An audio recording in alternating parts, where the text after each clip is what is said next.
Hello everyone and welcome back to Aniron Plays. My name is Aniron and today we're going to be playing some HoloCure Save the Fans. If you don't know what HoloCure is, but where have you been? I've done 12 of these already. HoloCure is a game that's a bit like Vampire Survivors, but in my opinion, I personally prefer HoloCure to Vampire Survivors. I've tried playing Vampire Survivors, I didn't enjoy it, but HoloCure has got like the double whammy of ease of access. One, I feel like it's a lot better balanced than Vampire Survivors, and even better balanced than the original Magical Survivors. And it's also a bunch of characters that, you know, if you're a fan of HoloLive, if you've got a particular VTuber that you watch, it's a fandom. It's a HoloCure uses a bunch of different characters that are very easy to recognize and very easy to fall into, because like with some games, and I've noticed this with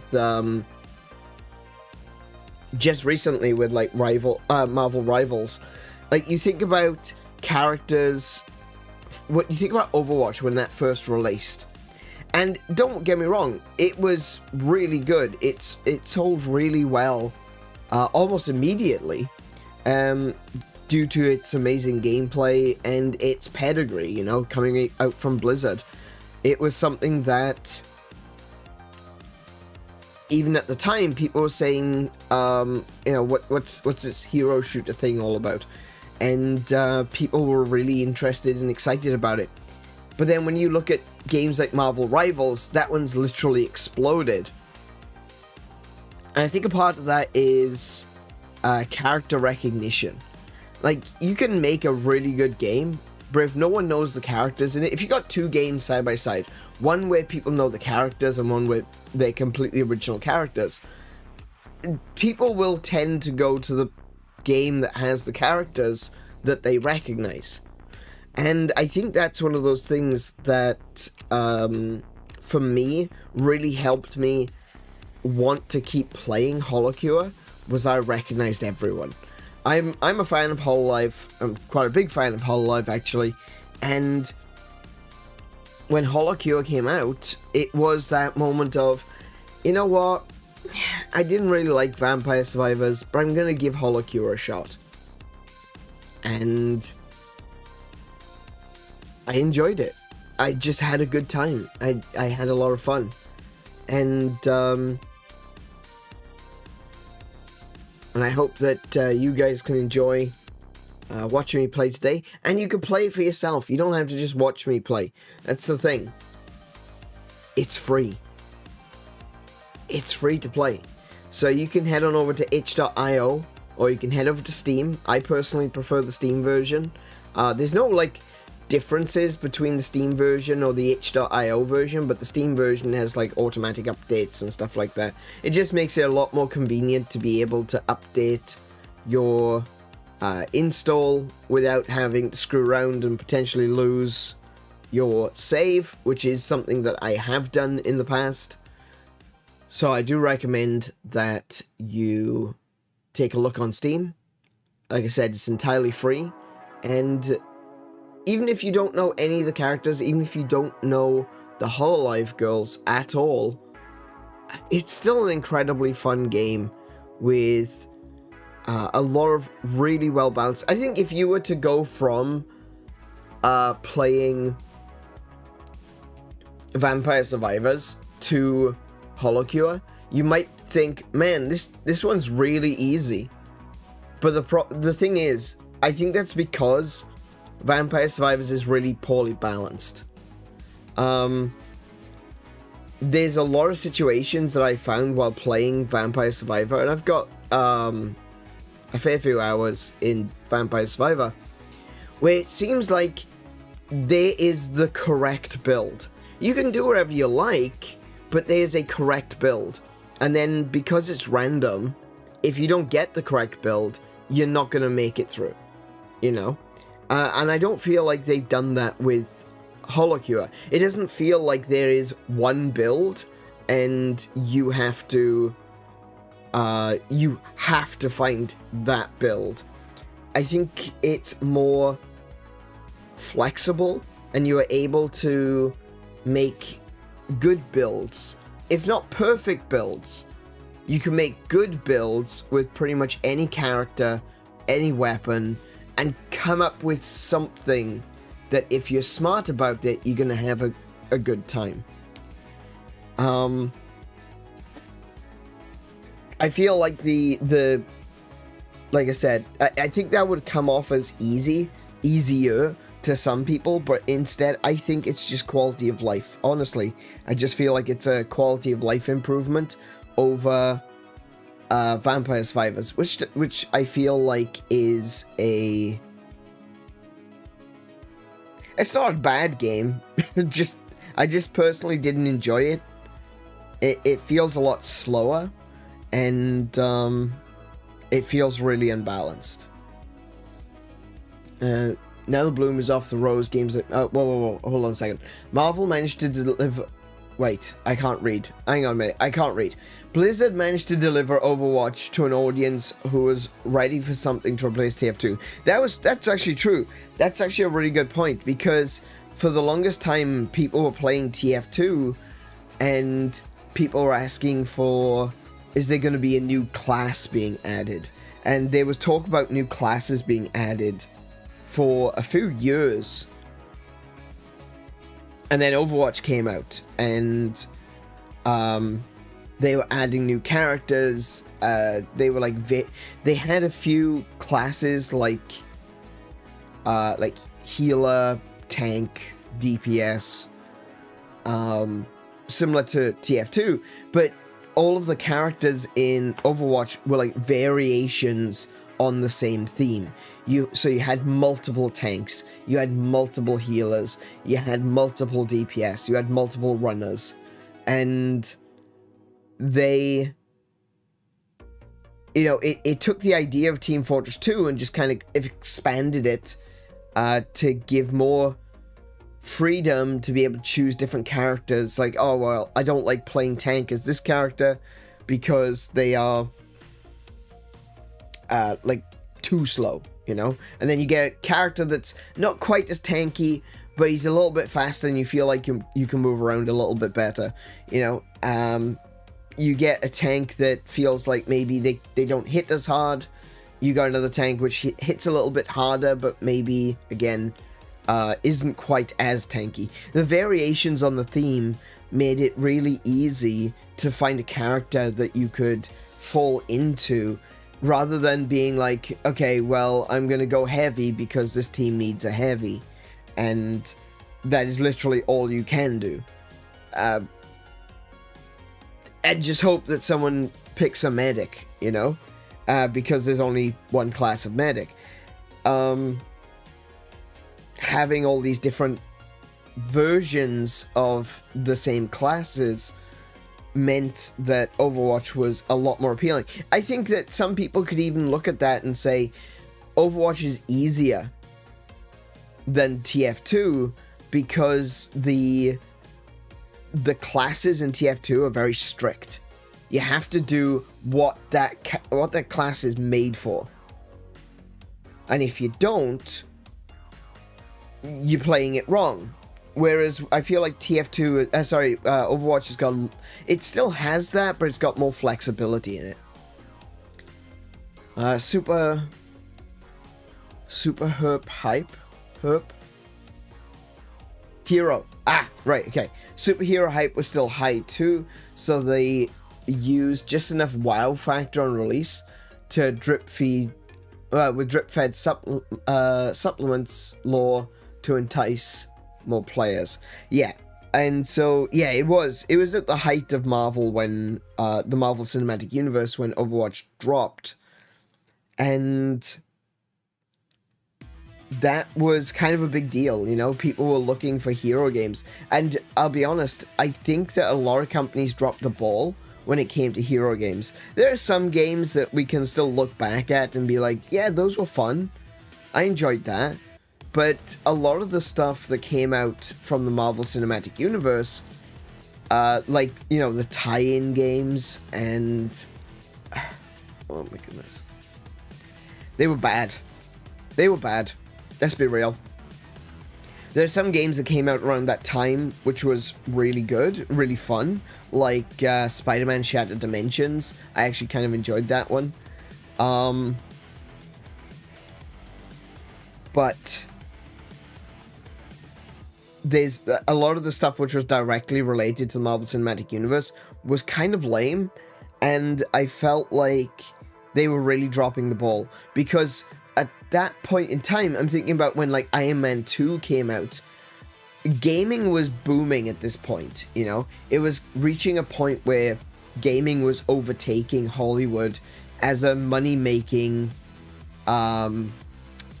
industry, you know? It was just about tipping over the scales so that gaming is the most profitable industry in the world. And I felt like so many of those characters would have made for an amazing movie. An amazing game. And they dropped the ball. Like, the Iron Man games are crap. The Thor games are bad. I really felt like they missed an opportunity. And it's not just them either. Because you look back over at the history of superhero video games, and they're actually kind of not great. Again, I'm going to have to point to Spider-Man, because you got games like Spider-Man 2, and you got games like Sony's Spider-Man games, which are actually really good. And you got to ask yourself, like, what is going wrong? What is happening here? Why is it so hard to take these characters and turn them into good video games? And I think it's just got something to do with the same issue that you have with all licensed material, is that the license holders, maybe they meddle too much, you know? That you're thinking to yourself, oh, this is going to be a really easy game to make. You're a developer and you're like, oh yeah, heck, I can make an Iron Man game. And then Marvel steps in and goes, no, you can't do this, you can't do that, you can't do that, you can't do that. And it's like, okay, so, right, I need to change my game from the ground up. This is gonna become a generic, stage by stage, shoot 'em up. It's gonna be Iron Man instead of some guy with a gun. And I feel like that's a big part of it. I don't believe for 1 second that developers look at a character like Iron Man and goes, bloody hell, what are we going to be able to do with this guy? You know? It just, that doesn't seem right, you know? There's so much you can do with these characters, and yet it's always so generic. I guess that's another thing as well, is like, when it's a licensed game, Marvel, basically, or DC, or whoever it is, they're the ones that get to choose who makes the game. And that usually, if they don't know what makes a good team for making a video game, then they're gonna look at maybe what's the cheapest. These days they're not doing that. I just think back to that bloody Avengers game, and they completely whiffed it. That was really expensive, and it was awful. So, I don't know. I'm just sitting there thinking to like, how do you mess up so poorly? Yeah. But yeah, I think a lot of people were really looking for superhero games at that time, and there wasn't enough. Like, Spider-Man is good. Spider-Man wasn't even out at the beginning. Like, we're talking about the Wii era. So Spider-Man wasn't even out at that point. Shattered Dimensions was probably one of the better ones that we had. Iron Man 2 wasn't disgusting, but it was not good. I just can't think of any good superhero games at that time. And there was a lot of movies coming out, and at this point there was talk that there was going to be a DC cinematic universe as well. There wasn't anything concrete at this point in time, but the idea was there that Marvel were doing it, so DC should do it too. And what did we get? Superman has been notoriously difficult to put into video games, and yeah, I don't know why so many groups, developers, publishers, whatever, whoever it might be, why there's so many examples of them dropping the ball. It's kind of wild.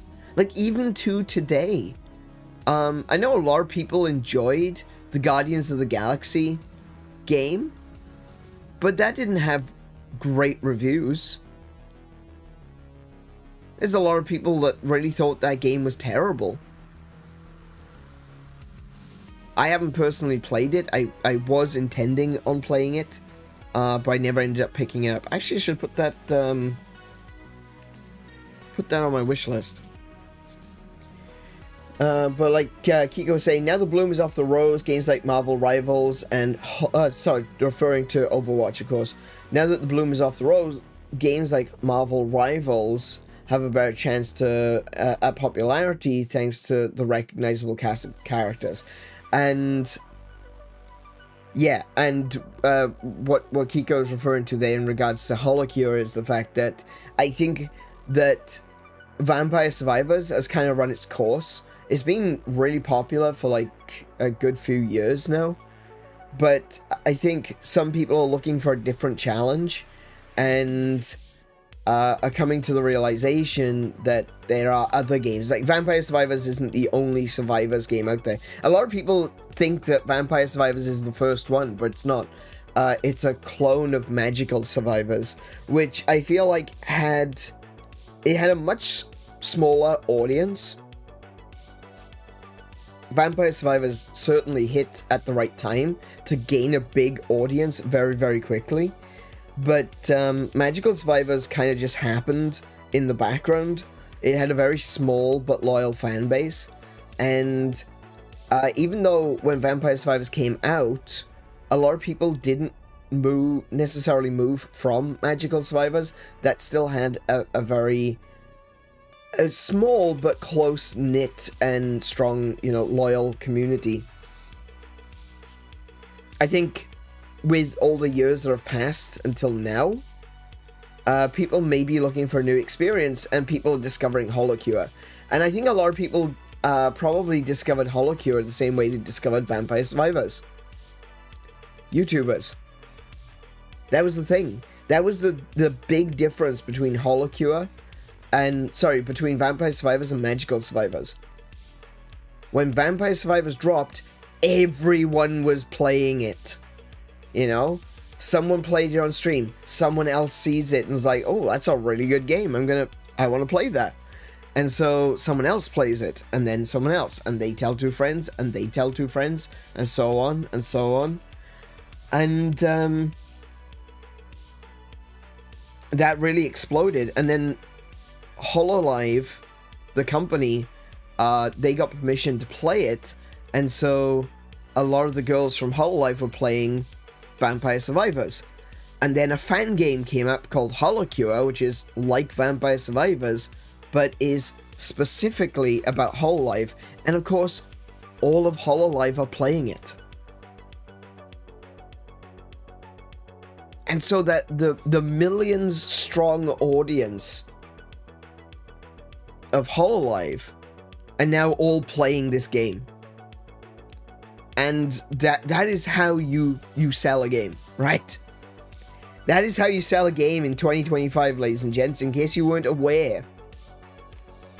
Approach a company like HoloLive and say, well, I want to give you open permission to use this game and play it as much as you want. There you go. Chuck it on Yago's desk and say, this is here. If anyone wants to play it, they're welcome to do so. Completely free of charge, no permissions or anything. Just go for it. Because the sort of, or what you'll get from that is someone might play it. Someone might look at it and go, oh, that looks pretty interesting, I'll give that a shot. And when they play it, it'll be seen by millions of people.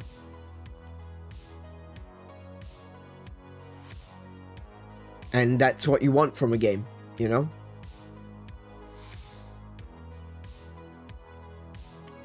As you say, HoloCure is wildly better balanced and yet more creative. I think so too. I think that, yeah. I think it's better balanced because it feels like with all of the items that you have, with Vampire Survivors, there's like some that you must have. There are definitely must-have weapons. And I felt like anytime I couldn't get a weapon that I wanted, that I always did more poorly. Yeah. I know. That's just the way I felt. But this was me going from HoloCure to Vampire Survivors. And this is something I said previously, is that maybe I would have felt differently if I'd started playing Vampire Survivors. But I definitely played HoloCure first. And,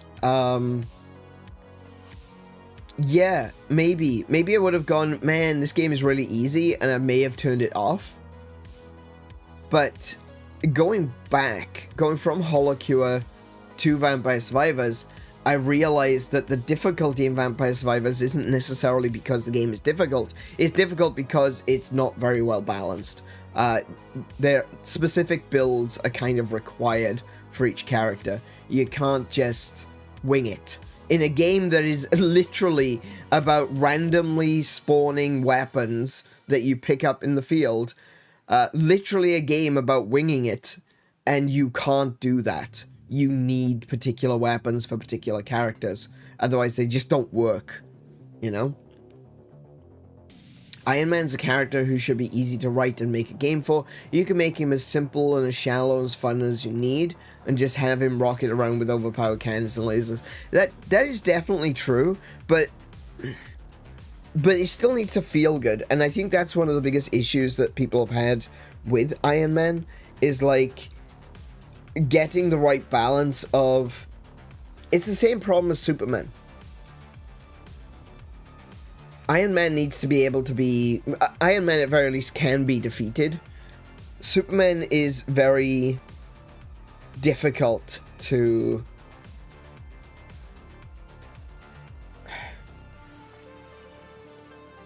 Do you know what? I just had a thought. Maybe there is a very good reason why superheroes are difficult. And it's not the heroes themselves, it's the world that they live in. Yeah, now that I think about it. So Superman is pretty much invulnerable. He's like super strong. He's the Man of Steel. Bullets bounce off him. He's got eye lasers. He can compress a significant amount of air into his lungs.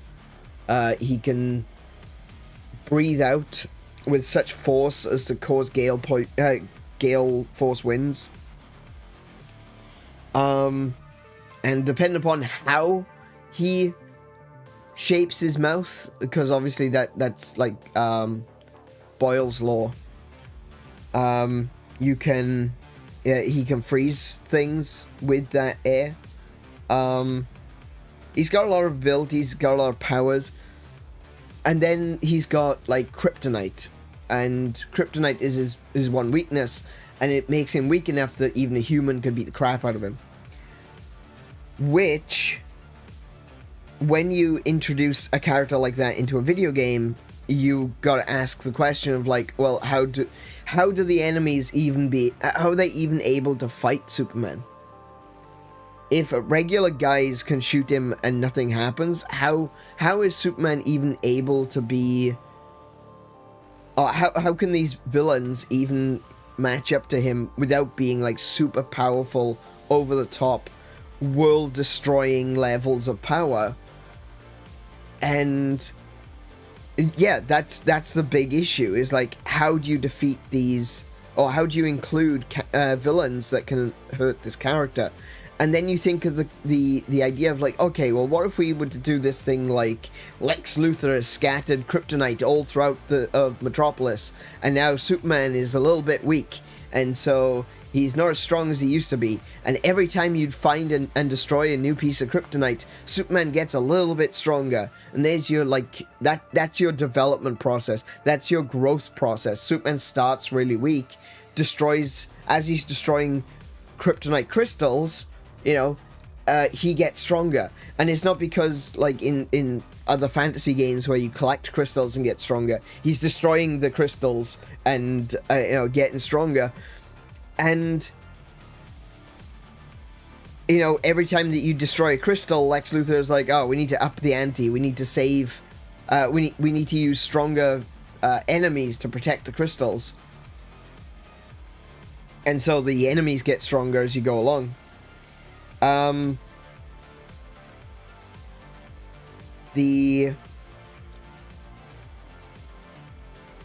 that is kind of difficult, and it brings up the question, okay, well, okay, while it is a Superman game, what's the rest of the Justice League doing? I think that's what, and that's where I was getting at. That's the thing that can sometimes make it very difficult to tell a superhero story, is that you know full well that there's like another 100 or so superheroes that are just sitting at home twiddling their thumbs while Superman is literally walking into kryptonite infested territories.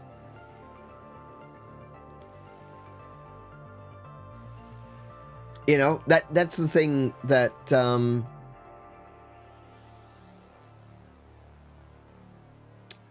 that I think that's the thing that pulls you out of it. It's like you're playing through and you're like, well, where the hell's Green Lantern? Green Lantern could deal with the kryptonite really quickly. Where's Batman? Batman's got a kryptonite detector. Of course he does.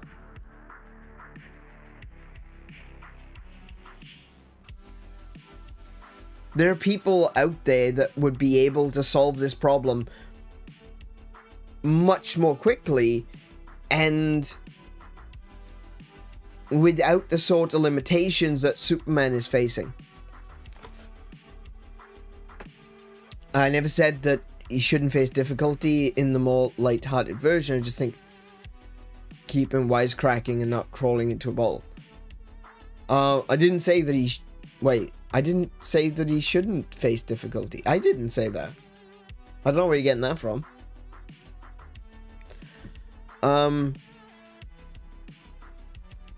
What I was saying was that he's a lot like Superman. He's not as strong as Superman, so he could still take damage and, you know, and be weakened by regular people with guns. You know, it makes a little bit more sense for Iron Man.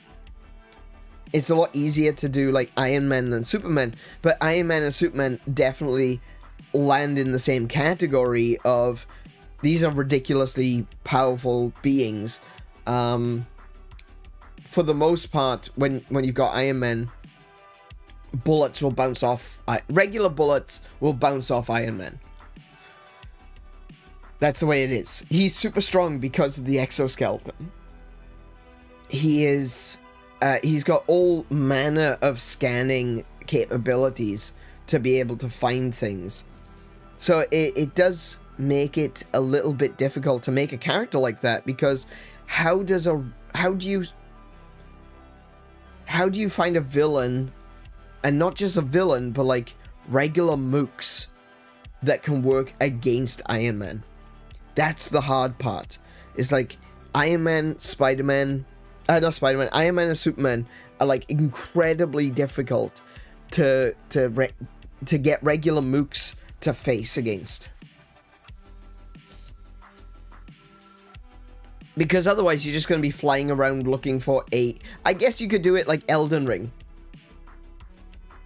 The regular mooks mean like nothing. You're looking for the big bads. And but I don't think that would be quite as fun, you know. Hey Marley, welcome to the stream. How are you doing today?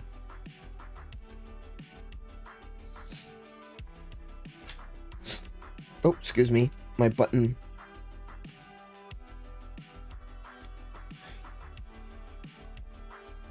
On the other hand, you can have ramping stakes adventures with Iron Man as deep and complex as you need for drama. Seriously, how is that difficult? Yeah, no, I don't know. I don't know how that's difficult. I think that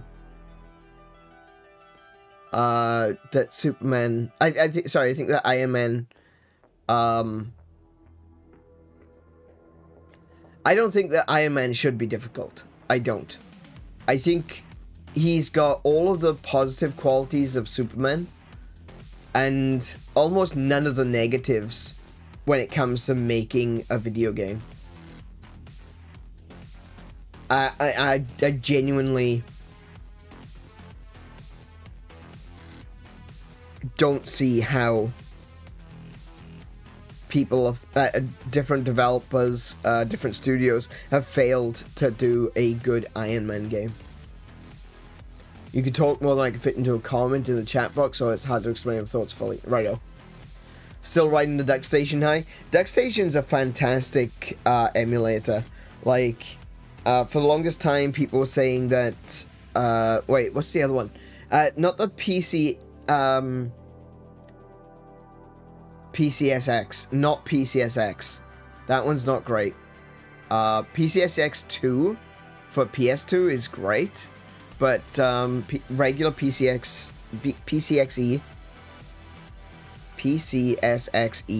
isn't that great. Hang on. Play.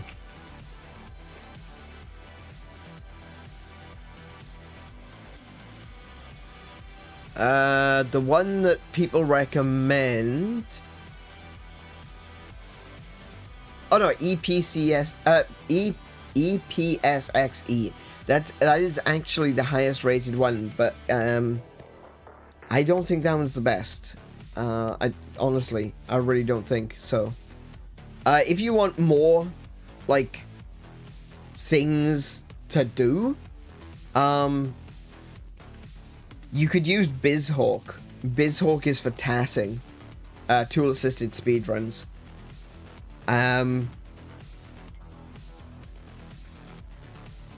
That apparently runs almost perfectly, but it also has a bunch of tools. It's also multi-system, so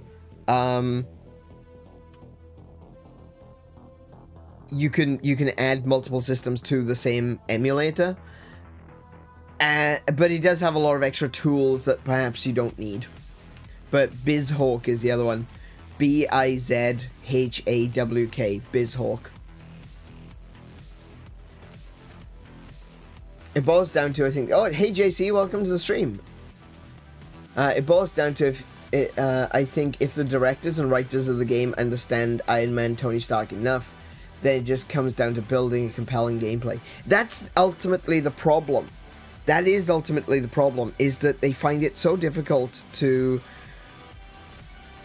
make compelling gameplay that feels like the character without going too far into making them way weaker than they should be.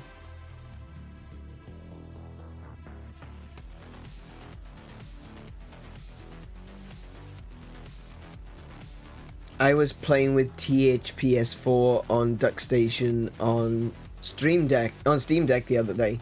Then Activision announces a teaser for the series the next day on... Wait, what? What's THPS4?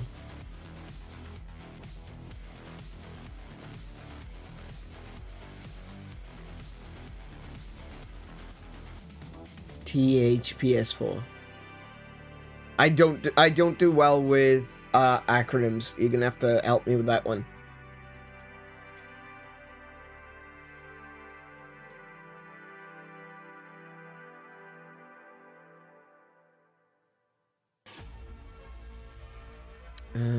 THPS4.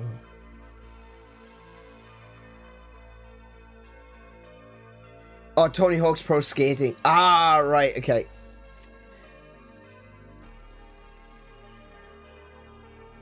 Oh, wow. They're remaking that one as well?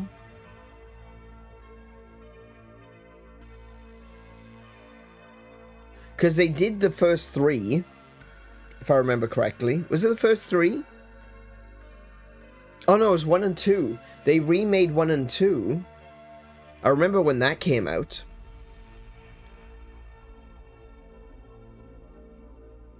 I ended up not picking it up.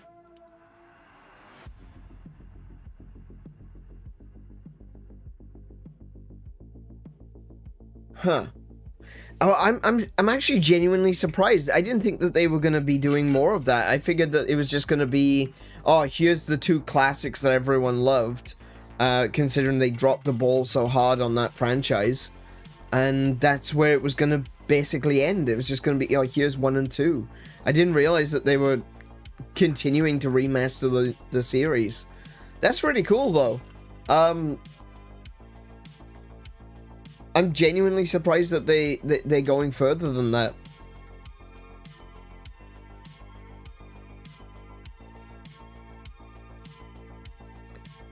But hey, good for the fans, right?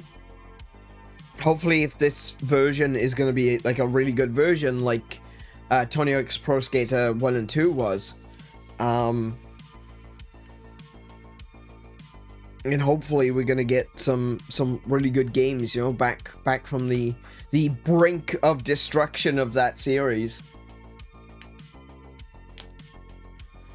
Tease is just a circle logo with a date. It could be anything. People will get mad if it's not 3+4. That's a good point. Yeah, I think a lot of people love 3. A lot of people love 3. I personally enjoyed 2. But 3 had a lot of love. So if it's just 4, if it's not 3 and 4,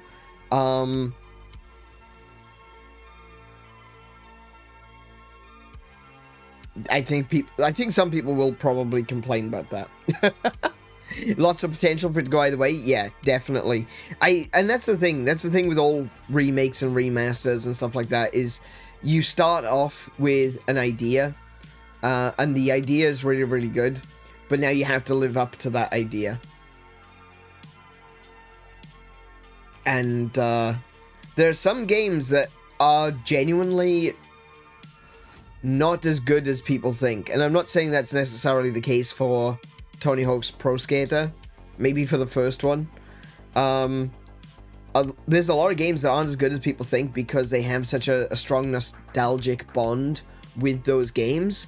And when it comes to the re-release and you playing it again for the first time in 10, 15 years, and you play it and you're like, man, this doesn't feel anything like the original. And it's like, yes, because this one is actually good. I think that's probably the case for Tony Hawk's Pro Skater 1. 2 was a significant improvement over the first one. And 3, I think, is probably... I don't know, I think 3 is probably a lot of people's favorites of the first 5.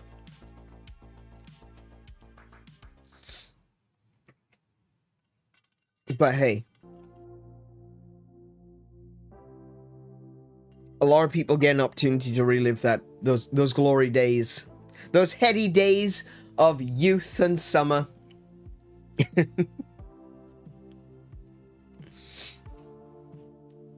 But, yeah.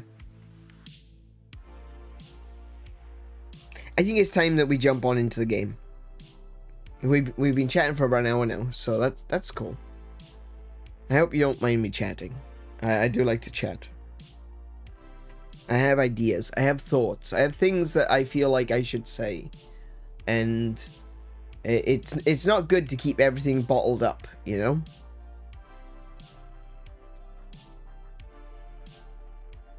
Last night I was working...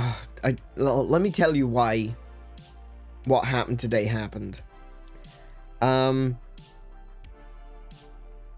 So, last night...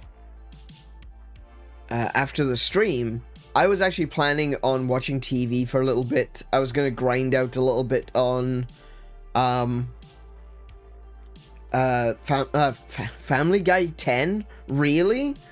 Brain, what is happening with you? I need more gamer subs. Oh, hold on. Hashtag not sponsored.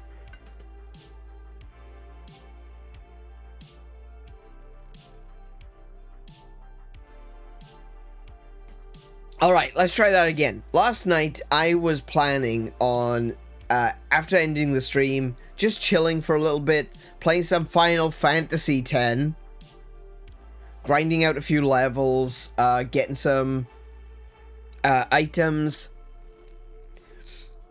because what we had done in the last stream was we'd continued on with the story, but I left myself a save point earlier in the game so that I could go back, do a bunch of grinding, do a bunch of levels, get a bunch of items, because there's like remedies in the area that we were at. All of the enemies carry remedies, and they're pretty rare at this point, and they're really useful because remedies heal everything. Antidote heals poison, soft heals stone, echo screen heals silence, etc. But remedy heals everything, and all of the enemies carry remedies, and normally I would spend my time in that particular area just grinding out remedies, but I didn't want to do that on stream because you know I don't like wasting you guys' time. So what I ended up doing was I saved, continued with the story, and then after the stream I went back and I started grinding out to get a load of remedies and to get some extra levels. I grinded up so many levels that Lulu is now in the next section of her sphere grid, right? Like I think she's in like the 3rd or 4th section of a sphere grid, and Kimahri is still stronger than her in magic. It's wild. He's like 4 magic points stronger than Lulu. I had no idea he was that good. I've always taken Kimahri down the route of following Wakka, but no, I've made a big mistake like every single time, because taking him down the black magic route is amazing. Yeah, but so I was doing some grinding on that one last night, and I realized, you know what, I'm feeling a bit tired, I might fall asleep. So I kind of got ready to fall asleep, but then it just didn't happen. And then like an hour went by and I'm wide awake, and I'm like, okay, fine, I'm gonna get up, I'm gonna do something productive rather than just sitting here. And I got into editing the Magic the Gathering portion of that stream, and I was like, okay, so first things first, I need to chop off this section because that's the Magic the Gathering section. That was easy, edited, done. And then I was like, do you know what? I don't want to talk about these things at the beginning. I went into a lot of detail, like we were talking about the reasons why I stopped playing Magic the Gathering. And I'm like, I don't really need to go into this much detail about why I stopped playing Magic the Gathering. I just need to explain that I did, and then say that, you know, I'm considering coming back and playing some Magic the Gathering with the Final Fantasy set. So I edited that down. Oh my goodness. I need to spend some time on elocution lessons. That's what I need, because I listening to myself back on that as I was editing, I noticed how much I slur. Like not like racial slur, but like my words kind of flow into one another. I don't necessarily have a let's say I don't have a rapper's mouth. I can't necessarily say things particularly quickly and still have them sounding very clear. So I need to be more aware of that. Definitely. But anyway, I'm going through and I'm like, you know what, there's a lot of gaps here. There's a lot of gaps of silence where I'm just trying to think what I'm saying next. So let's cut out all the gaps. And so I started cutting out all the gaps. And then I realized that, like, in between a lot of these gaps, there ums and ahs and and I don't know. And I like that one right there, that which I also feel like I need to be more aware of and try to do less of, because you can use things like and to give you time to think of the things that you want to say. But you shouldn't. I want to try to stop using like ums and and stuff like that, because it makes you sound. It kind of makes you sound like an idiot. Kind of makes you sound like you don't know what you're talking about, and that you have to stop and think every 5 seconds what you're trying to actually say, rather than just being able to flow. And I need to get used to being able to be in more of a flow state and just allow my brain to function and flow through. And I don't know why I'm having so much trouble recently. Like, I used to listen back to my streams on Twitch, and I was fine. I feel like I was a lot better on Twitch than I am right now. So I feel like I've kind of gotten lazy. But anyway, point is that last night I was working on that, and I kept finding new things that I could edit. Sleep deprivation has a lot to do with it, I think so. Oh, hey Tim, welcome to the stream. How are you doing this evening? That's exactly me. You know, it is. I just did it again. There we go. I think though it's a habit. I think it's fine. Like, it's fine when English isn't necessarily your first language, because you gotta try to think and translate and be like, okay, I know what I'm trying to say, but how do I say it? You know, it's like if you're trying to speak, if I was trying to speak in Welsh or maybe a little bit of Spanish or something like that, I know what I want to say, but I need to think about how I'd want to say it in a different language. I think in English. So I think people who think in Spanish, Chinese, Portuguese, whatever, German, if they are trying to, you know, translate on the fly, I think that makes sense. I think that's perfectly acceptable. It's a perfectly cromulent thing to be able to sit there and go, I don't know what to say this. You know, there's no shame in that whatsoever. However, when you speak and think in English, and your language is full of ums and and ahs and I don't knows, that's not good. You know? What is happening? What is happening with the flow state from brain to mouth? This is like something's getting in the way. And it kind of makes... I feel like it makes me sound a bit like an idiot. It almost sounds like... there were several situations where I was listening through and I was thinking to myself, man, it sounds like I'm making shit up. And that's my biggest concern, is that I don't want people to think that I'm just making shit up. Like when I was talking about Magic the Gathering, I was trying to explain what the different skills and things are doing and how they relate to the characters.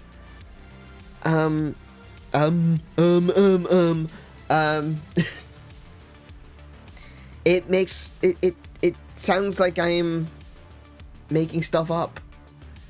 It sounds like I don't know what I'm talking about and I'm just trying to think of something to say.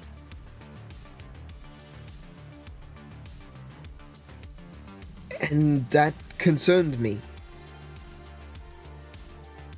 Because I've thought about the way people have treated me.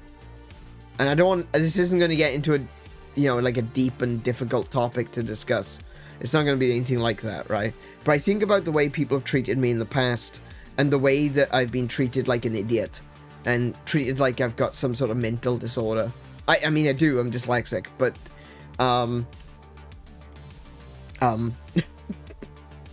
I'm gonna keep pointing it out now. People treated me poorly, you know, like I'm some mentally deficient kid. And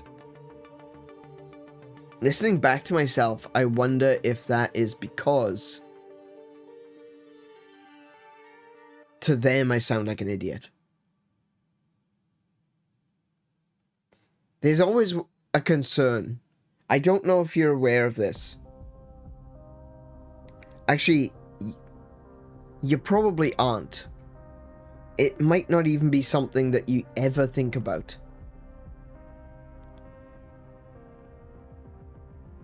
But, I mean, it kind of comes to the, like, it's this thing that, there's a meme about it as well, okay? People use the meme from Quantum Leap, you know, where Scott Bakula jumps into the body of a kid and he gets chewed out by someone and he looks in the mirror and he's got Down syndrome. And he's like, I'm retarded? You know? Like, there's a genuine fear. And this is like hyper self-awareness. Or being aware that I may not be aware. I didn't understand what dyslexia meant when I was a kid. You never do. Bryce, I knew other kids that had dyslexia. I knew another kid that had dyspraxia, which I also have. Well, supposedly. I don't believe I have dyspraxia now. But, in fact, I think that... I'm not going to get into that. Anyway, I was originally diagnosed with dyslexia and dyspraxia, and I was told I will never play video games. I'll never be able to draw. I'll never be able to ride a bike, and I'll never be able to catch a ball. My reflexes are actually pretty incredible. Honestly. If anything, my reflexes are a little too sensitive, and I react too quickly to things that might not happen. Like, I'll watch something and it looks like it's gonna fall off. Like, I see something that looks like it's gonna fall off the counter, and I reach to catch it, but then it doesn't fall, because it's just kind of slumped over or something. So, my reactions are pretty good in terms of, like, real world. Maybe not so much in games. I know I have some pretty poor reaction times in video games sometimes, but still. But that's what I was told. And I can draw, I can play video games, I can ride a bike, and I can catch a ball. I've got, like I said, pretty good reflexes in that regard. So, not fully comprehending or understanding dyslexia and dyspraxia as a child put a lot of fear in me. Because, like I said, I knew people who had dyslexia, dyspraxia, Down syndrome, really bad autism. And I had this fear for an incredibly long time. And it still kind of bothers me sometimes. That when I looked at myself, I didn't look or act or feel, or, you know, I didn't think I was like those other kids. Like I said, they had other things. They had Down syndrome, they had autism. We didn't really fully understand it back then when I was a kid. People thought that you could get it from... Actually, no, you know what? I'm not gonna... No. We didn't fully understand what those things meant especially when you are a child yourself. Like, the doctors didn't fully understand it back then, and as a child, how are you supposed to understand it if the doctor that is diagnosing you doesn't fully understand it? They've got an idea, they know what the symptoms are, but they don't really know what it is or how to do anything about it. So when I was told that I had dyslexia and dyspraxia, and then I started getting attention from the special needs teachers, I started to wonder, it's like, am I more like them than I realize? And that I just don't know. And that became a genuine fear of mine. Am I someone who is really a lot worse than I think I am? Because we're talking about mental disorders, and reality is only what we perceive it. And so not knowing what that meant and seeing how much worse everyone else around me was, you know, people who were genuinely special needs, as what we used to use. We used yes, special needs was the term I don't know if that's even necessarily, I mean, when I was told that I had dyslexia, I was straight up told, you are retarded. That is what I was told. Because that's just the word that we used to use. That's the word doctors used to use. Because that's literally what it meant. It, like, that word means slower or behind or stalled. Stalled is probably a really good way of putting it. And developmentally stalled. And I feel like that was my fear for the longest time, was like, am I a lot worse than I am perceiving myself to be?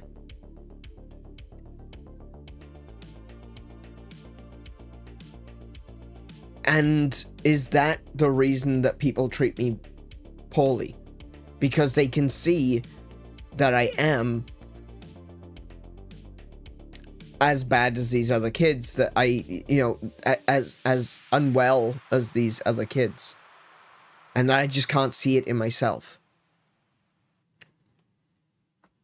And that gave me a sense of, like, hyper awareness for a very long time, and I was afraid that, like, I've even asked, like, my parents this. It's like, am I, like, really, really bad? Am I like really mentally ill and I just don't know that? And my parents, of course, would say no.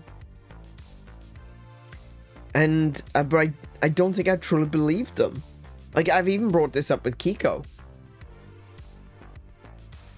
Like, this is something that haunted me for a good 20 years of my life. Like, am I one day gonna look in the mirror and see that kid with Down syndrome? You know, is that gonna be my life? Am I gonna look in and be like, oh, I am that bad? And so it's a genuine concern. Like, it's a fear, because no one explains these things to you when you're a child.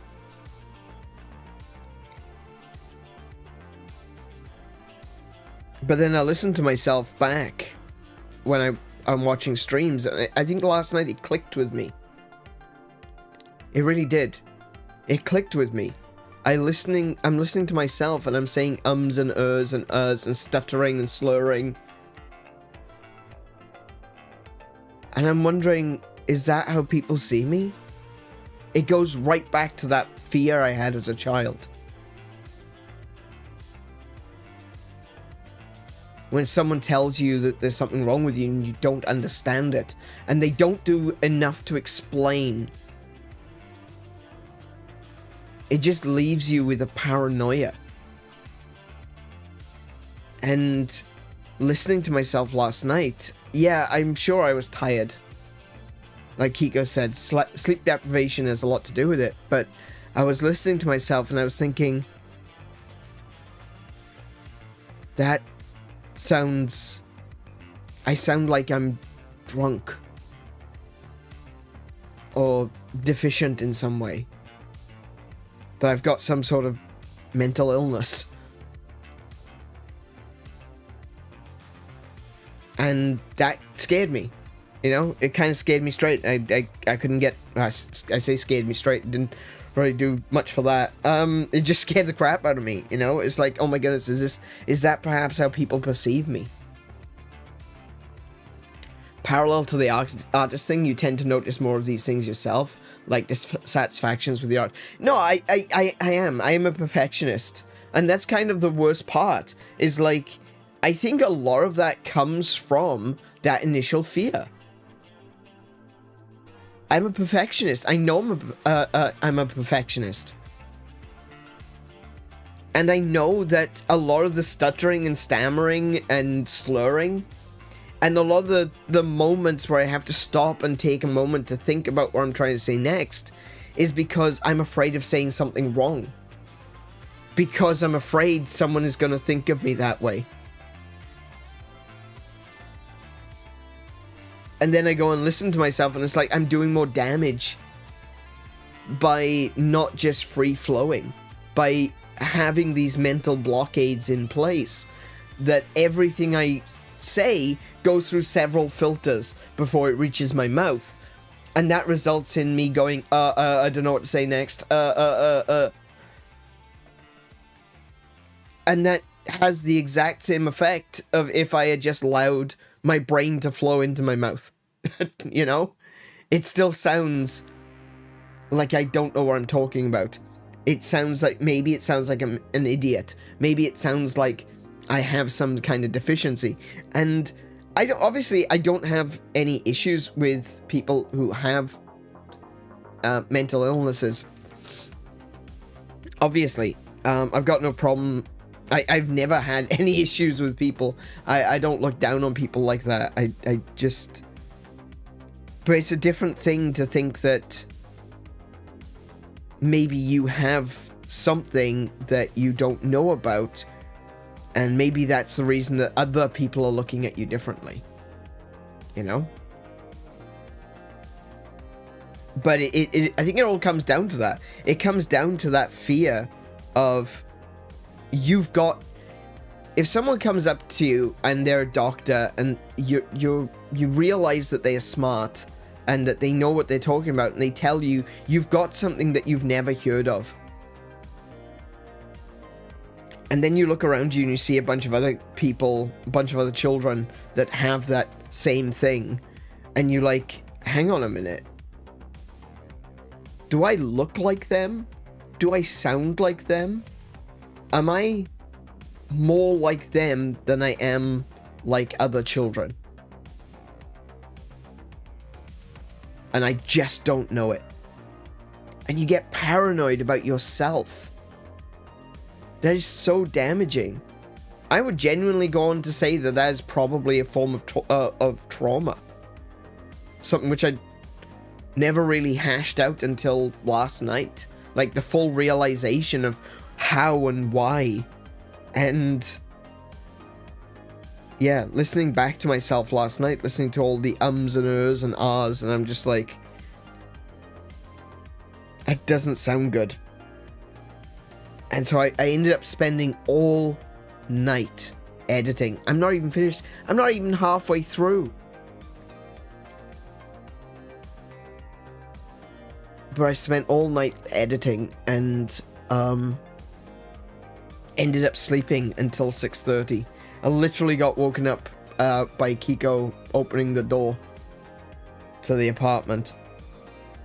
And I heard the door close. And when I heard the door close, I woke up.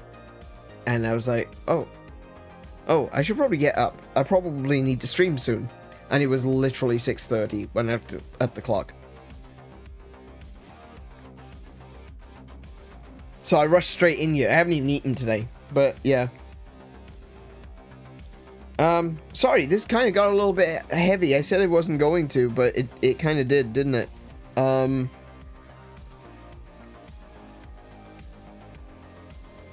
But yeah, I was up all night for multiple reasons, but it's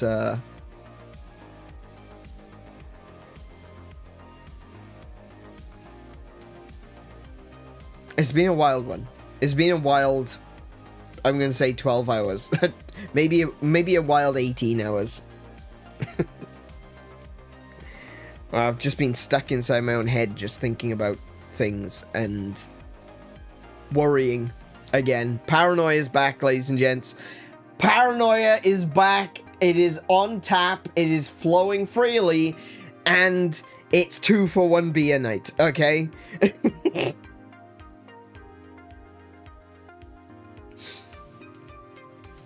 As part of the tiredness too, brain and mouth being out of sync. I think that is true.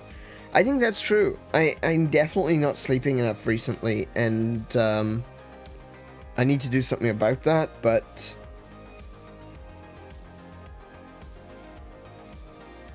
it's difficult to sleep when you've got thoughts like that going through your mind.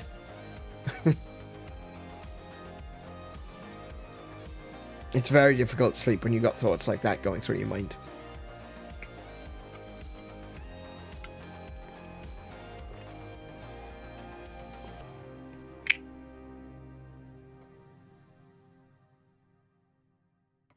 But, yeah. Well, I'm gonna jump on into the game now. I said I was gonna do that like half an hour ago. I keep saying again. I need to plug in my controller. I don't have my controller plugged in just yet. I am going to have to restart the game because if you plug a controller in while the game is open, sometimes it doesn't register. I noticed that with Monster Hunter Wilds as well.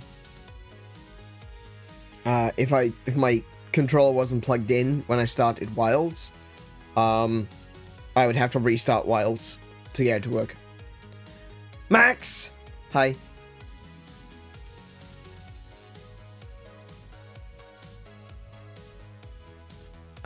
What, what's the big U about? Hang on a minute. Hang on a minute. Is there your butt? YouTube. Oh my goodness. YouTube censored your butt.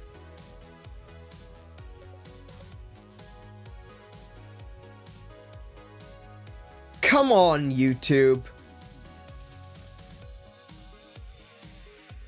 Are you serious? What the hell is wrong with you?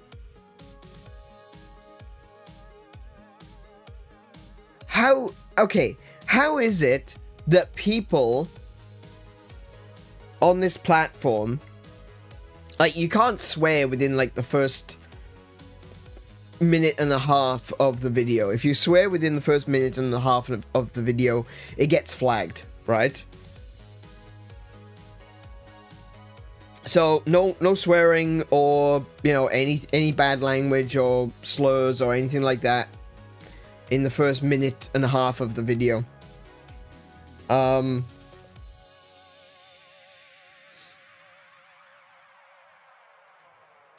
But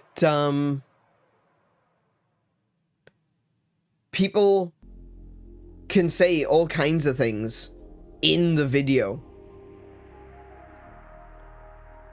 People can say slurs and the video won't get necessarily seen by the YouTube system. People can swear, people can shout. It's even in the rules that swearing is allowed on YouTube. But someone turns around and says, "You're a butt," and that gets censored. Come on, YouTube.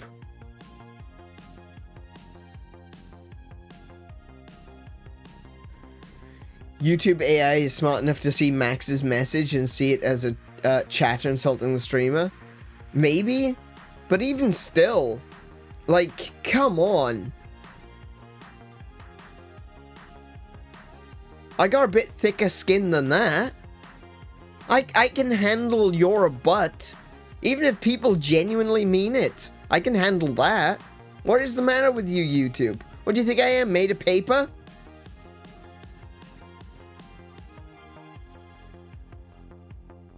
Good grief. The censorship on this platform is ridiculous.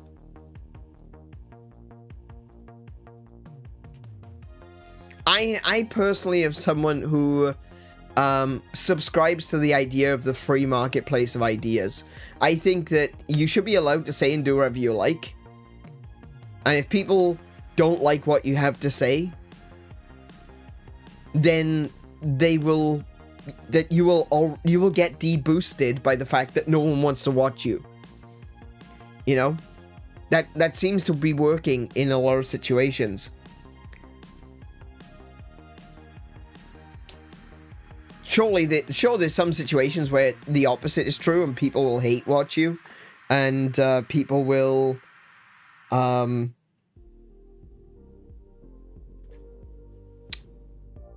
they watch you to watch you screw up.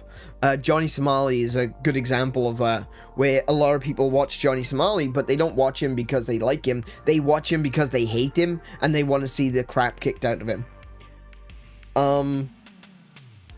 So it does happen both ways, but it's yeah, I prefer the idea, the free marketplace of ideas. I like the idea of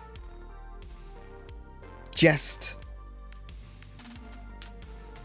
being yourself and let people make their own decisions as to whether or not you've said something that they dislike.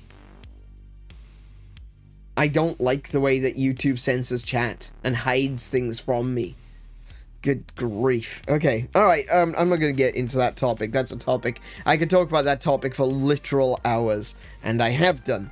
So go and find something else. I'm gonna go play HoloCure and look at some cute pixelated characters and be happy, as opposed to being sad and scared that everyone thinks that I'm, you know, I've got something wrong with me. Or, you know, think that I myself thinking that I have something wrong with me. Alright, let's jump on in to HoloCure, save the fans, and just have a good time. There we go. I was about to say, come on now. Oh dear. Alright, so the goal for today. So last week, what we ended up doing, was it last week? I think it was. Last week we ended up playing mostly as Marine. And then I went through the gacha and I unlocked a bunch of the characters. So can I, thank you. So we unlocked all of these characters and we unlocked all of these characters. If you don't know them, if you don't know anything about HoloLive, we've got Usada Pekora, Shirogane Noel, Shiranui Flare, we got Hosho Marine. My inspiration, the reason that I'm streaming, the Yakuza dragon herself, Coco. We've got Amane Kanata, we've got Toa, we've got Watame, and we've got Luna. And we went through and we picked up all of these last time, but we only really played as Marine, and that gave me the idea to try doing this as a like a character by character, episode by episode sort of thing. So what we're going to do today is we're going to see how far I can get through just playing as... Oh, I just realized I got a little cursor in-game too. Just playing as Pekora. So, I've given her a try. I had a little go with Pekora so that I could get the screenshot for today. And she's definitely interesting. She fires, as you can see there, it says, She fires a rocket missile in front. She shoots a carrot. She shoots a carrot. That is exactly what she does. And she's a gambler. She rolls slots as her special. Deal 1000% damage to all targets. If a jackpot is rolled, all targets are instantly defeated and turn into holocoins. Amount is affected by skill damage. That's kind of huge. That is a really good that is a really good attack. So we're gonna go in now as Pekora. Choose your idol. I'm choosing Pekora. And we've got her outfits. We're just gonna go, well, her outfit. She's only got one. We're gonna go with the standard Pekora. And we're gonna jump on into stage mode. We're gonna start with grassy plains, and we'll see how far we get through. I've also tried the Fancy Island map, and this is actually quite hard. And I figured out how the support items work as well. Quick dash allows you to do like a quick dash. Yeah. It does what it says on the tin. You press button, you dash. Anyway. Oh, I just realized I've got the extra enemies turned on.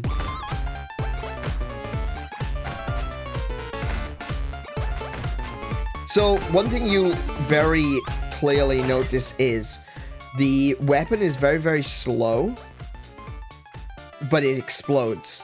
So when it hits something, it goes off, it damages enemies around the enemy that you hit. So your best course of action with Pekora is to shoot into crowds.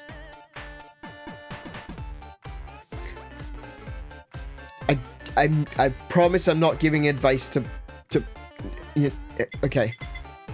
YouTube, we're talking about the game, okay? We're definitely talking about the game. We're not talking about anything else. Hang on, let me make myself a little bit bigger. Not that much bigger. There we go.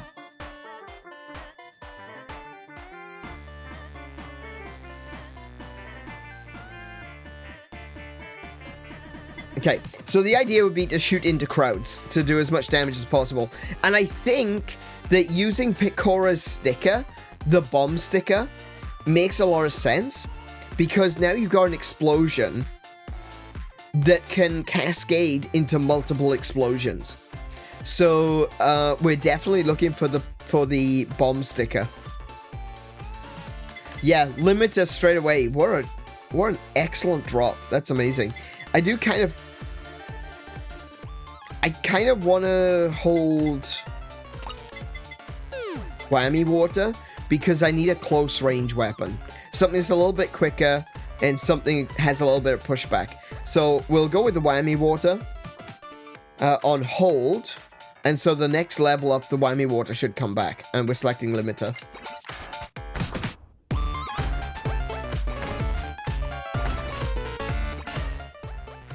That is. Oh, we got the study glasses straight away as well.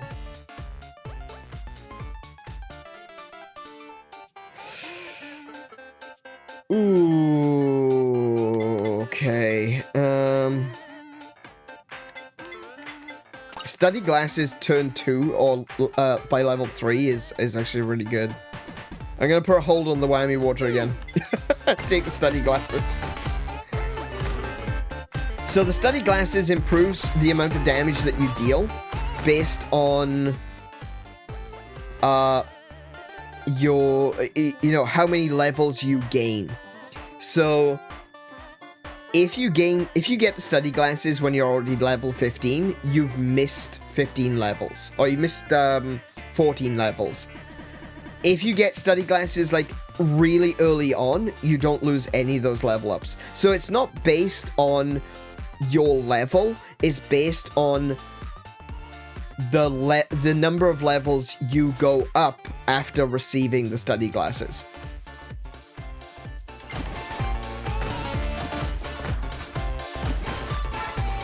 And as you can see, this is working out really well. Having a long-range attack and a short-range shotgun. Pyromaniac. When defeating a target, there's a 7% chance it will trigger an explosion that deals 175% damage.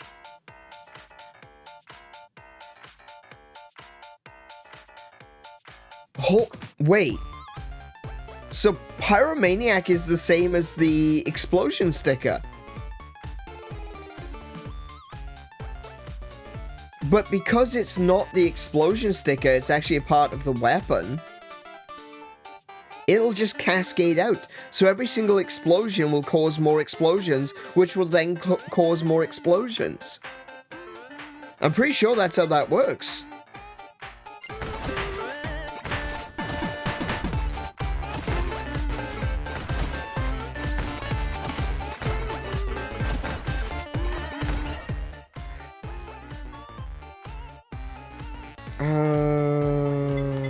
I won't increase the damage, but that's a good idea. Oh, look at that! Yeah!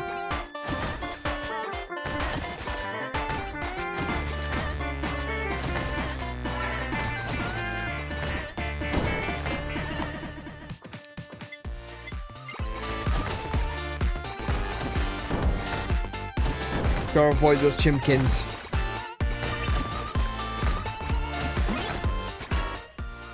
Gambler, every 15 seconds roll a slot.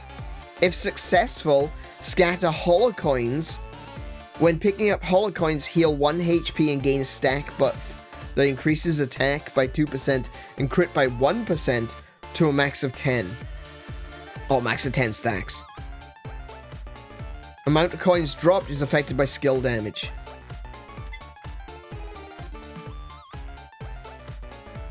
Oh, every 15 seconds... Hang on. No, hold on. Every 15 seconds you roll a slot. If successful, scatter coins. Regardless of whether you're rolling the slots, when you pick up holocoins, you heal. I need... Super Chatto time. And I need greed. I tell you what, though, that slot machine kind of gets in the way. Let's enchant the Whammy water. Oh, I can't afford it yet.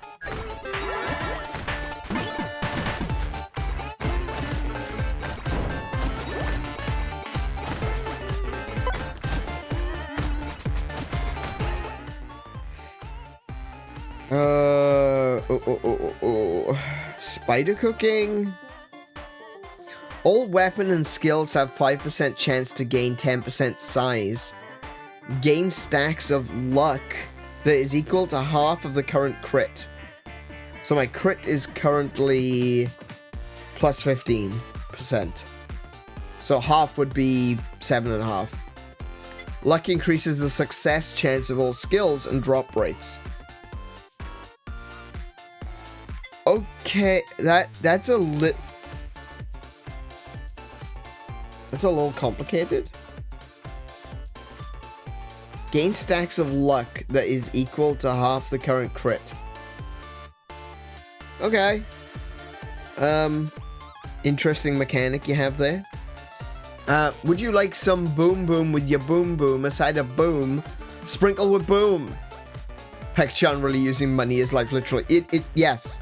Literally. That is exactly Pekora right there. Okay, we'll take it because it's her skill. We're supposed to. Oh, I keep walking into the...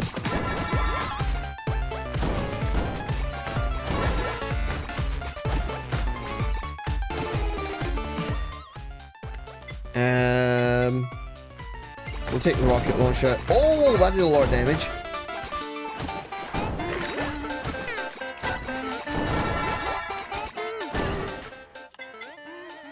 We'll max up the limiter.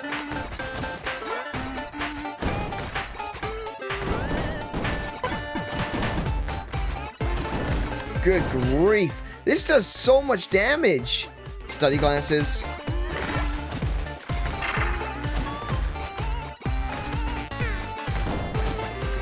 don't know where I was hit by then.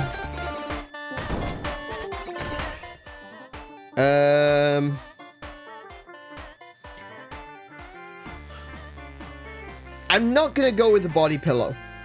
Usually I would. Usually I would go with the Yago body pillow because the additional damage absorption is really useful. But I want to aim for greed and the super chatter time.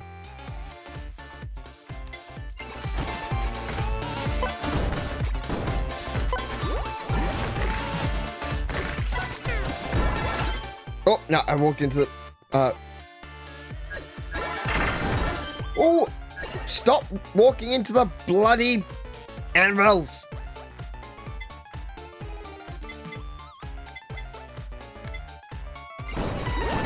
Yeah, so I don't know if you caught that, but I actually did win the slots, and it killed everything on the screen. Glasses? Yep, we'll take that. Stunning glasses, do more damage.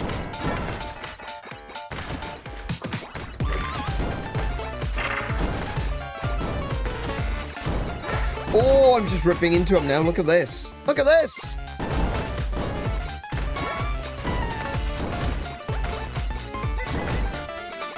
Oh my goodness. Yeah, this is... It dropped. It dropped.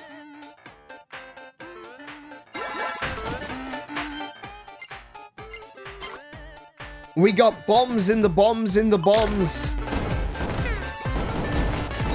Look at that cascade out. That is wild.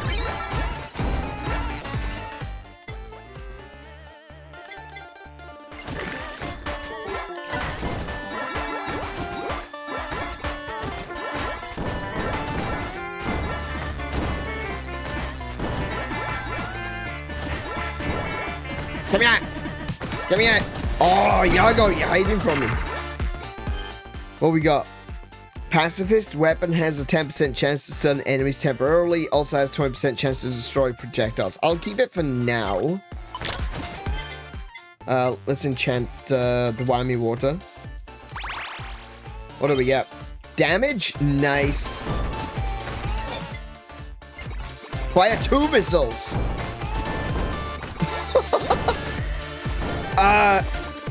I get the feeling that Pekora's gonna get nerfed.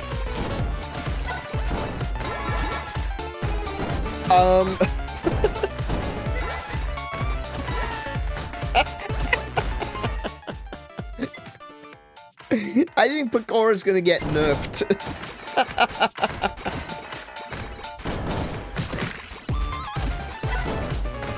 She's insane. Again, this is like the easiest setting. This is the easiest difficulty. But still, oh my goodness.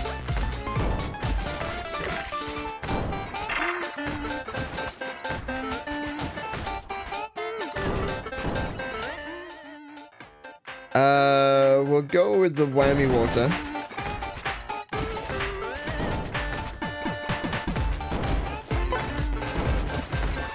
I just realized I literally only have 2 weapons. I have my main weapon and I have the whammy water, the shotgun.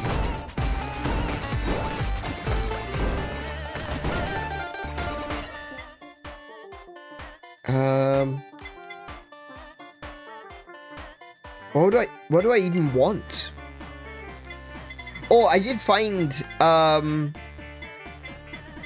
of the new weapons. This one. The True Fujoshi. Which is a really cool skill. It's kind of bonkers. It takes my blender idea and just ramps it up. I say my idea. It's not my idea, obviously. With Pekora, I might go Perfect Wall. Perfect Wall would be really good with Pekora. Her cutting board would be huge. So, cutting board is based on the character's breast size. The smaller they are, the closer they are to the perfect cutting board. So, Pekora is quite unchesty, which means that she should have the largest size cutting board. So I need the cutting board and the boing boing ball.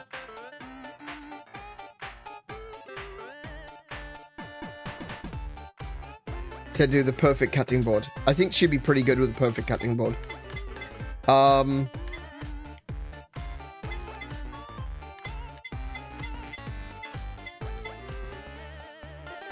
I think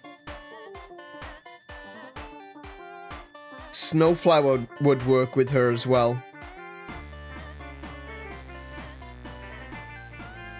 So I want to get the glow stick.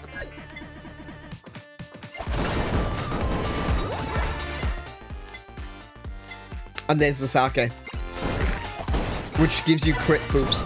Boofs? Do you want some crit boofs? Or would you prefer some strength boofs? I like my boofs very, very boofy.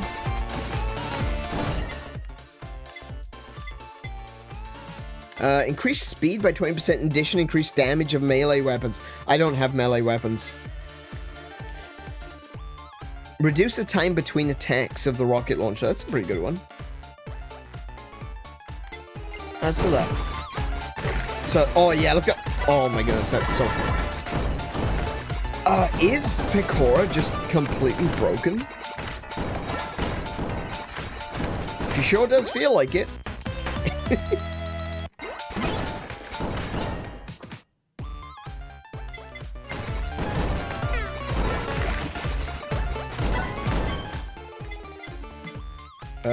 Whammy Water's got damage plus 15. Let's enchant the glow stick. Another damage plus 15. Okay.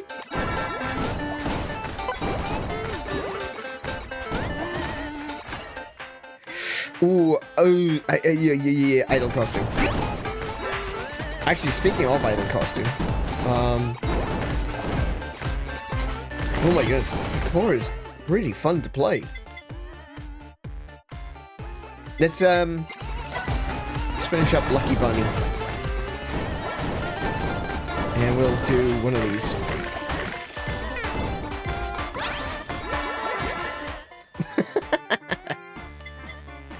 Just Bandage increases max HP by 10 after being hit. Heal 10% HP every 3 seconds until 8% damage taken is recovered. I don't think we're going to need that. That's not going to be an issue. I could go with a glow stick, level up to level 3. Let's do the rocket launcher though. Let's get the primary weapon up and running.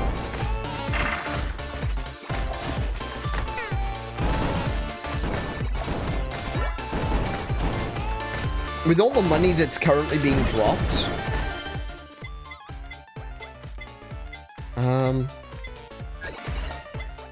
there you go. Awakened rocket launcher. Triple shot.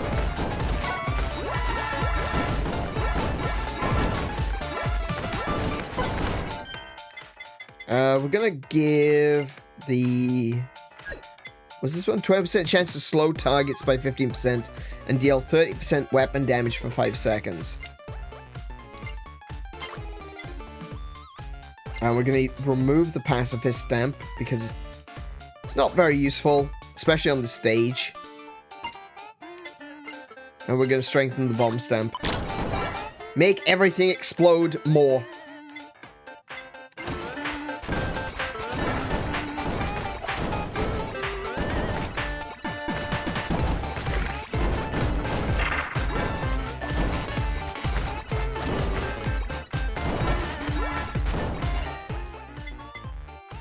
Reduce damage taken by 25% and speed by 10% when attacked.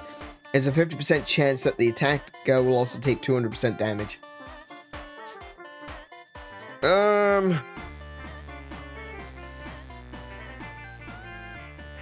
mean, it's not bad.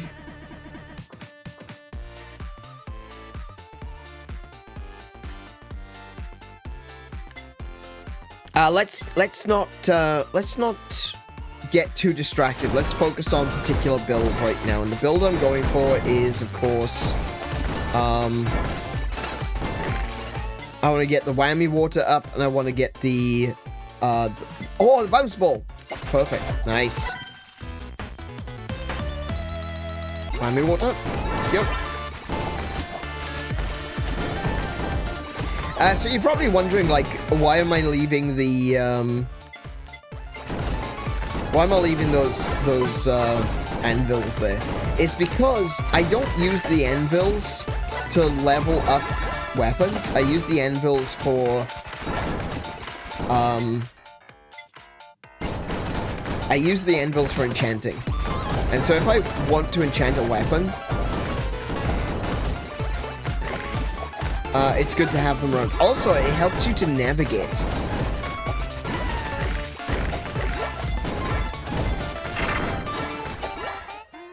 Because the arrows will appear around the edge of the screen, showing which direction that something like an anvil or a sticker is in. And so long as you know, I've got 3 anvils over there, you know, you can always see your way back to the anvils. So you can get an idea of the area that you are existing in, and you can make sure that you've collected all of the experience points. Well, there's something down here. There's a letter. Increase XP gain by 2%. Nice. So all the experience crystals are a little bit stronger. Whammy water. Yep. So I'm gonna pick the idol costume because I usually do just grab the idol costume when I can, just in case I want to go down the route of the HoloLive super collaboration. But I just realized it's not really that useful to me.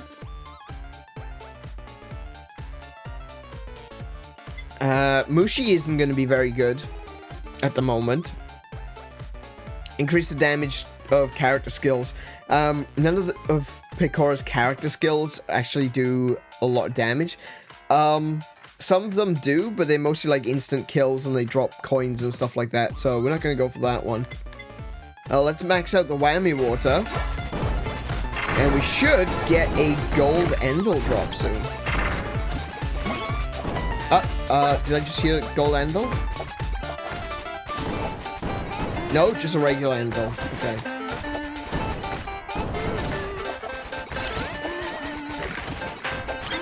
There it is. Okay, whammy water and glow stick, and we get snowflower sake. So snowflower sake is going to freeze enemies. It just kind of randomly scatters around the screen.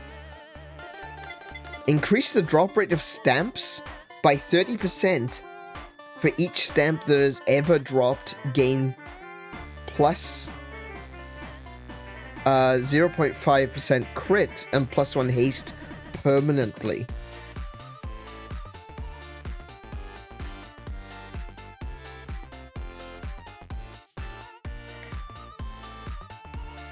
That's a very interesting.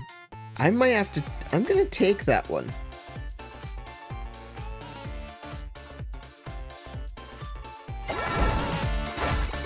And I just realized something. I haven't enchanted the bounce ball.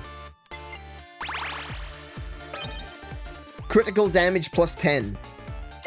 I'll do this now. Thank you. There's another sticker. Just straight weapon damage increase. Nice. Psycho Axe. Ooh. Okay. I'm gonna put a hold on the Psycho Axe. Actually, no. What I'm gonna do is I'm gonna eliminate the sausage. I'm just gonna level the bounce ball. What I would love to get is the cutting board now.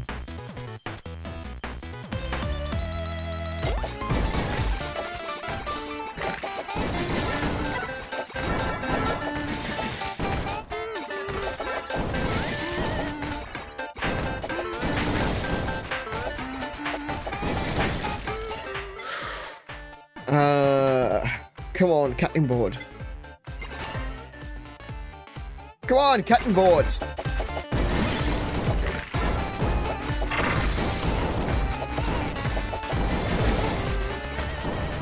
Good lord, I'm wrecking these. These deadbeats are just going down. There it is! Oh, and it's already enchanted. So let's take a little look at what we got. Damage plus 15. I kind of want to get the size increase, so let's re-enchant it. Cooldown? No.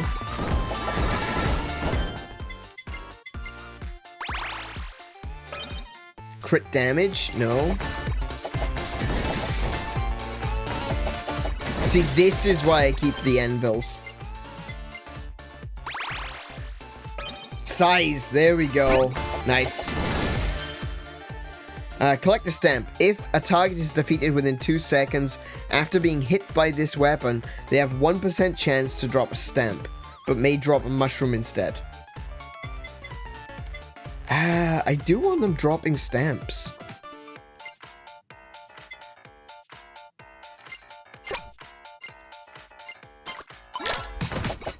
Yeah, I want them dropping stamps. That's going to work with the tiara.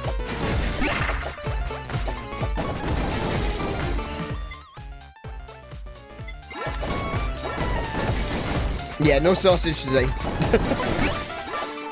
We're not going to Bunnings.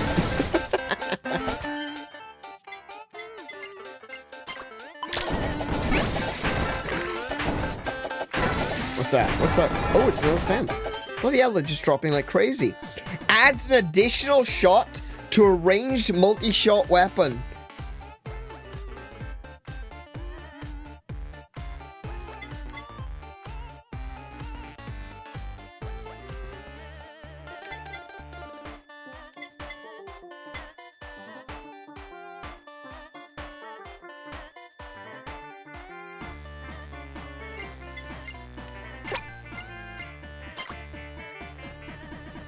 Yep. I know that worked really well with the stamp collecting tiara, but to be fair, stamps drop pretty regularly anyway. So 1% increase of chances of dropping a stamp is not that great. Adding 2 additional shots, however. Oh my goodness, this is overpowered.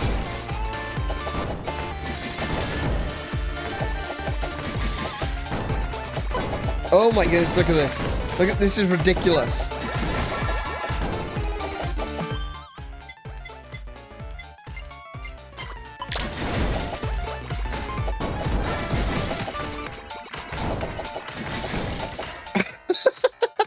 This is insane. So you may have not noticed that there is actually a bounce ball on the screen. It's just very, very tiny. Much like the chopping board, the bounce ball is also determined by the size of the character's breasts. Unlike the chopping board, which is bigger, the less chesty they are, the bounce ball is bigger based on how chesty they are. So,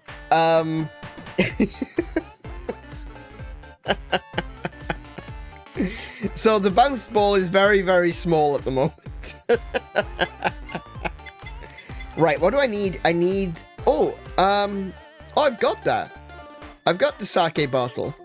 Okay, we'll keep the sake bottle going then. Hey, Plague Doc, welcome to the stream. How are you doing? Appropriately enough, there's so much chaos I can barely tell what's happening. But that might just be the downside of watching it on your phone. Turn your phone sideways. I noticed the ball is a different benefit to having the ball with a pattern character for collab, I think. Yeah, this is the collab that I'm going for. It's called the Perfect Wall. We're gonna go sake. Do you know what? Now that I've got everything charged exactly as I want it, I might use those anvils for leveling up my tools. Leveling up my weapons, becoming stronger. So the bounce ball is maxed out. I can upgrade the cutting board again. And finally max that out. So we got maxed out cutting board. And a maxed out bounce ball. Which means I'm looking for a golden... There it is.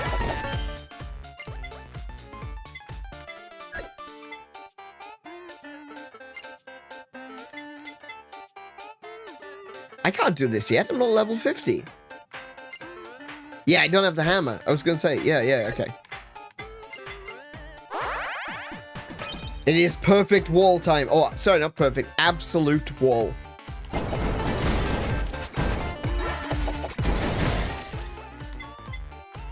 I don't need the chicken feather.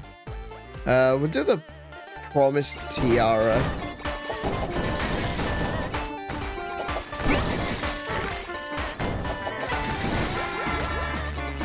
So you can spin the wall as well by spinning the right stick. All right. So what should we go for next? What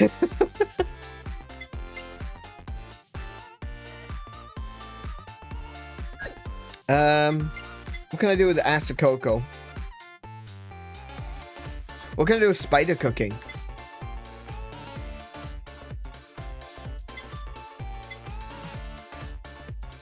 I could do spider cooking and lava bucket. I could go for the BL book and the Psycho Axe next. So I'll just get the Promised Tiara level 3. There's the hammer. Okay.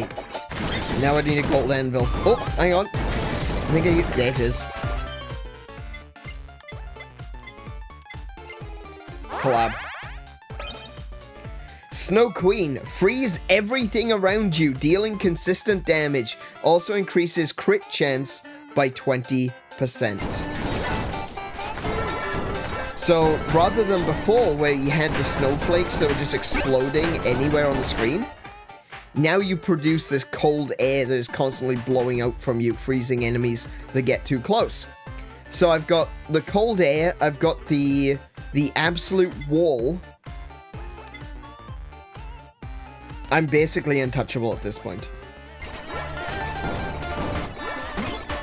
Oh, there's a... Can level up my strength and my rockets.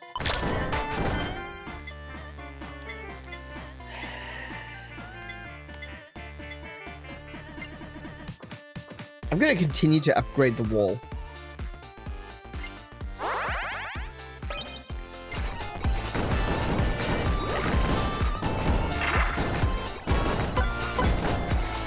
Good grief. They're not even getting a chance to enter the bloody screen. I could go fan beam. No, whoa, hang on. What can I do with fan beam? Hold on.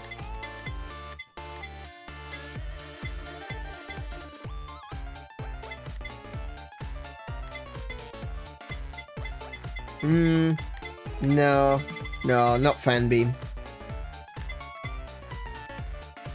Oh, actually I could. If I did fan beam and idle song, I wouldn't be, I can't do the super collab, but I can do fan beam and idle song.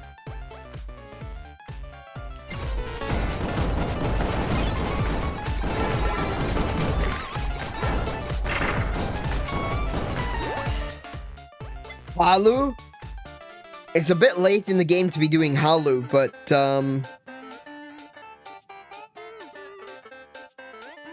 let's do it. So what Halu does is it makes the game enemies, for every 5 enemies you destroy, you drop a coin, which is good. That's what you want. But it makes enemies more numerous and stronger.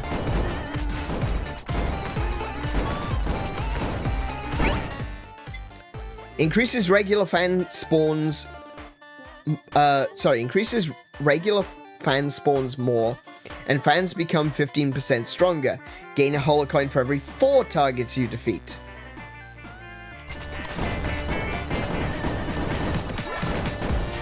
of course, my HP is coming in because of coins. So I buy health. Okay, so I'm going to sell that one.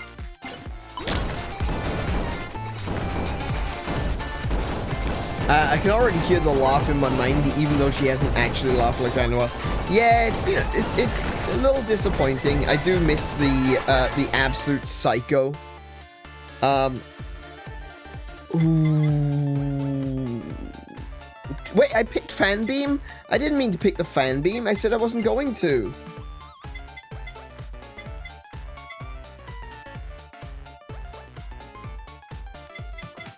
Ah, I didn't mean to pick the Fan Beam.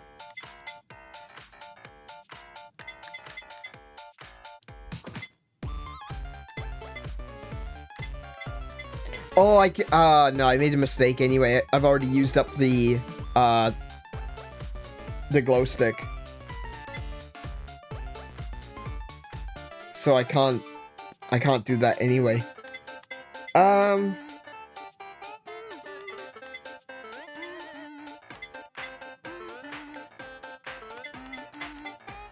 I could go Fan Beam Asakoko for the flamethrower. I do like the flamethrower.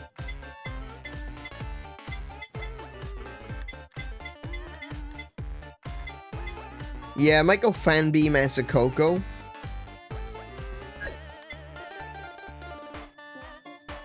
And I'm gonna grab the BL book now as well.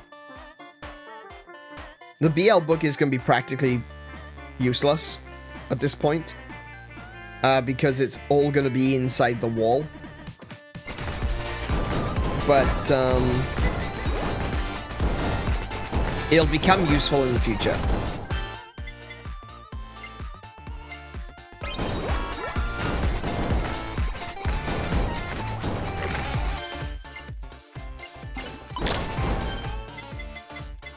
Oh, excuse me.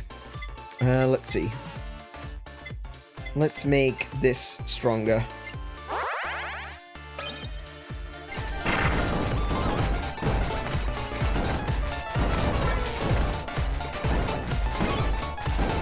Wow, it's just dropping anvils. There's so many anvils dropping today. It's crazy.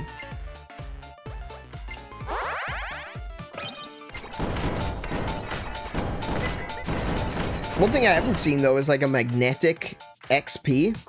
Magnetic XP is really useful because it'll bring all the XP from around the arena to you. I've got the Idle Song, but I don't think I can do anything with Idle Song. Oh, X Potato. That's it. That's all I could do. Nah, okay.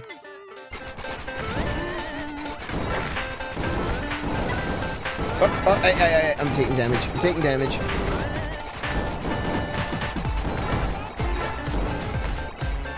That was a terrible place to do a little bit of dodging.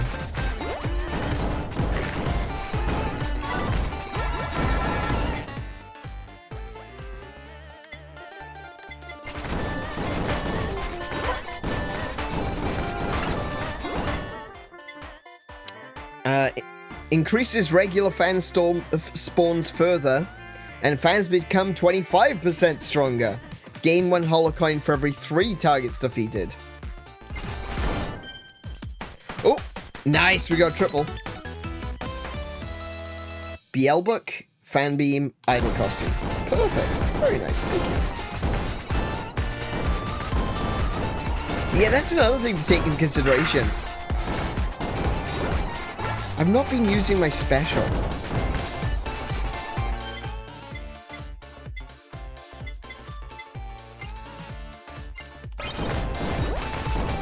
I think I could probably just stand still and not have to...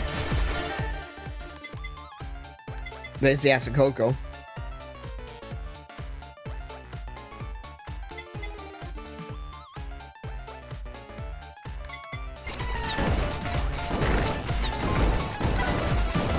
Yeah, I can pretty much just stand still at this point.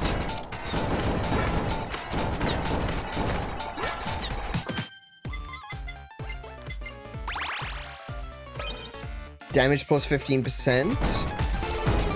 Just trying to think. I want the... Increase regular fan spawns even further beyond, and fans become 33% stronger. Are you sure about this? Yeah, damn skippy I am.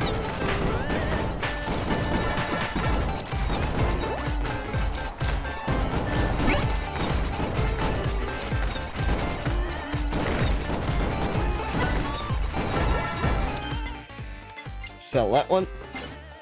Oh, actually, do you know what? That might have actually been a really good... Good lord, look at that. Just rips through them.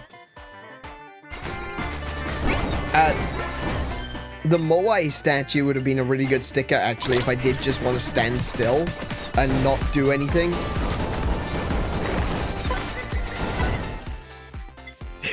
Halu, level 5. Don't do it.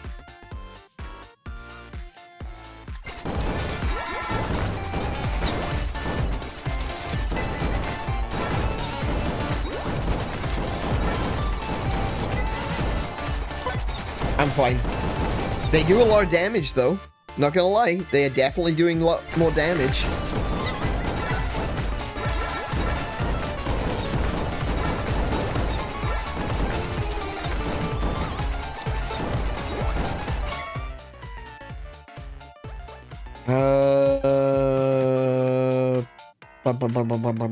Asakoko.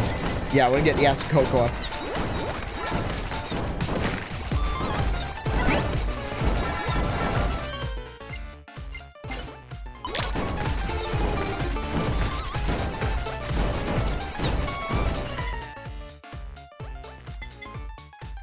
Asakoko.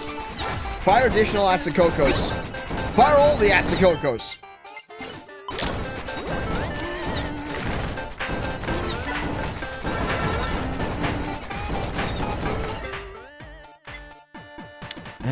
Let's see. Idol costume. Sure. Let's use that to get the money. Let's see. Increase. No, I want super chatto time.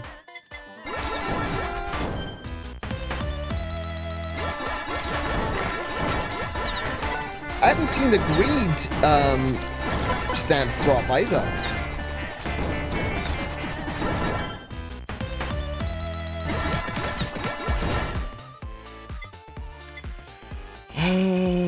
Be the plug-in type Asakoko. Give me the butt-seeking Asakokos.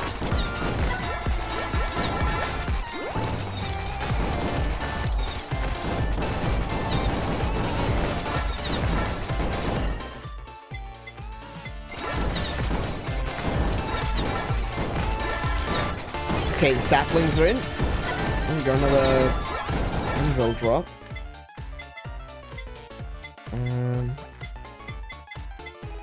Everything's enchanted. So I might re-enchant the fan beam because, like I said, I wanted to get the size increase on that one. Cooldown? No, wrong one.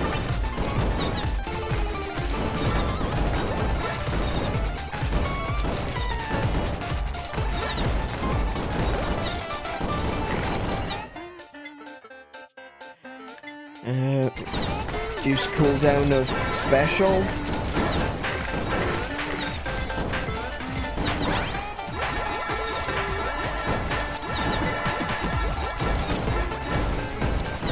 I need to get to the Endals.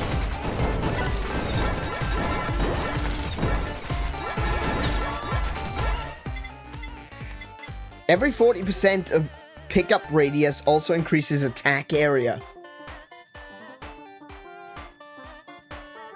Ooh,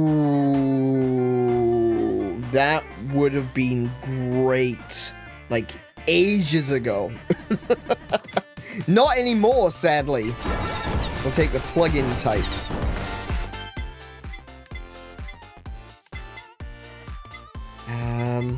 Let's see, what should I increase the damage of? Probably the rocket launcher, eh?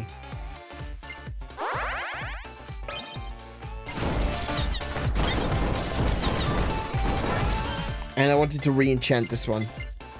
I'm hoping for size. Size! Yes! Perfect! Now, let's get this fusion going. Flamethrower!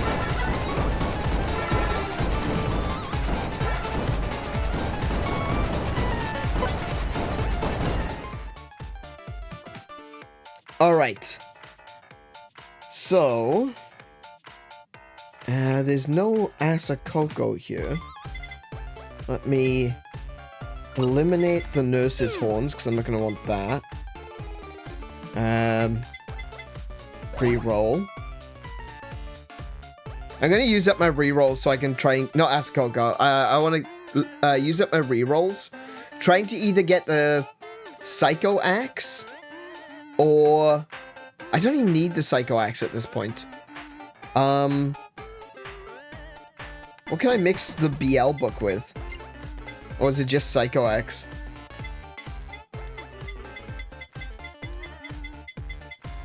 Oh, the sausage. I already eliminated the sausage.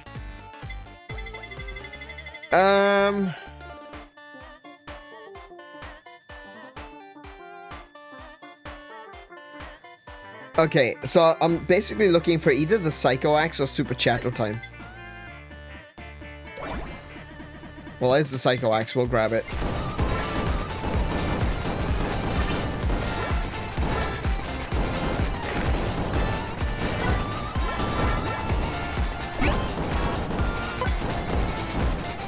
Oh, there's a make it bigger sticker.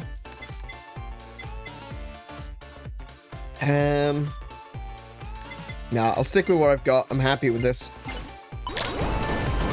I usually, don't get me wrong, I love making it bigger, right? But sometimes you just have something that works so perfectly that you don't need to make it bigger. It's fine the way it is. Size isn't everything, folks. No matter what people might tell you, size isn't everything. It's how you use it.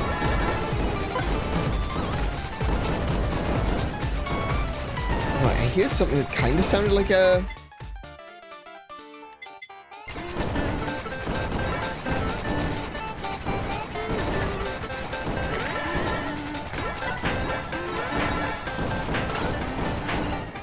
I thought I heard a stamp drop, but maybe not.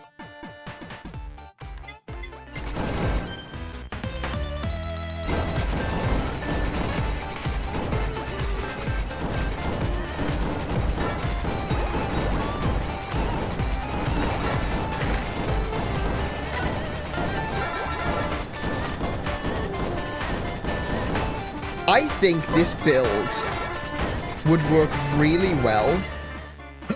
There it is! All coins are automatically drawn to me. So every time a coin drops, I now automatically pick it up from anywhere in the arena.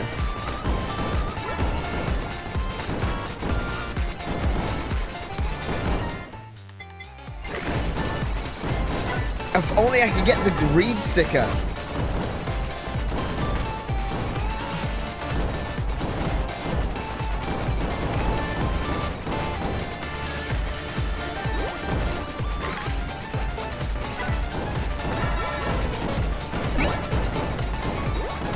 No, that's the wrong sticker. If I can get the greed sticker, I would be inclined to possibly switch out the damage dealing. Because as you can see, I'm not having any issues whatsoever with damage dealing.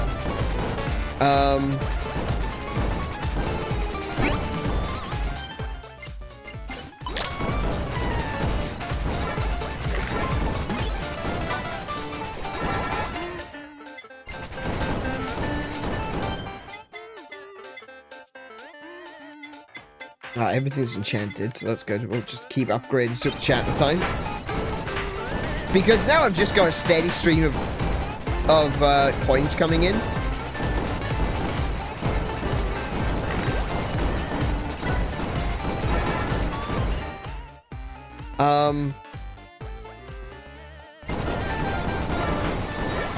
Even if these enemies could get past the walls, and some of them might.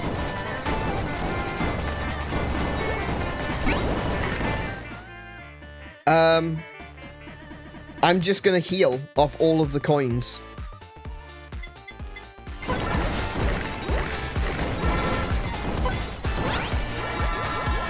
Greed! Oh, greed dropped!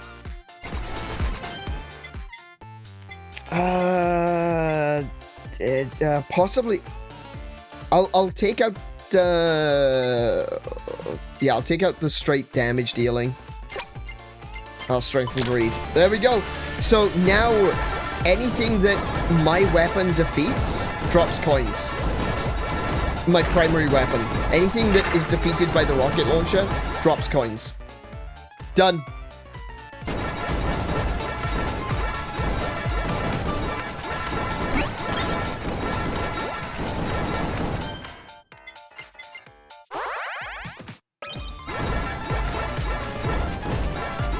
This small army, and she is not gonna last. What should we go with? It doesn't really matter at this point. Let's go with 𝗦𝘄𝗶𝘁𝗰𝗵. Oh, I wish I'd chosen the stage in endless mode now, because I really feel like I could do. There she goes. Easy. Damn, what a build! That is ridiculously powerful. Look at all that Holo bonus.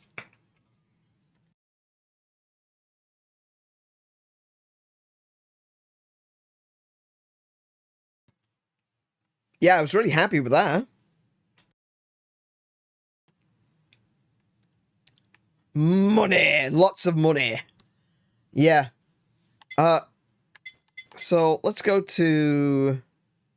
Like, we've already established that Pekora's got a very powerful weapon. So let's go to main menu.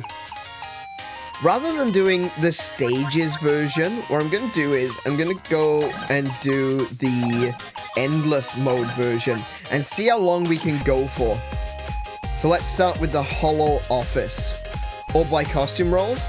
I've got all of the costumes now. We have everything. I didn't even use the quick dash. Right, where are they? There they are. Come here. Come here, you cute bastards. Now, this one might be a little bit harder for Pekora. Bounce ball, good start. We're going to try and go for the same build again. Limit up. I might... Yeah. This one might be a little bit more difficult for Pekora because there's less room to move. You need to get some good distance on Pekora very early on to try and avoid getting, you know, ganked. We'll do that one to get the gambling going straight away.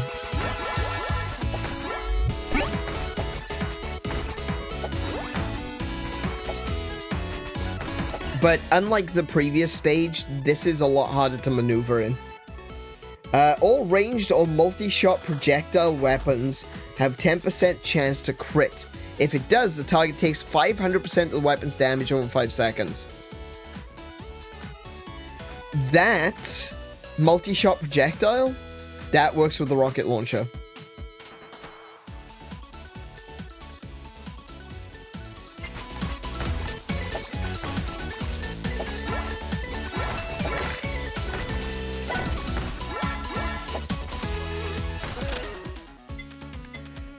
Bunny. I don't want to go that way. That's a dead end.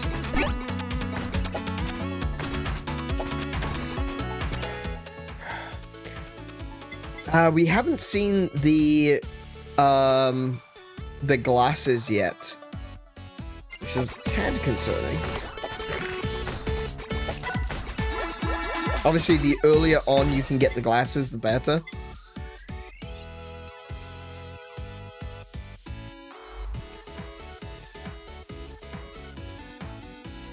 I just had a thought.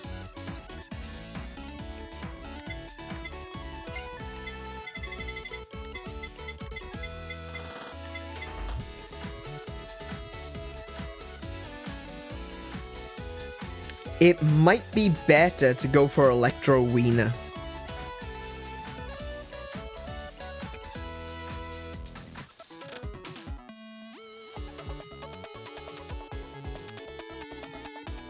Hear me out. So if I've got the absolute wall and I'm just standing still spinning the wall, I can also be spinning the wiener.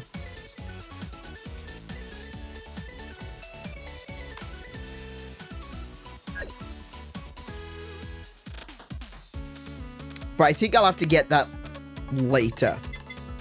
So let me eliminate the beetle, because I'm not going to be using the beetle. I'll take Gambler level 2. Actually, let me grab that sticker as well.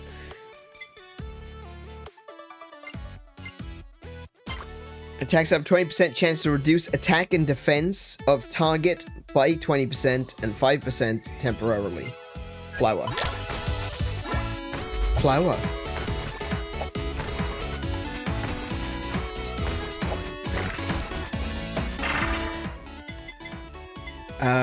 Limiter. Okay. Okay, it should be pretty good to go with the limiter now, because I've got, like, huge amount of range to pick up. Oh, and that's a magnetic one. That's what I wanted last round.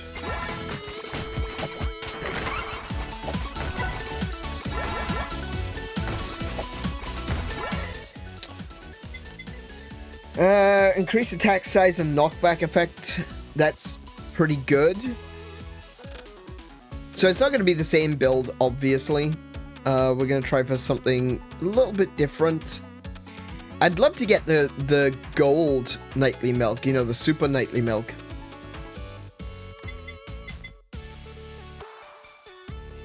But that would work really well. I think that would work better on the build that I had than what I actually ended up having in the end. You know, I could probably have gone without the limiter, honestly. But limiter is, of course, incredibly useful. Unit stamp. Decreases the damage of the main weapon by 20%, but increases the damage of all other weapons by 4%. We won't take that one. Actually, I know we will take it, and we'll use it to level up other stamps later. Gambler.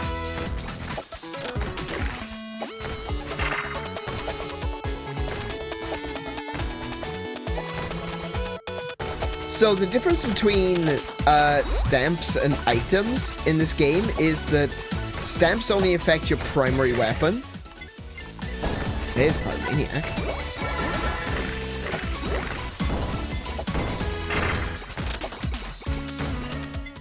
Stamps only affect your primary weapon, whereas like Nightly Milk will increase the size of all weapons.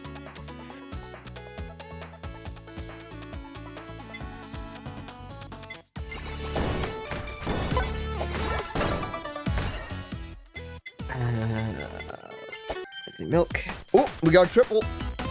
What we got? We got the shades, the rocket launcher, and the ball. Okay, cool.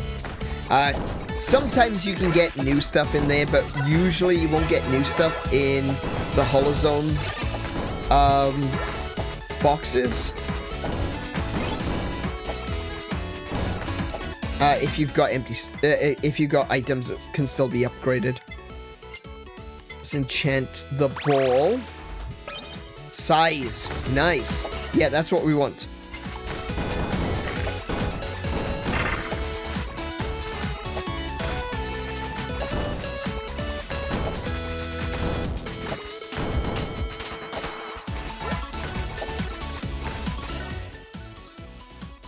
So what we probably won't go with for this playthrough is like the tiara.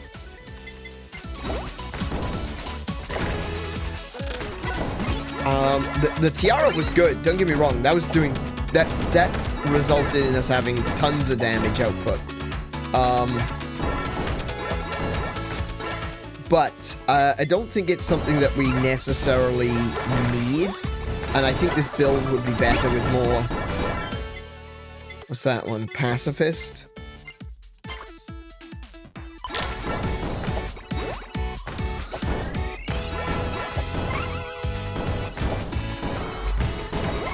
Too magnetic. Do you know, we had tons of anvil drops in the last one. In this one, we've already gotten 2 magnetic, XP crystals. I can't remember what they were called for a second. We're gonna go with that one.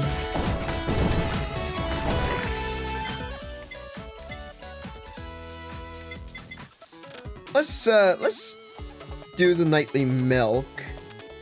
I know I want to keep it. I want to keep it for enchantment. So this stage, as you can see, it's a horizontal stage. It goes left to right. It doesn't go up and down. Just side to side. And that does mean that you have less room to maneuver. Do you know what? Actually, the idle costume would be pretty good. And there's a lot more obstacles as well, which is a bit of a problem. Hang on. Do I need the glow stick? Yeah, I need the glow stick to go with the whammy water. Okay.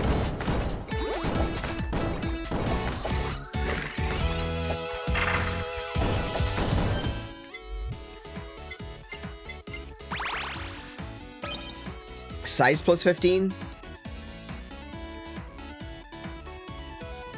I don't need size. I want damage. I want damage on the whammy water and the glow stick.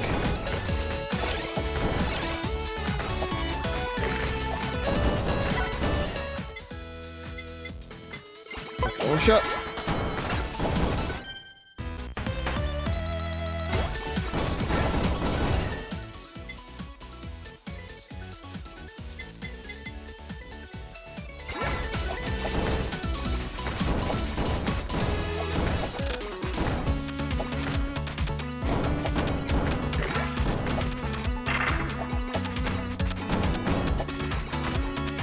Yeah, so the reason I want damage on the whammy water and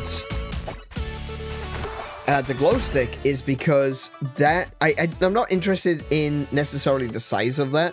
I want the damage to be more contained locally to where I am. I mean, size could definitely be useful, but I think more damage is better.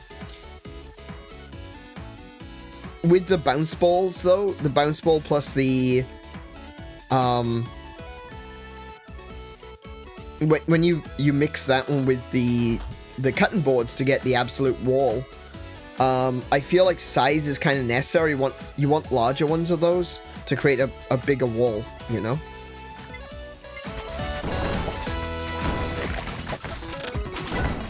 Three magnetic experience tokens so far.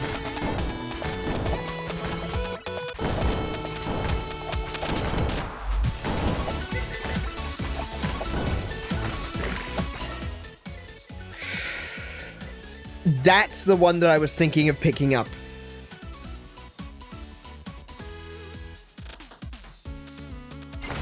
Damage increased based on your pickup radius. And pickup radius is affected by the limiter and nightly milk. Oh, if you can get the super nightly milk, that'll affect radius as well, I believe.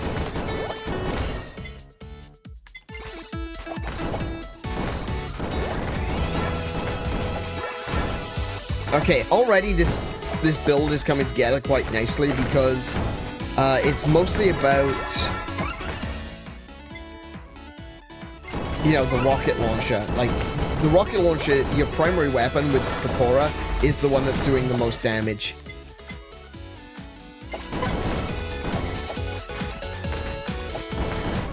Though she is crit focused.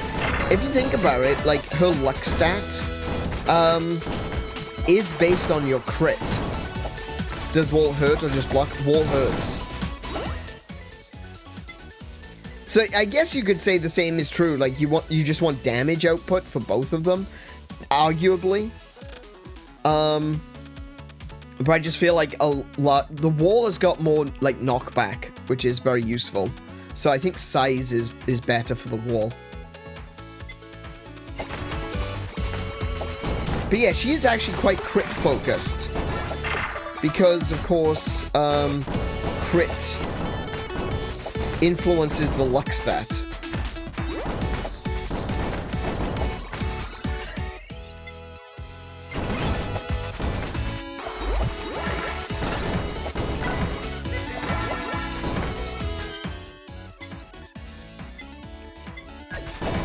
I'll leave that there for now. Oh, what happened there? Good lord. So I didn't get the glasses this time, which is going to severely reduce the amount of damage I'm putting out. I'm already level 32. Getting the glasses now would be kind of pointless.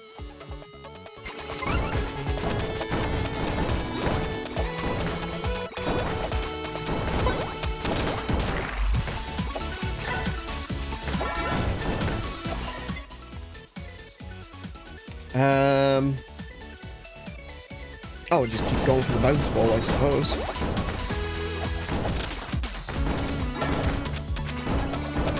Let's get that. Yep, level up the glow stick, sure.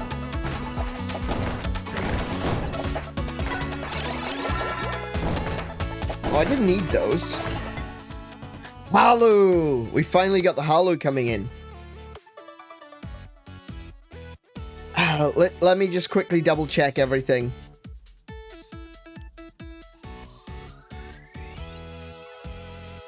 So I need the sake. I haven't seen the whammy water yet. The sake and the whammy water will create another spot, so we could probably start taking the Halo now.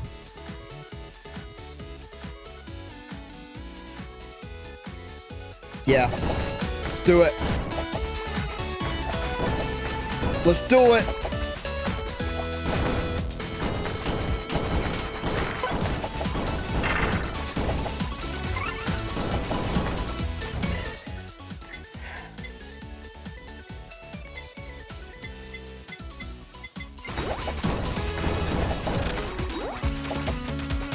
So long as it's an option, it'll keep showing up. You know, so long as I've got it, it'll keep showing up. Which is good, because obviously that's what I want it to do.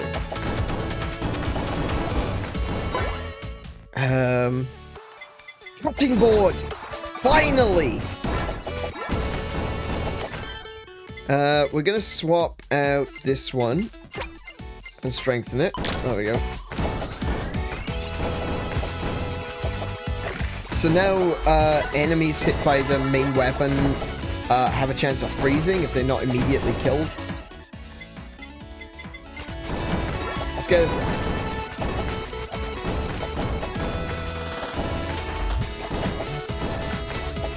Look at the size of the chopping board already. Good grief.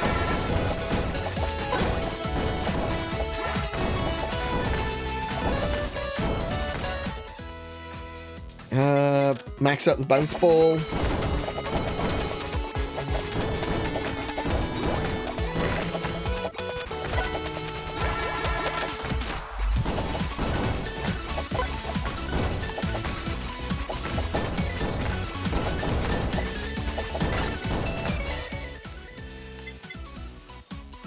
Cutting board. Cutting board. Nice.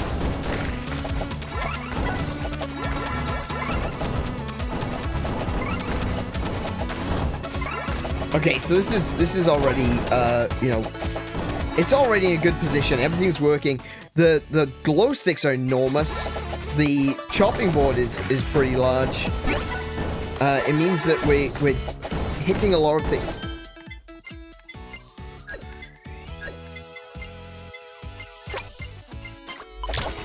Explosions on explosions on explosions.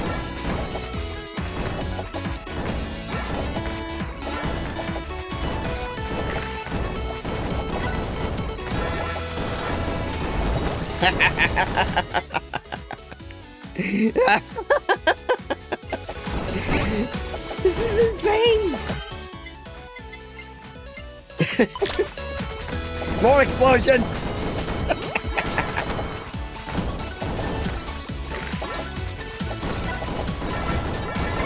So Sorry, I'm doing the evil laugh wrong. I mean...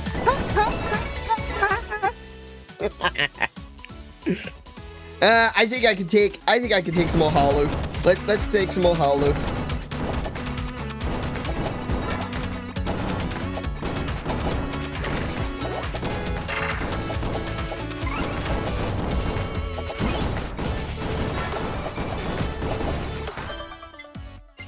Enchant the cutting board. Cooldown? No, I don't want cooldown. Nope, I can't combine them yet. I want to get the right enchantment. Size! No! I'm going more chopping boards. Not chopping boards. I don't have any more anvils.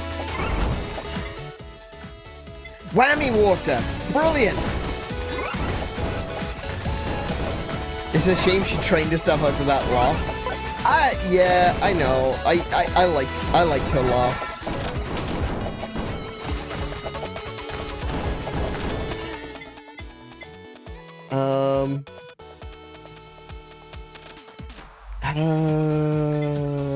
Close deck.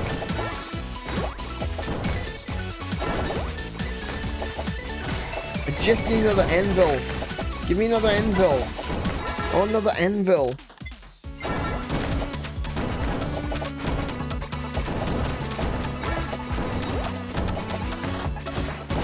Icon has anvil, please.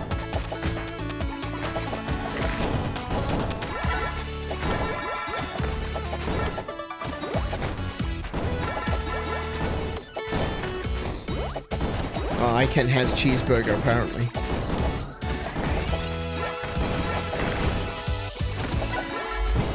Oh, Mikadanye.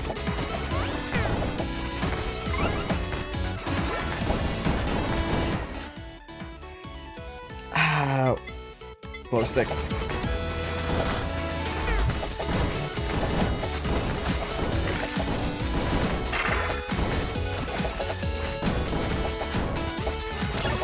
Oh, there she goes. Glow stick. I just realized I don't have enough room for the super chat.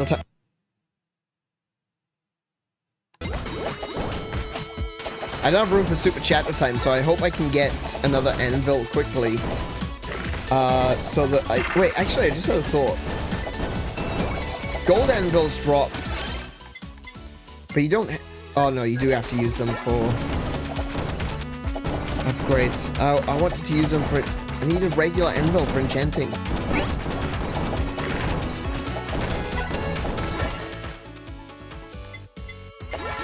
Oh, I should have gone for the whammy water. I don't know.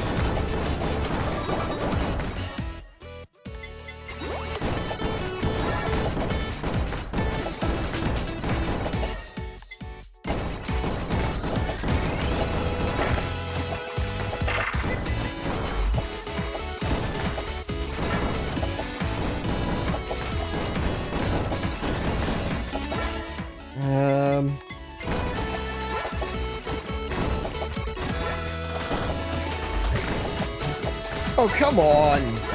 No anvils? Are you serious right now? Come on, game. Don't be like this.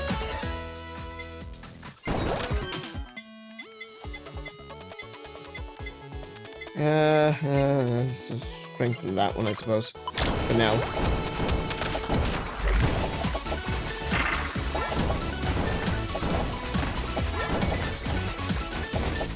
Apparently I missed a sticker over here. Which sticker did I miss? Oh, this one. Okay.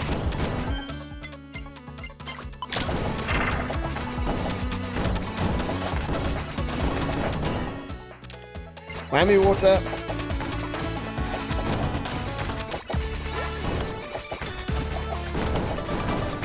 I think I should just stand still and just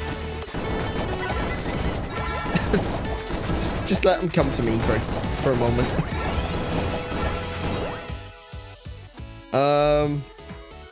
Whammy water. Greed!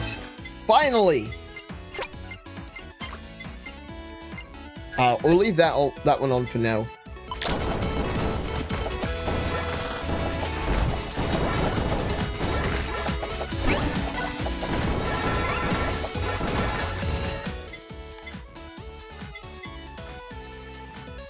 I just realized something. Hang on.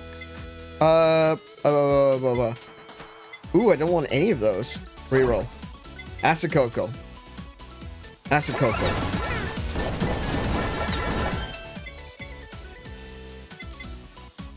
Wait. Hang on a second. Hang on a second. Hang on! Character. Let's see. Whammy water has not been enchanted. Glow stick has got the size enchantment. Come on!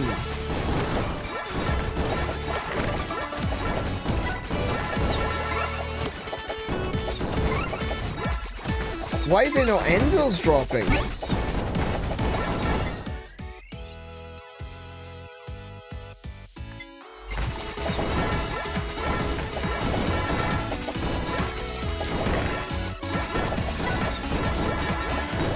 Wait, what was it? Oh no, that was a little sticker. Hang on, what was the sticker? Which sticker was it? Oh, it's the damage sticker.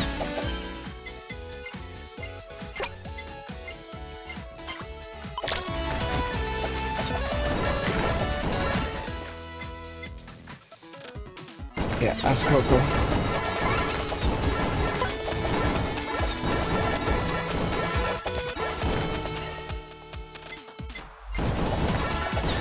I don't want to go up to Max Halu just yet, because I don't have the collabs yet.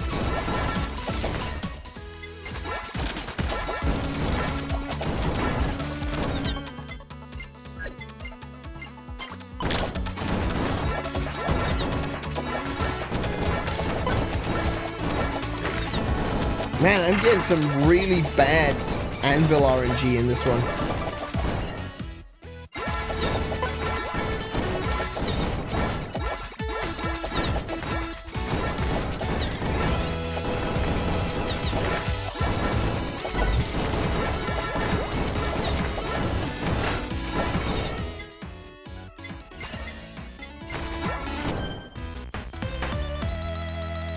Oh no, I have to.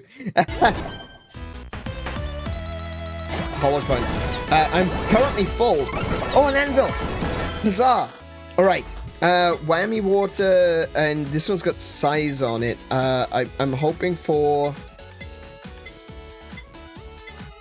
Actually, I'll change the cutting board. Re-enchant that one. Cooldown. That's not what I want. Another anvil dropped. Nice. Oh, perfect timing. Come on, damage. Back to size. Of course it is. Another anvil. Oh, it's all coming up anvils. Attack up.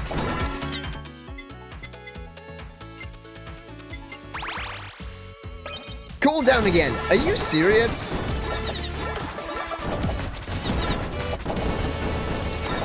What's happening? The gacha is screwing me right now. I'm okay though. I think I'm okay because I should have gone for crit there. I think I'm okay.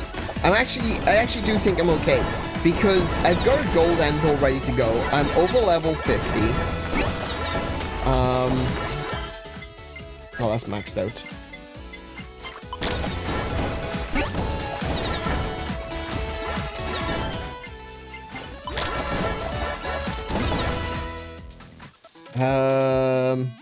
Haste.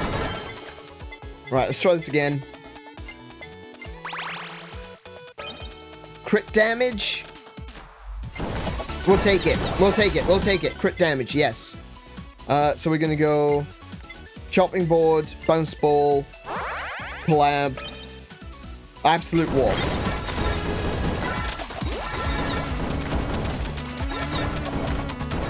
And immediately a second gold anvil appeared.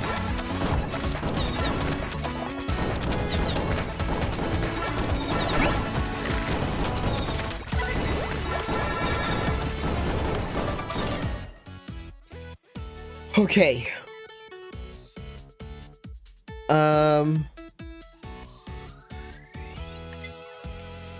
What did I want to combine the whammy water with?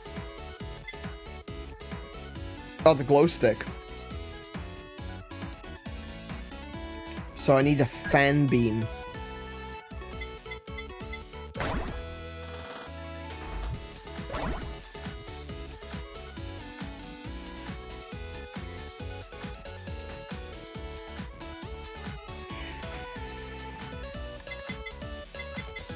Let's eliminate the lava bucket.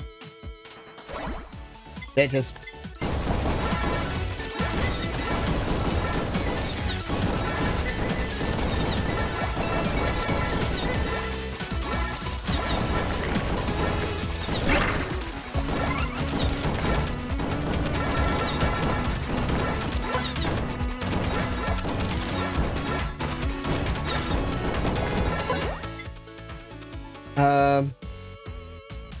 Crit. There's another. That's all maxed out now. Just sell it. Right, enchant. Damage. We want damage. We got damage. Cool.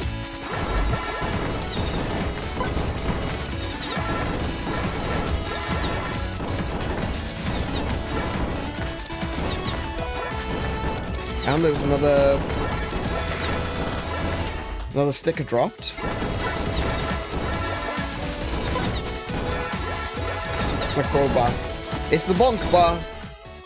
We'll sell that one.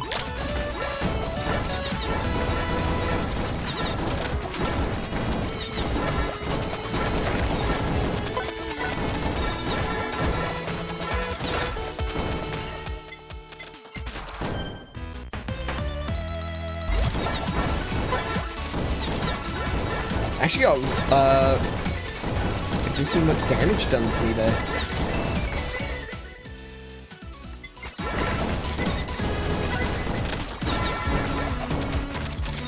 Choke. I don't know if I need to actually spin this, but it feels like it does more damage when I do. Hang on, what was that? Oh, that was a Yago dropping in. He went down quickly.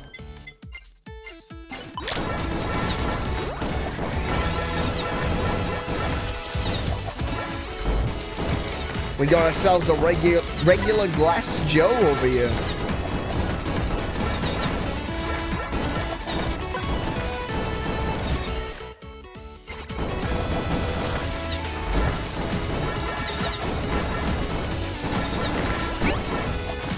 We got the crit up goggles. We'll sell those. I want the extra projectiles.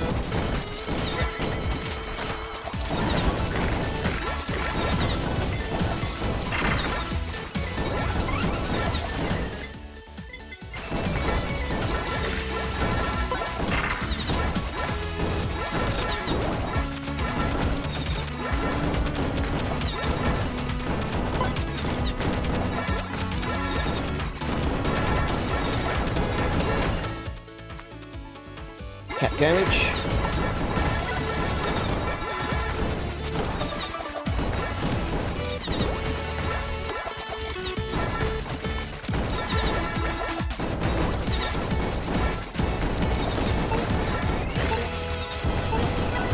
Oh, I can see it. There it is.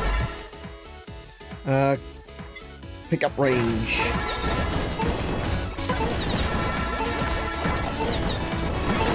There he goes. He went down. Nice. Okay, crit.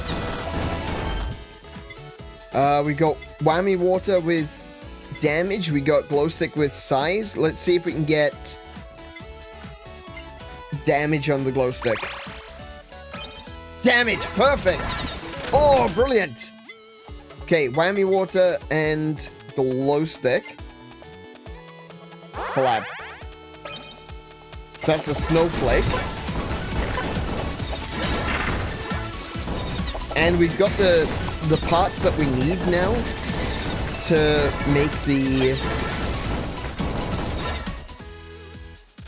snow flower, I believe. I want to try to get the sausage again. What do I need to combine it with for the lightning?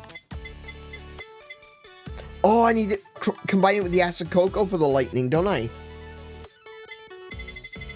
Oh, it means I've picked up the fan beam for no reason.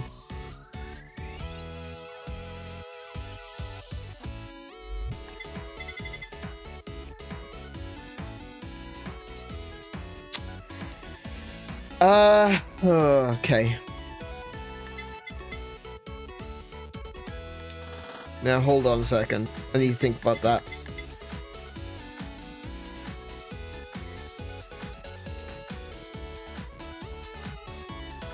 Yeah, I need to think about that. Maybe I won't bother with the wiener then. I might not bother with that one. I'll go with the BL book and the Psycho X.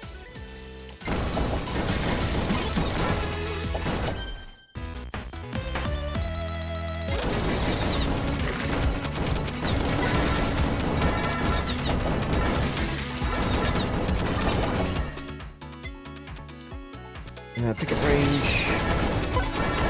Because pickup range equals damage for me right now. Which is great. There we go. Gimme.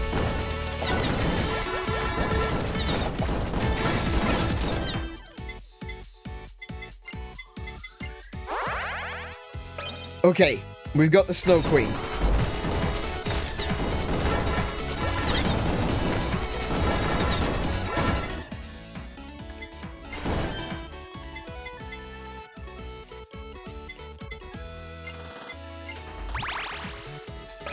Cooldown? No, no cooldown.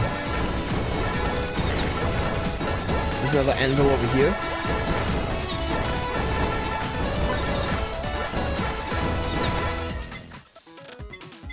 Ooh, the promised tiara. Oh, yeah, of course. Items have come back in. I've got a slot now. So, what I want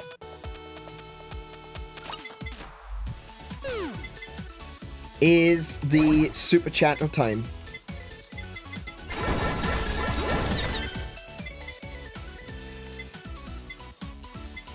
Switch that one. Enchant. Crit damage. Yeah, okay. I'm good with that. Crit damage. Yep.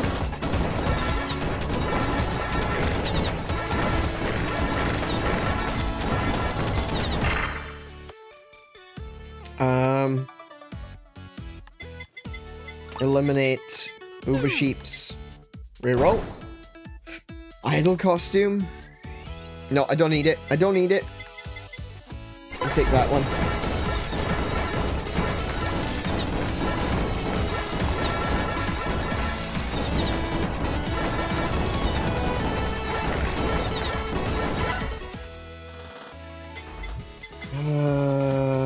Pickup range.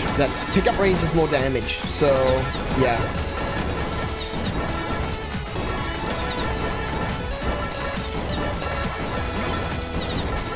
We got another anvil down here. Attack damage.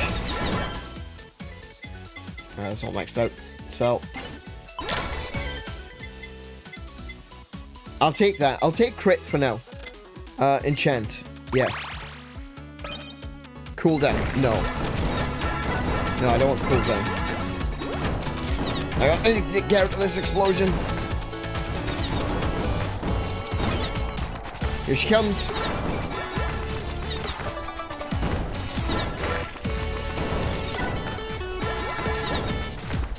There's another anvil. So, we're currently fighting, A-chan. Damage. Perfect. That's exactly what I wanted. Sell that one. The sticker that I want is the more projectile sticker.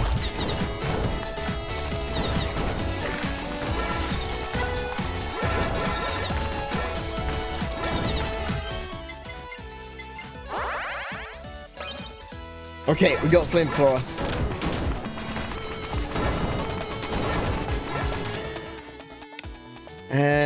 The L book.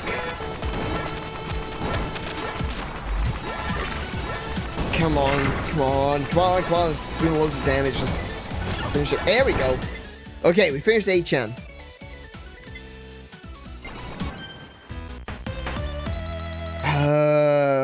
Do I want... No, I don't.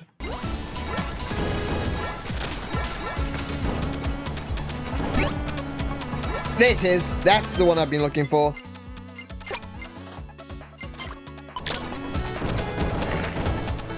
Five rockets.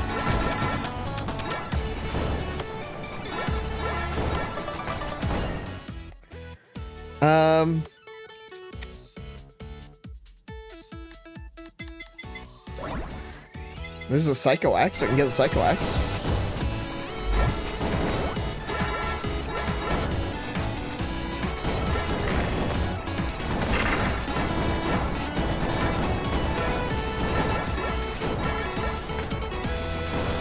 Okay, I think we're good now. We should be good for at least the next 5 minutes. But then things are gonna get really hard again.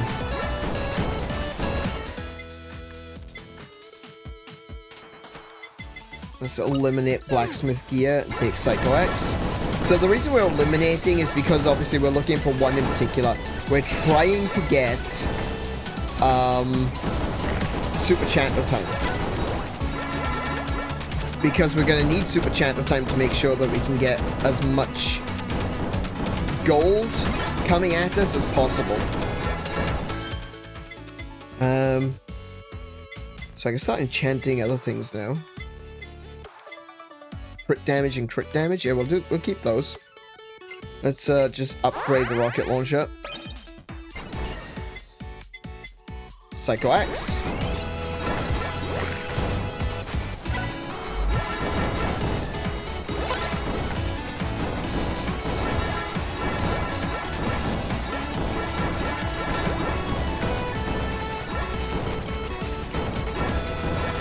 Actually, now that I think about it, we should be fine for the next 10 minutes.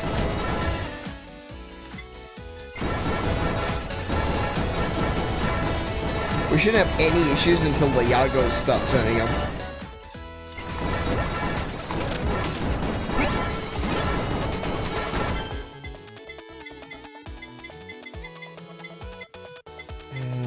Upgrade the wall to a level to a +1 wall.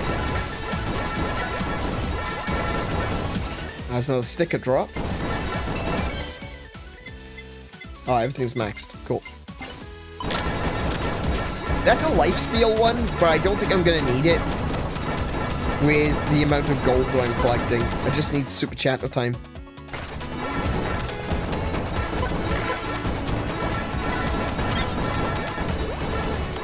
Something just dropped.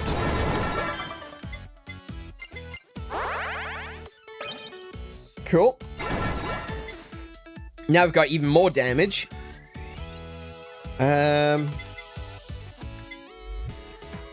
Whatever I take next is it's gonna be the last one, because there's no more combining I can do. I've only got one slot left. So whatever I do next is gonna be, in terms of weapons, is gonna be the last one. I think spider cooking is a really good one because it's defensive. If anything gets past the walls, spider cooking is gonna take them out. And this one's got crit damage. So let me hold that and re-roll. There's Super Chanto time.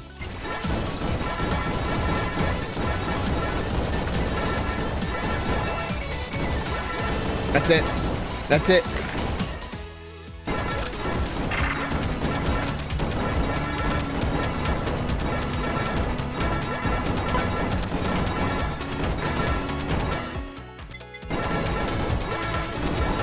All enemies are dropping more coins, and the coins are automatically being picked up by me.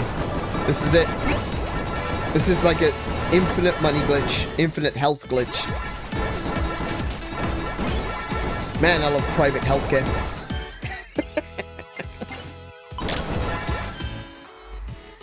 Let's improve the Snow Queen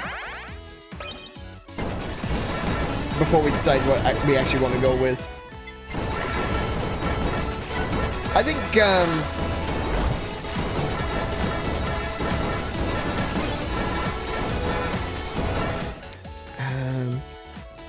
like, EN curse wouldn't be too bad either.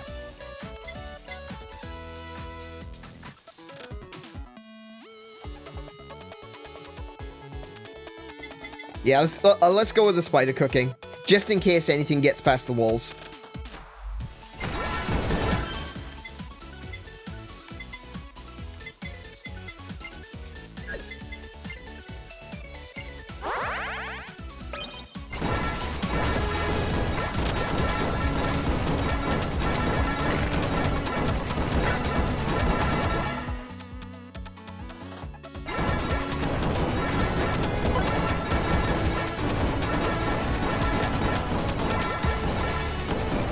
Man, Pekora is just so strong.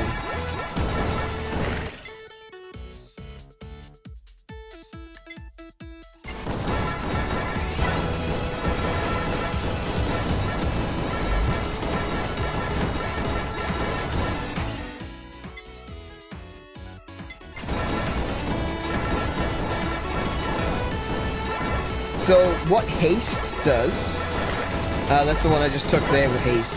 What haste does is essentially it just speeds up the time between shots, and that applies to all weapons. Pick up range, that's more damage. Yeah, a lot of these items that convert one type of bonus into another type is very, very useful, especially that converting pickup range into damage. Like, pickup range is inherently useful. It's the reason I always try to go for the limiter. And turning pickup range into damage is just straight up ridiculous.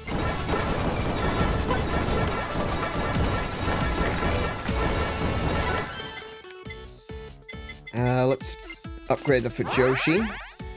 So I realized I hadn't done that after the last one. Another Endel.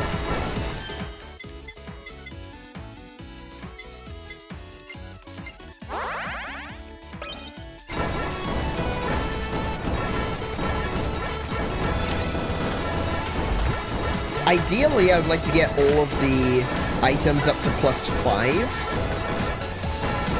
Because otherwise the Yagos are going to be extremely hard to kill. I had another Anvil drop. I didn't see where it was, though. That's right there.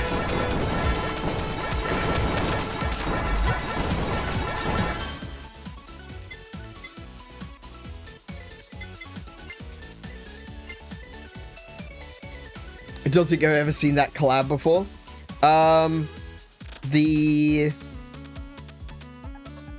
Which one? The Fujoshi or the flamethrower?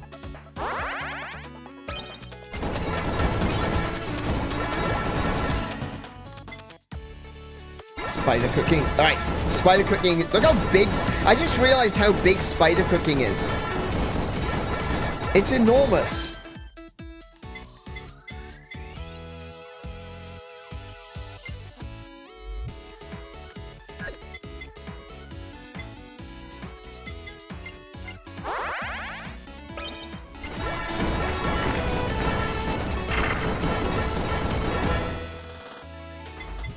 Haste up. And of course, haste is always good because, you know, the more shots you fire, like, you can increase the damage of your shots, that's great.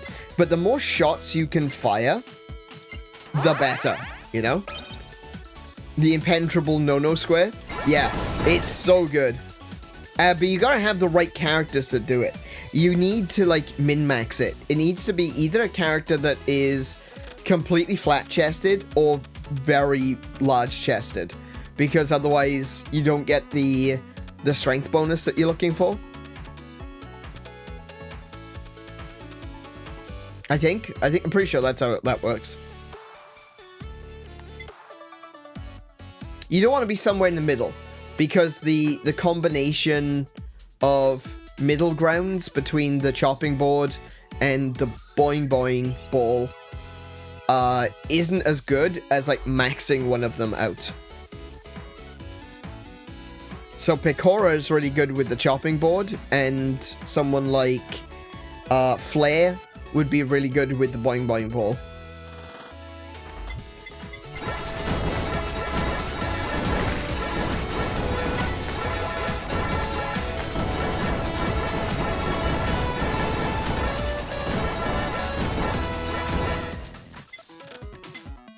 I could go for HP. I should have been collecting HP by now, really.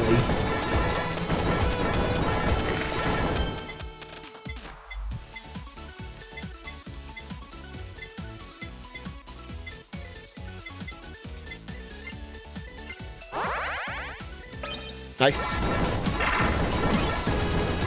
I have another one. Another anvil. Now the anvils are dropping.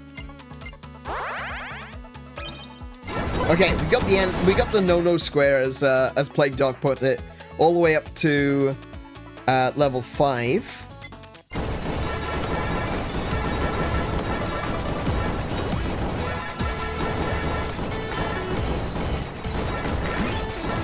Hang on, I need another anvil. Where is it? Put up. So let's do the Snow Queen. Let's see if we can get Snow Queen up to 5.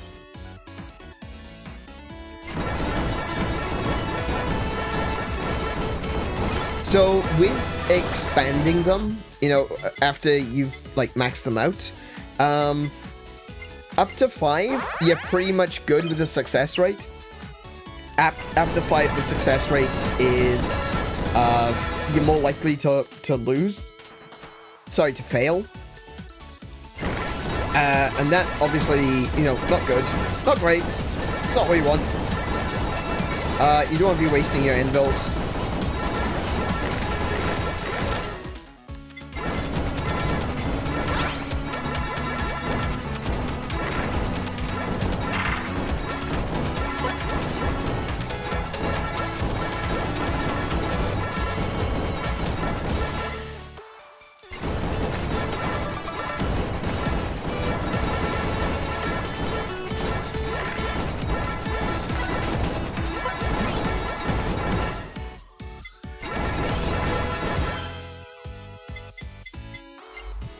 See if we try to increase it, the chance to go from 5 to 6 is a lot lower. So we'll do... See, that's a success rate, 105%. Oh! Is that because Pekora's got the luck stat?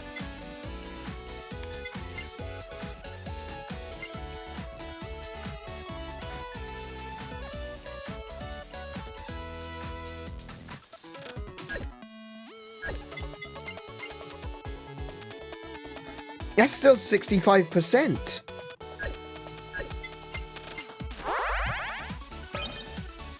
Those are still 65. You can get 5 easily. I thought I was getting, you know... Usually when I tried to get to 5, I had a little bit of issue.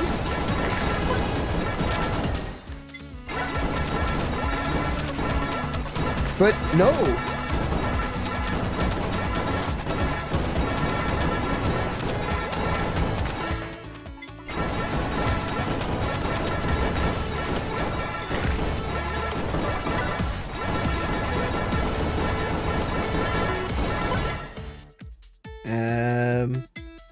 HP. Let's go for HP.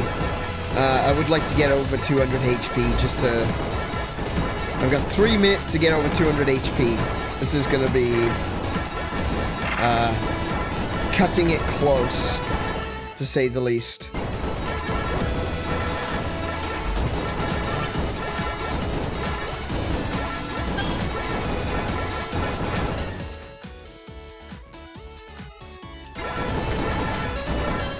Increase attack by 1%. Nice.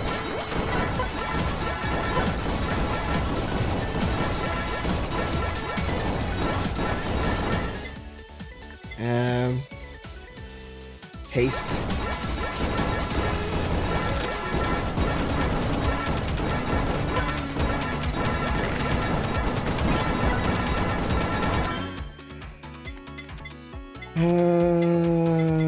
Yeah, let's get the Fujoshi up to 5 if we can.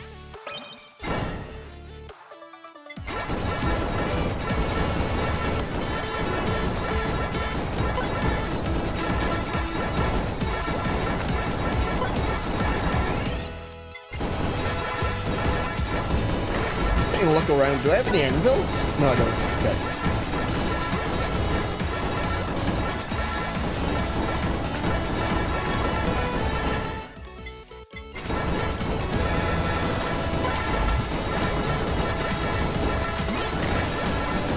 Here's one there. What's over there? Let's see.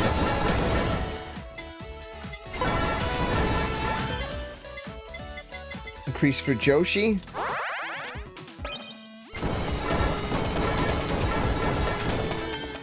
And again. I failed. Yeah, I'm more used to that when I try to level things up to 5. Is getting a failing. But no, it seemed like it was just going so easily. I was so confused. But I think it's got something to do with the fact that Pekora has a luck stat.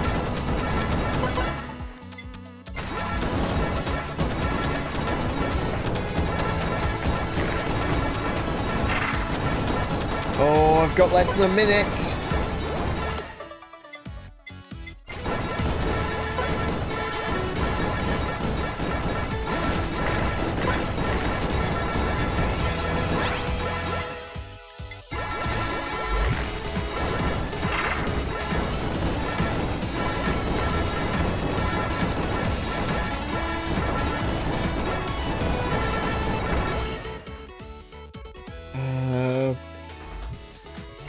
Pickup radius is probably my best bet, because that's, you know, like as I've said, pickup radius is contributing to my damage output.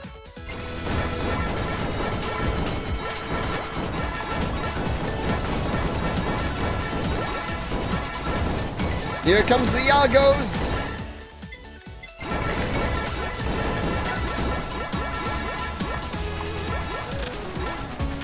Oh my goodness, no. I actually thought that I'd be able to survive that. And he got me immediately. Damn. Still, 2 million score.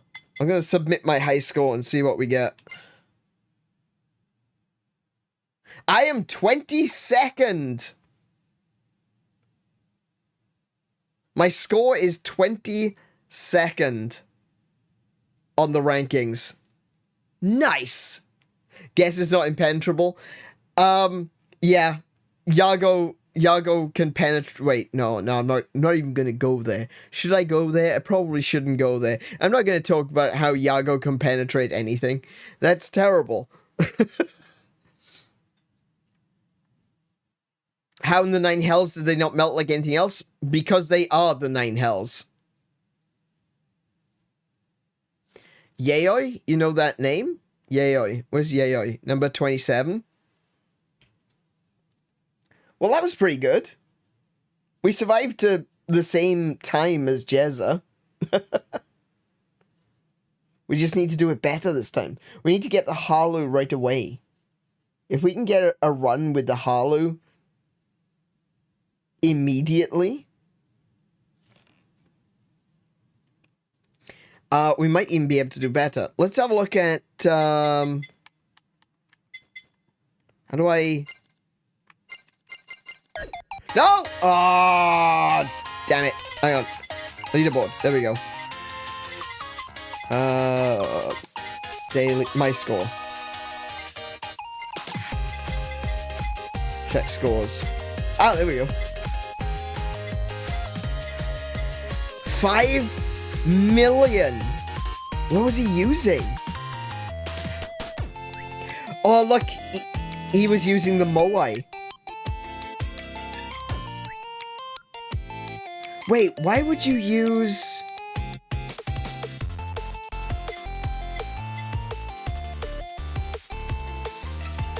Bonk Stick kind of makes sense. I don't see the point in the Pacifist because... Okay, I don't see the point in the Pacifist stamp because nothing on that stage, aside from A-chan, has...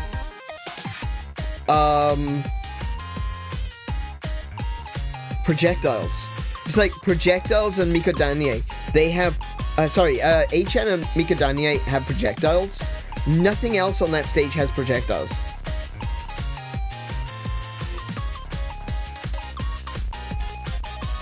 But you can see he's got a very similar setup to me. Halu, Limiter, the Limiter badge, Super Chatter Time. I'm amazed he's not using Greed though.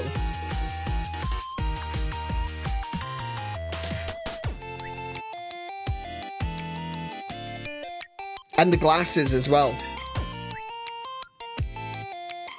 Oh, look, he's using the... Okay, so he's using the...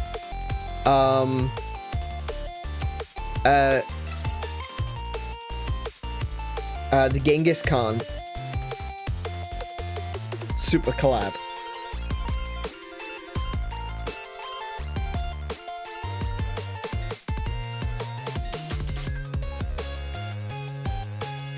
Interesting. I'm not sure what that collab is, though. The skull? I don't recognize that. I don't think I have that one. And I don't think, not X-Potato, Doggo God is that good, personally. I just don't...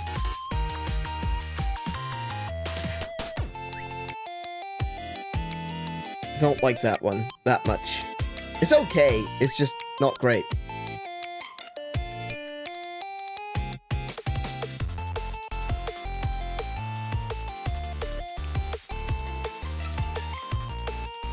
We could look up the collabs. I'm gonna assume that it is... Let me have a look. Let me think about this. Let's have a look at what we've got so far. Let's look at the armory. So we're still missing a weapon. There's a weapon I haven't collected yet. I have no idea what that weapon might be.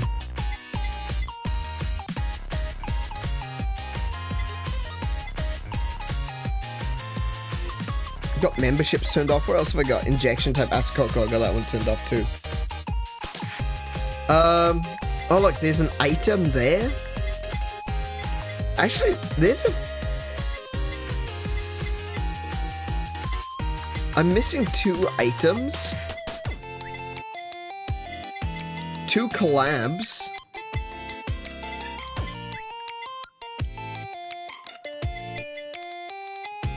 But I found the true infinite BL works.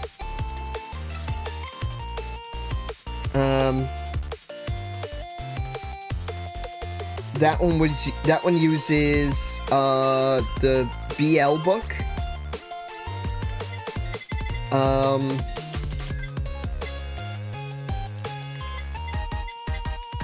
So it's the BL book, the Psycho Axe, and the Hope Soda.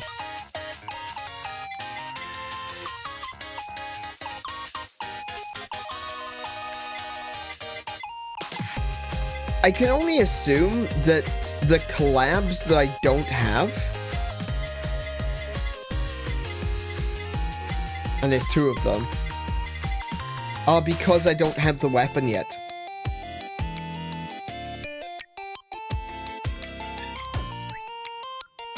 So I still need to find that extra weapon. And there's no hint or anything to tell you how to find it.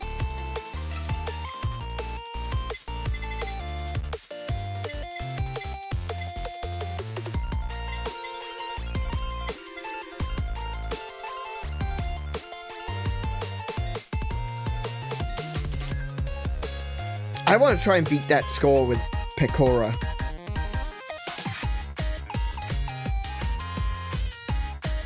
But at the moment, it's not even that I'm not fighting with a full armory. It's more that I don't even know what I'm missing.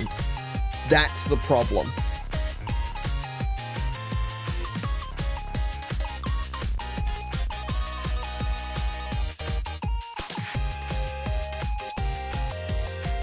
So even if it was something that would benefit me, I don't know what it is.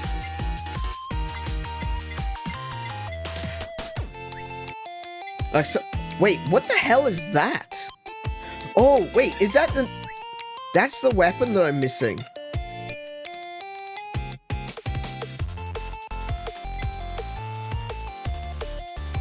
Oh my goodness, golden body pillow? That would be amazing to get. The golden glasses? Do you know what? If I could get the super glasses immediately, that would be... I just don't even... Yeah. Look at these. These are... These higher rank ones, they've got, like, golden glasses. The golden energy drink? Okay. Golden acid cocoa. I don't like the... I don't like injection type acid cocoa.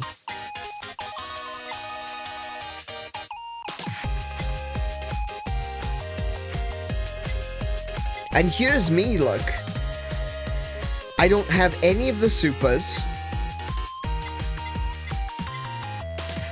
I don't even have her fan rank up. I made it to rank 22, and I don't even have a high fan rank. Actually, can I actually look at that?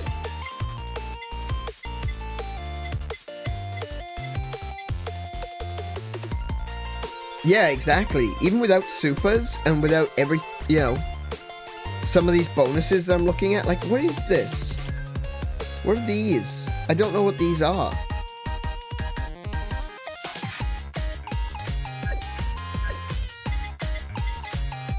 Let's look at the shop a second.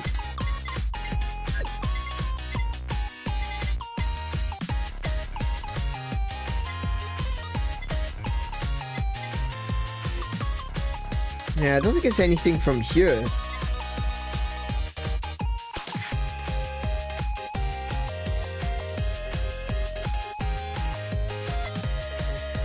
Yeah, I don't think it's anything like this. I think it's like ranks and things. So let me just quickly... Achievements, fandoms, Pekora, all the way down the bottom.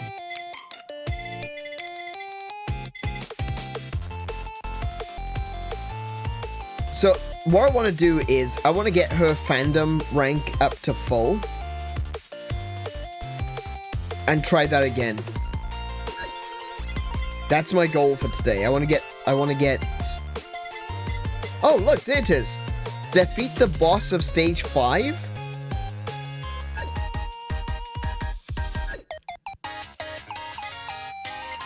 Well, now I know what I need to do.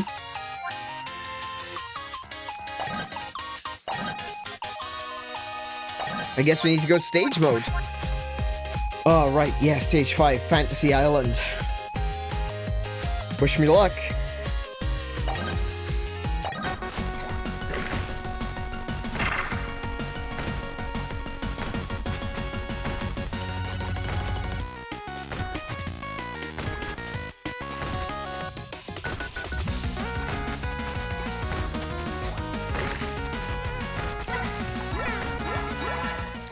Oh my goodness, this is really hard already. Whammy water.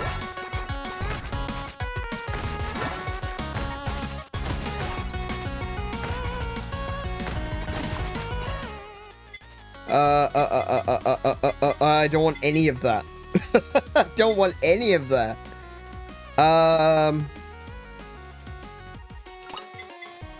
Let's get rid of the tiara. Reroll. Super chatter time from the start.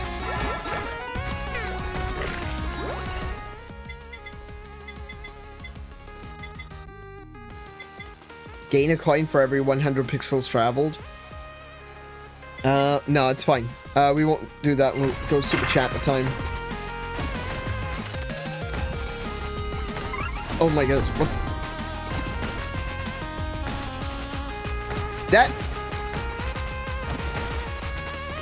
That Pekka over there's got dynamite on its head.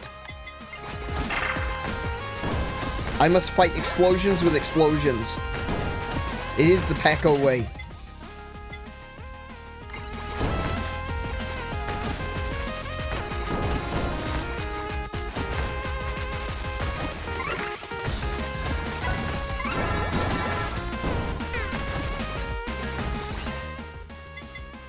Halu from the start as well. Oh wait, no, I shouldn't have done that. I'm not doing the run.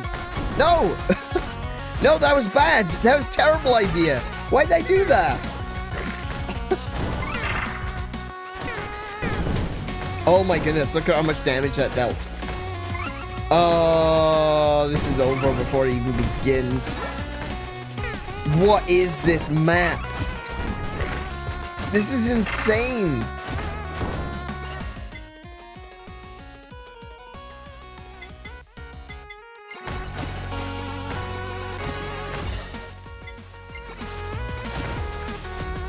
Oh, I can't believe I picked up Halo. What was I even thinking? I probably wasn't. That's the problem. That is ultimately the issue. I wasn't thinking. Let's get a Lucky Bunny. Get her abilities going. Oh!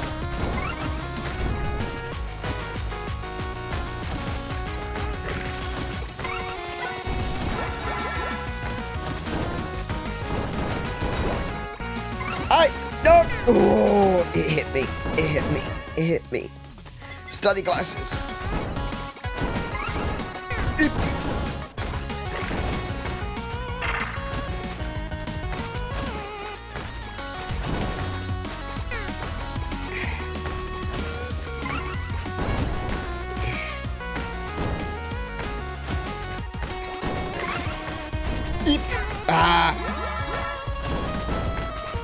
I need to kind of like allow them to gather around me a little bit and then hit the slots.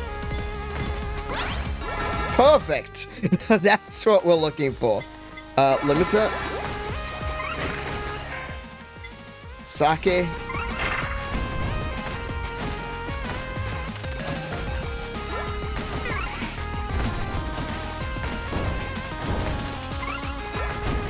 Oof. Oh my god, this stage is really, really hard. I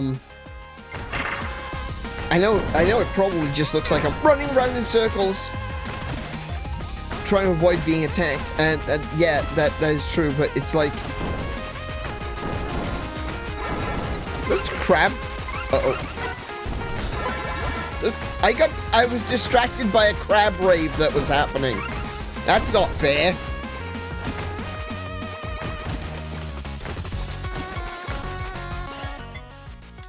Hang on a minute, there's an anvil down here I missed. Okay, knockback effect plus. I like that. Yeah, we'll keep that, actually. Okay, we'll... Limit up.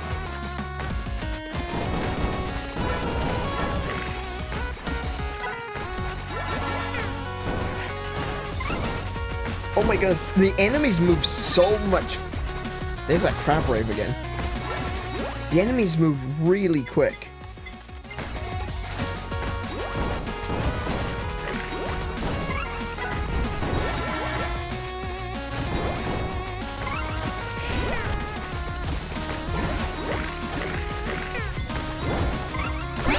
Oh, nice. Okay, max out limiter. That'll just make it easier to collect. No, I'm not taking the Harlow Gambler.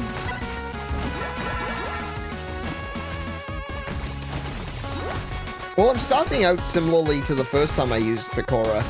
So... Crab Rave, nice. Let's do that.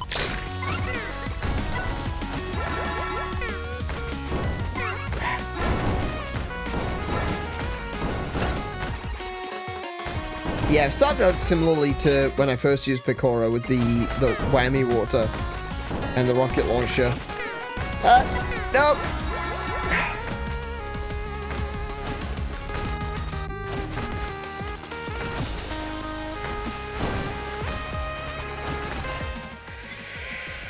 All right, Lucky Bunny.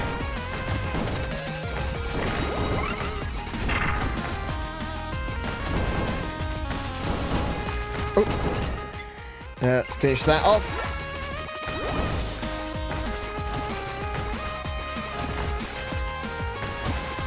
It's the ducking and the weaving. That's the bit that's... Yep. They do so much damage that if they just...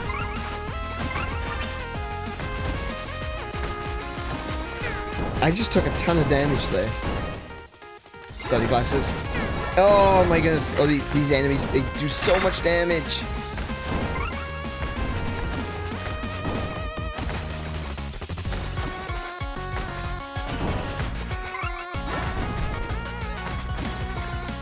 I just realized there's an enemy buffing them over there. Rocket launcher. Improve the rocket launcher. I'm gonna have to use this. I didn't want to use the anvil, but I'm gonna have to use it. I'm not gonna have time to think about enchantments. I'm just gonna have to do it and go.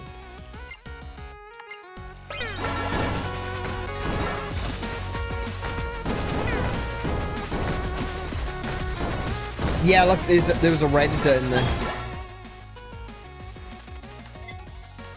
Cutting board.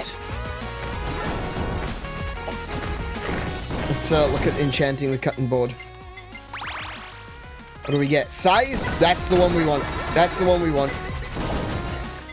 We want size. We get the glasses. More damage dealing. More XP.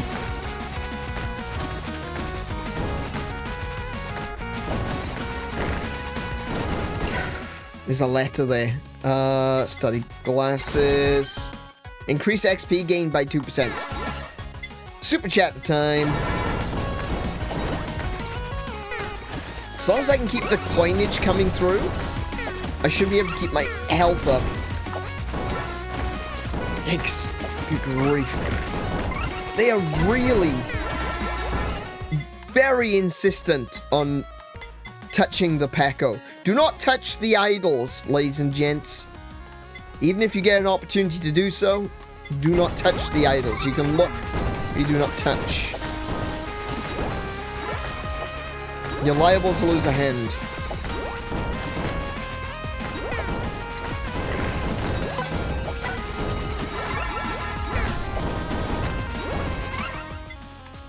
Rocket launcher awakened. There's the greed. Cool. Okay, we're gonna do a little bit better now. Nightly milk.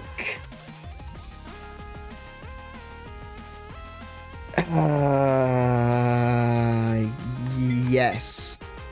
Yes. Yes, nightly milk. Yeah, definitely. Get those explosions bigger.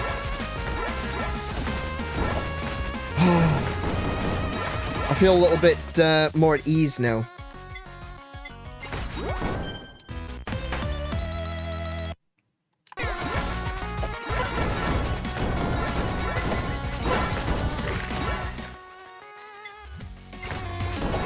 There's a horizontal box behind that rock there. Actually, maybe I'm feeling a little bit too much at ease.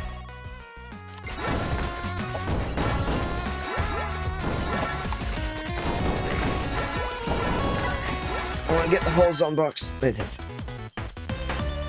Cutting board. Okay. I was really hoping to get one of the golden items.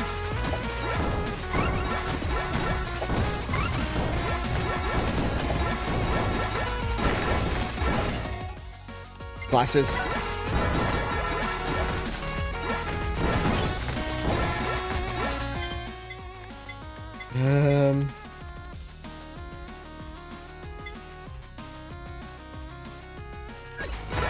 I'll leave that there.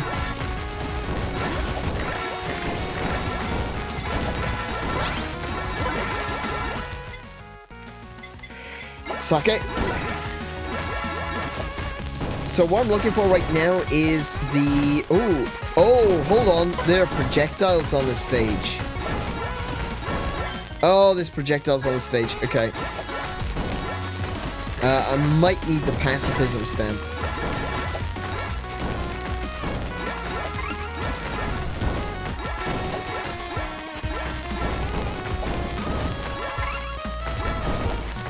Oh, no, there's a Redditor in there with a strength buff. Ah, I think I got him. Glow sticks.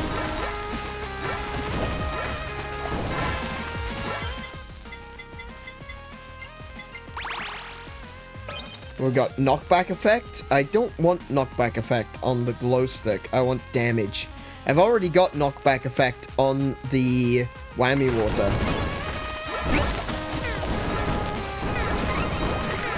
No.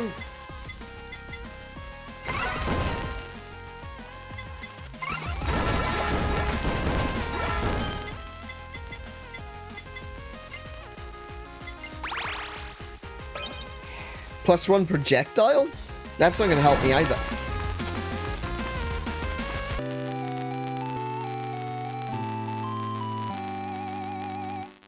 Uh-huh. Didn't even make it 10 minutes. Uh-huh.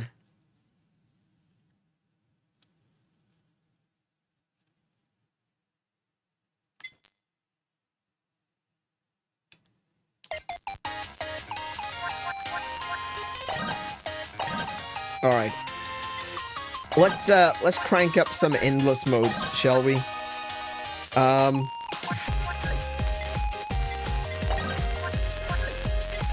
Actually, let's do some, what's the time now? 10 past, 15 past 5. 10:15. There we go.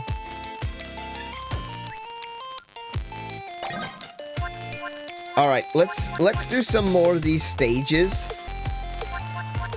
leading up to stage 5. I can knock out another at least 2 of these in the next 40 minutes, so let's do that. So this isn't endless mode, we're just doing the standard mode. Do you know what? I should probably turn off the additional enemies.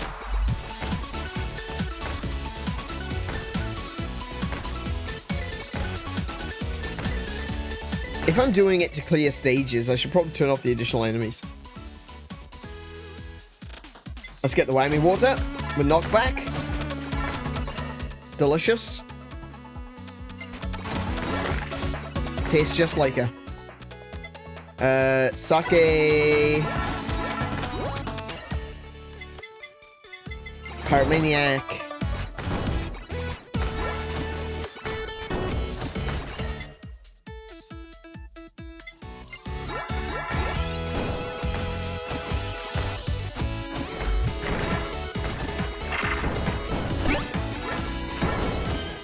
Increases damage by 5% for each empty weapon slot. So that's fine. That's a good one. That's a good starting one. Gambler.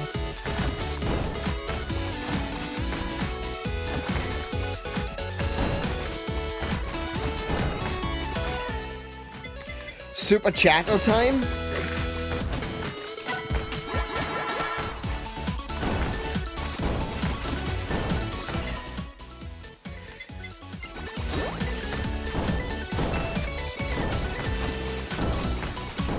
So this shouldn't be that difficult, honestly. Gamble level 3. Like, as you can already see, this is far slower than level 5.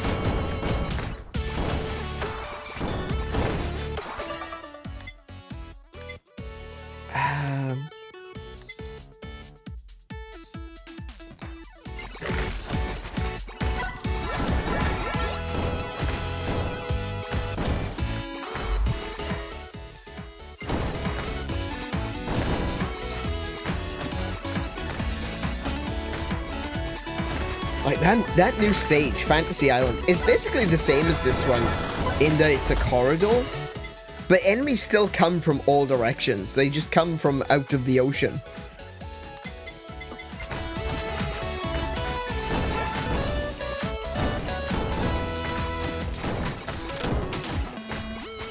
Ooh, I'll take those.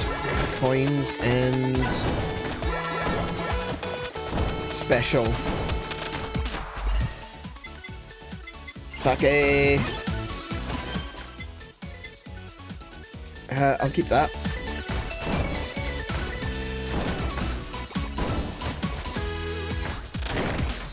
I had enough trouble with anvils last time. I don't want to waste them this time. Oh, there's another one. Oh, we got a couple of anvils in play now, so I'll probably grab a different weapon. Bounce ball.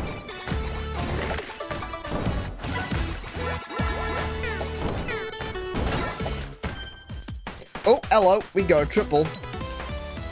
We got bounce ball, psycho axe. I do want to get psycho axe. It's not a priority, but I do want to get it. It's got damage plus 15. And whammy water. Okay. Glow stick. Cool. Hey, we're well on the way already. We've at very least got the weapons that we're looking for. Let's see. Knockback effect. Everything has got... That one doesn't have an enchantment. Let's see what it's got. Size? I don't really want size. I want damage.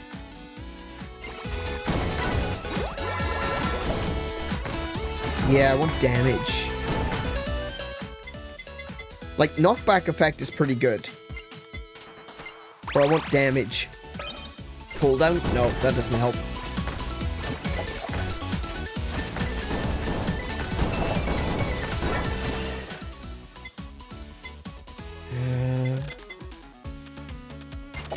Take the Halu.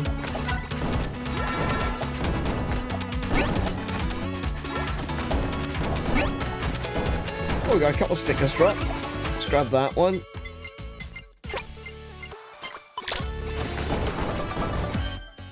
First target this weapon hits is marked. The marked target will receive 20% of the damage inflicted on other targets. We'll do that.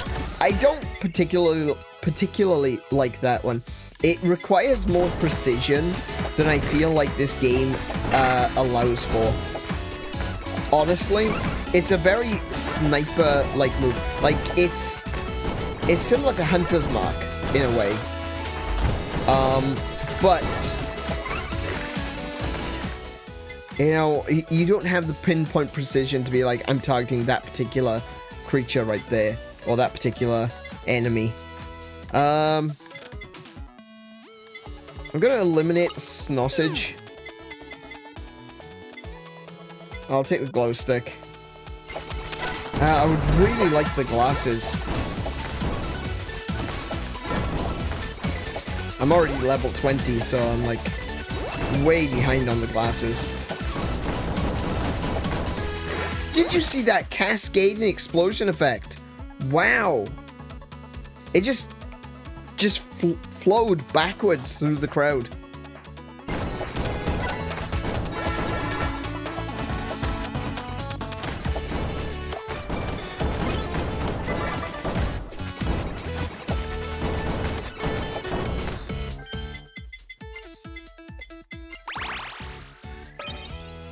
Size? No, I want damage. I want damage.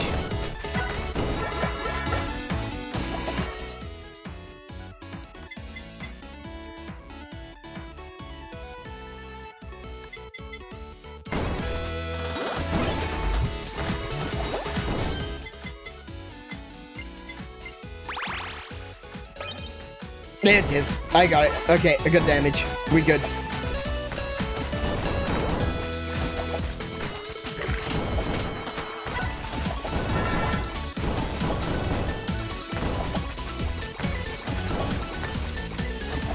Is that gonna be HP? Not XP. Good. Nice. Sake. Rocket launcher. Fire 2 missiles. Fire both of the missiles.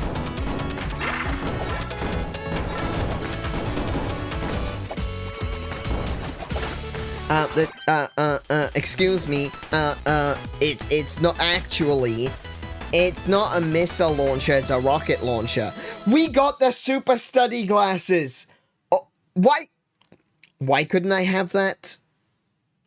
Why couldn't I have that when I was doing the endless mode? I mean, I appreciate it, but come on! Increase XP gained by 40% and double the chance of getting a rainbow XP drop. Rainbow XP, that's the magnetic one. On every level up, increase weapon damage by 0.3%.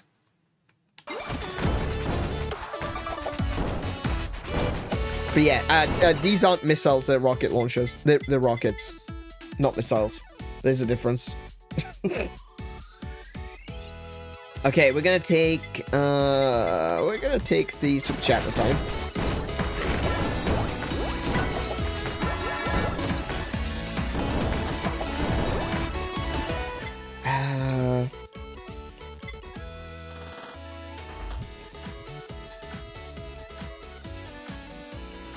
Glow stick.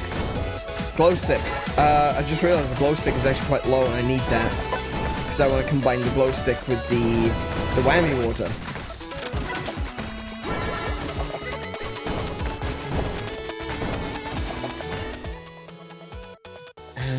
I just realized I haven't picked up the limiter yet.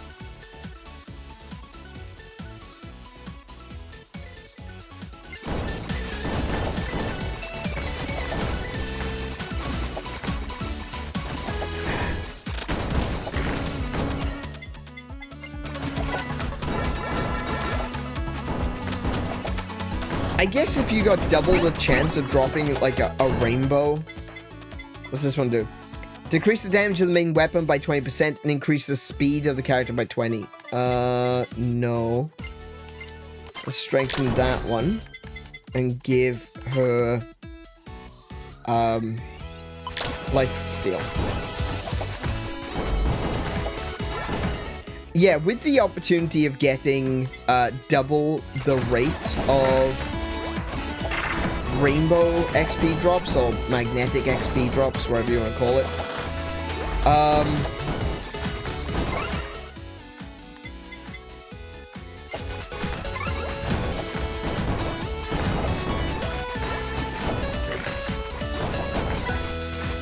I shouldn't necessarily need the limiter.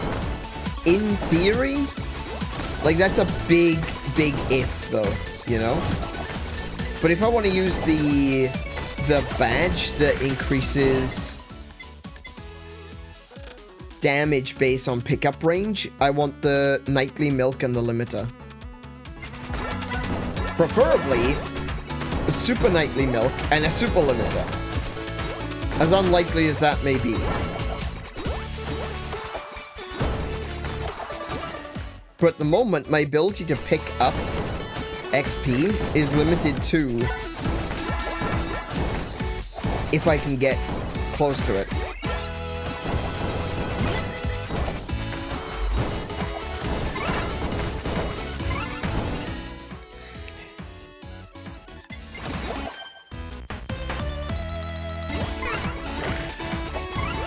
And personally, I don't consider myself lucky enough to be able to get, like, 2 or 3 golden items in a single run.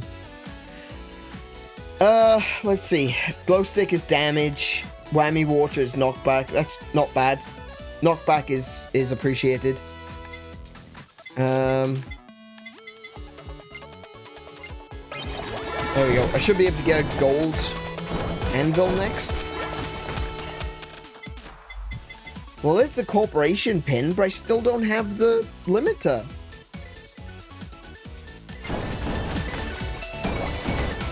I probably shouldn't have taken the corporation pin.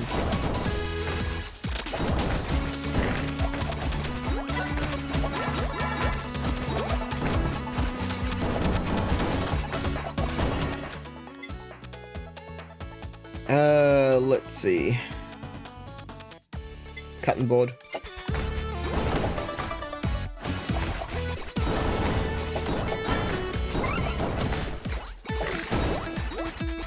So I really need to think about with Pekora's build, like,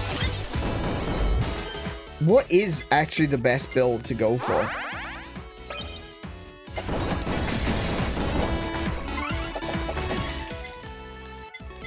Because something else I saw that people had in their lineup of items was 𝗶𝗶𝗶𝗵. 𝗶𝗶𝗶𝗵 gives you attack damage based on your HP. So that's also a good one. Hey 𝗦𝘄𝗶𝘁𝗰𝗵, welcome to the stream. How are you doing today?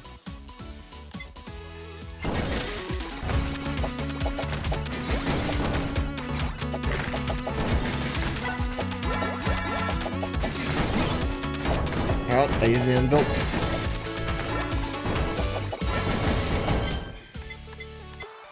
see what...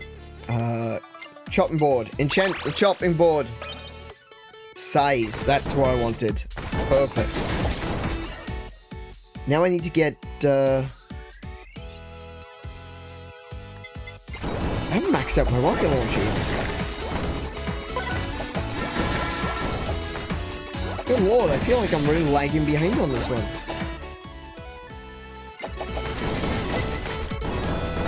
Doing good, just winding down, playing some Mortal Kombat. Is that Mortal Kombat? Trying to learn Sub-Zero. Oh, yep. You answered the question before I even asked it. Look at that. Talk about efficiency.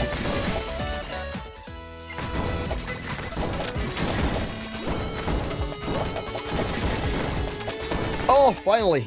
There's one.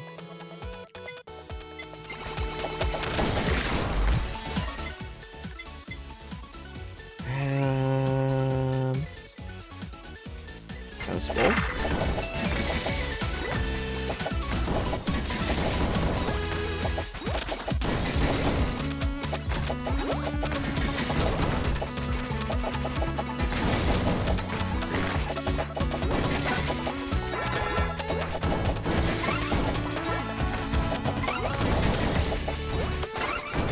Oh, there's another box. Let's get that. Ooh, no, I'm gonna have to drop the Asakoko. I can't take the Asakoko. Oh, yes I can. Yes I can. Because I'm gonna be oh no, it's still a long way off yet. Ah, I can take it. I'll take it. I'll take it. I'll be fine. I'll be fine. We'll do it live. We'll fix it as we go.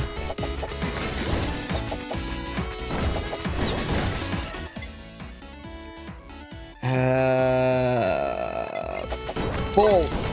I want balls. Big blue bouncing balls. Balls everywhere. Just gonna... What have I got? Cooldown? I don't like cooldown. Enchant. Damage. That's what I want. That's what I like.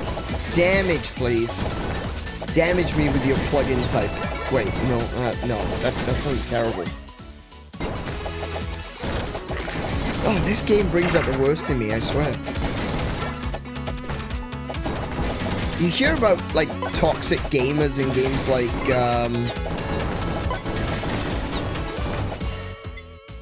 like Halo and stuff like that, you know, that...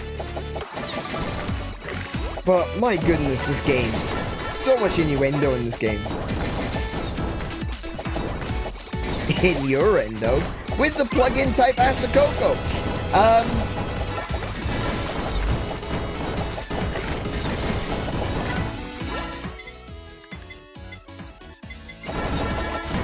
Balls everywhere. Balls everywhere.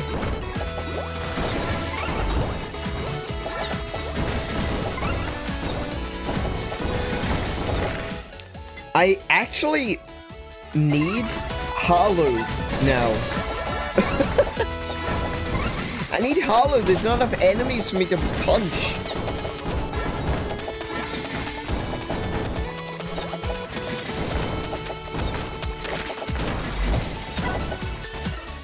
I mean, fans for me to save. Yeah.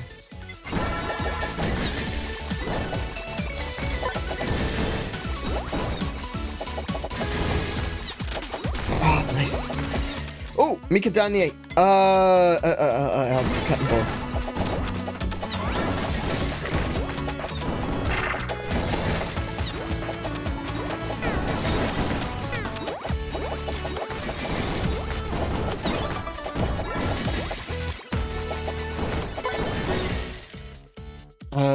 Cutting board. Maxed out. Yeah, we beat Meatgo. Psycho X.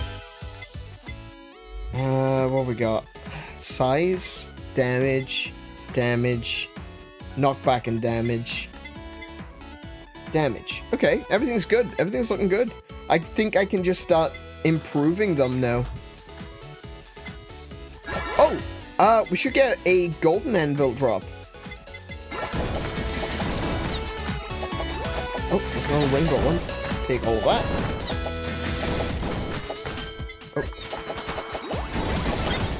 Oh. I heard it. Where is it? Where is it? I heard it. Let's eliminate the GWS pill. Reroll. Take corporate badge. Where is it? Where is it? Where is it? Where is it? Where is it? Okay.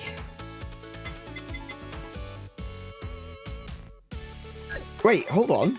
I can't do that yet. I don't have the hammer yet. Right, okay. Okay, we got the absolute wall.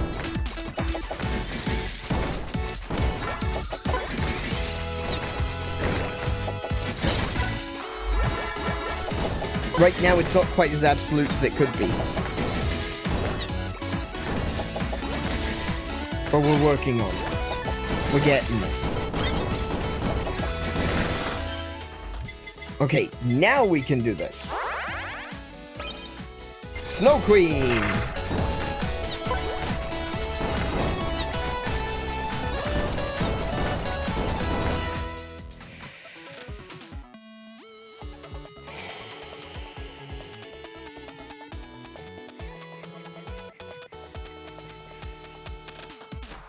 Psycho X?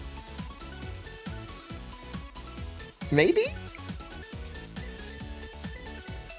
Yeah, sure. Right, so I've got 2 slots. I can still get limiter.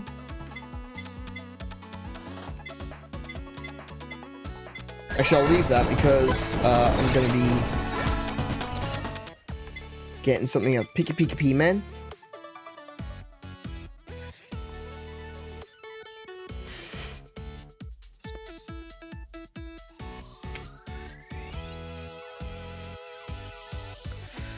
Oh, what do I want? I could get 𝗬𝗶𝗵𝗵, and I would like to... I want to get... Like, my goal would be to get the limiter and to get the nightly milk. I guess if I didn't have Halu, I could have gotten 𝗬𝗶𝗵𝗵 as well. Hang on, I should be writing this down. I should be taking notes as I'm playing. So I think that the best item set for Pekora is sake to begin with, because then you're going to combine that with the snowflower sake to get Snow Woman. Sake super chato taimu.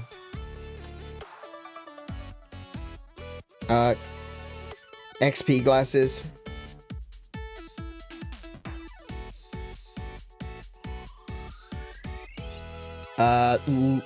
What's it called? The unit badge or something like that. Corporate badge.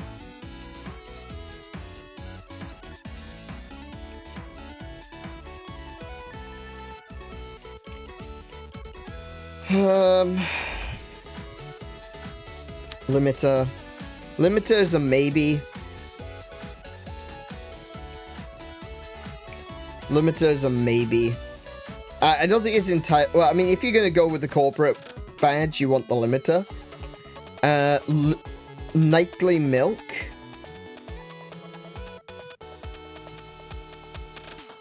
Milk.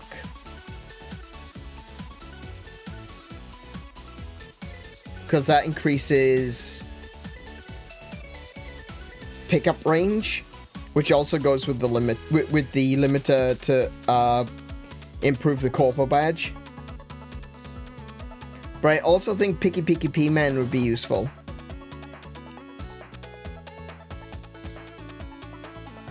So picky P man question mark.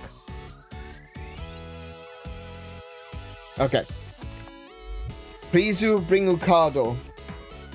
Yeah, 𝗦𝘄𝗶𝘁𝗰𝗵.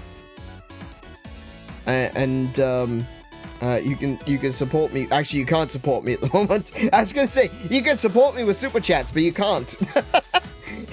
Ah, sad face. Okay, I'm gonna buff up the Halu to get stronger enemies. I don't know what Kiko is cooking, but it's making me bloody hungry. I haven't eaten today yet.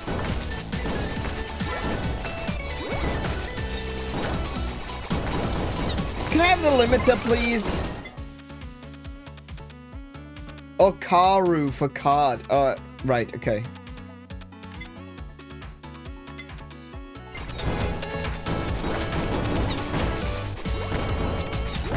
I thought you were saying card or like, you know.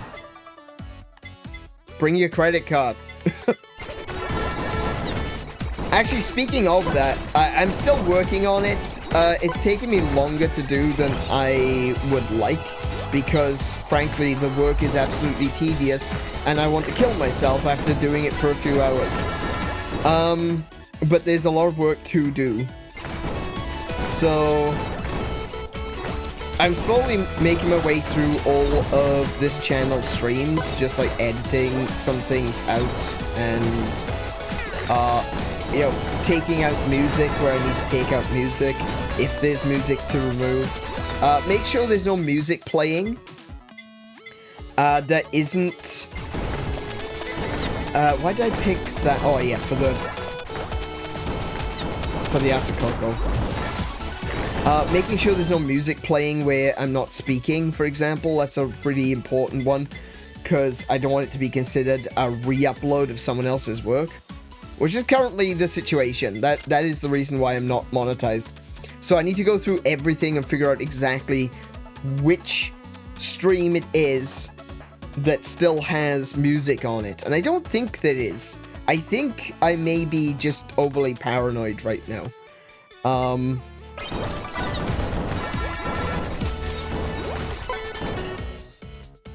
There we go. Halo 5. I do love that the description for Halo 5 is just don't do it. It is a bit chaotic.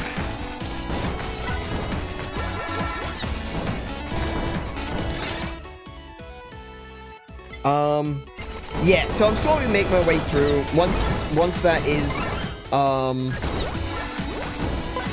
something that I can, you know, turn back on once I get my monetization back. If people want to support me that way, they absolutely can. Obviously, I'm not going to say no. We are doing really well right now. Like, as a channel, this channel is doing really well. There's a lot of people coming to the channel, but it is currently at my debt. And,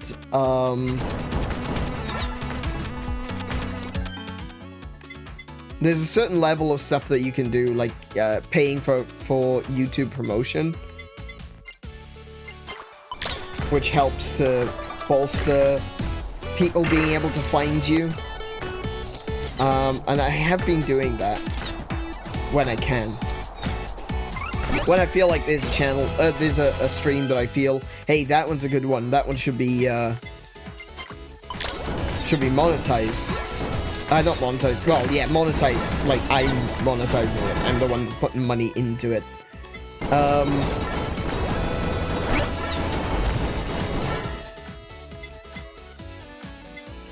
But it's getting there. You know I don't like to talk about money, generally speaking. I'm not a big fan of talking about money. But, because that's all a part of the, you know, the process of, the YouTube process, monetization is kind of coming. It's just going to take a little bit, just take a little bit longer, but it will be here. And before we know it, we'll probably even have ads as well. Because even though YouTube tend to say they don't do this, when a channel gets demonetized, it gets deboosted. So when I get my monetization back, my channel will be reboosted.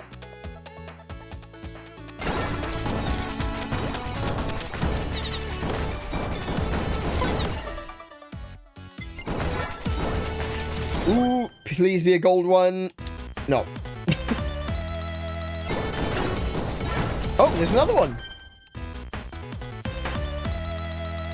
Okay. I need one more level on Fan Beam.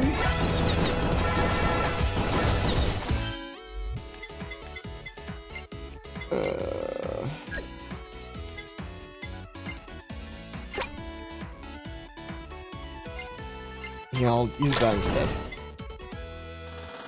There you go. Fan Beam maxed out. Golden Anvil. Where is it?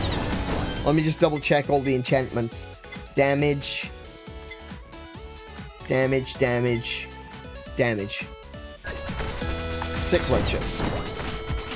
I got stuck on a plant pot. Okay, flamethrower.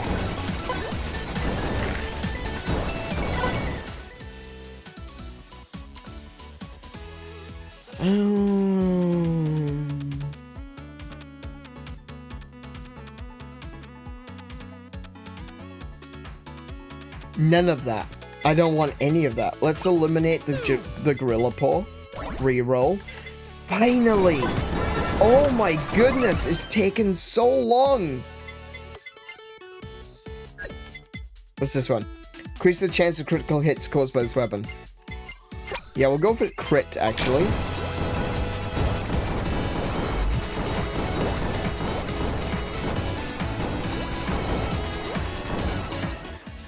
Limiter! Yeah! I sound so unenthusiastic, but I'm really excited to see the limiter. I promise. Yay! It's just that it's taking so bloody long. Boo! Maxed out limiter! Yay! At level 73. Boo!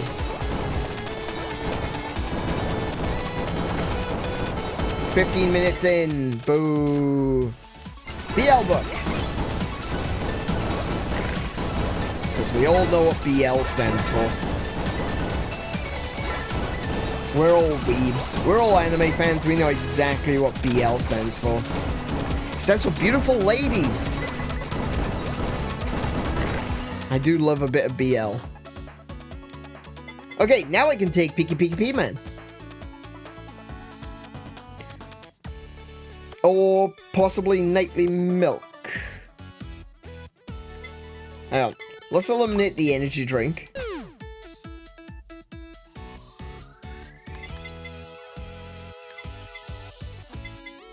Let's reroll. That was a terrible reroll. Okay. BL book.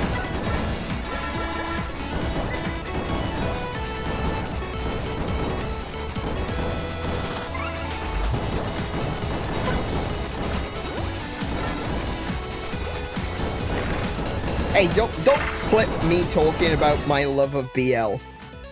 That's not fair, because you're gonna clip it out of context, and everyone's gonna think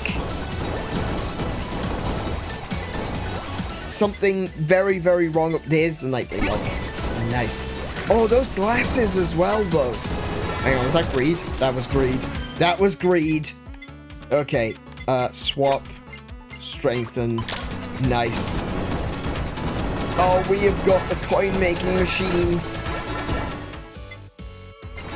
I forgot about the glasses. The glasses are really good, too. Increases crit rate.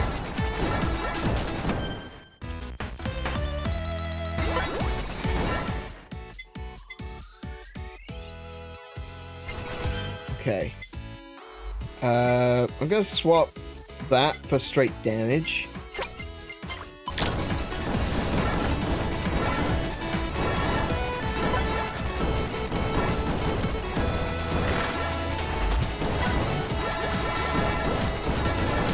Honestly, despite the fact that the sticker for let's have a look. What have we got? BL enchant.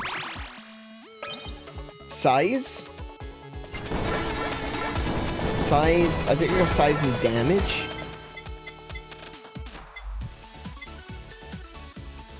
Yeah, that's fine. I'll take that. I'll use the other anvils to level that up. What was I saying? What was I saying? I don't know. I don't know. Couldn't have been important. Pick up range.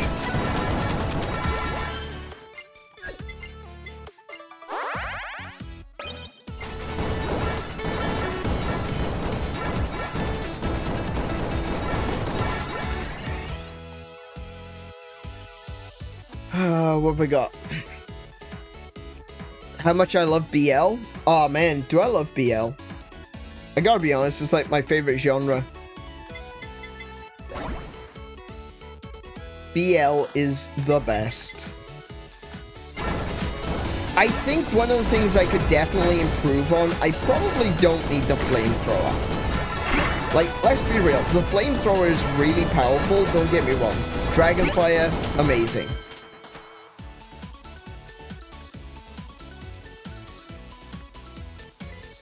Right, it's haste. That's what that one is. Reduce time between attacks by 15%. So the rockets are just rapid fire. That's why. Apparently I picked up EN curse. I didn't mean to pick up EN curse, but apparently I did.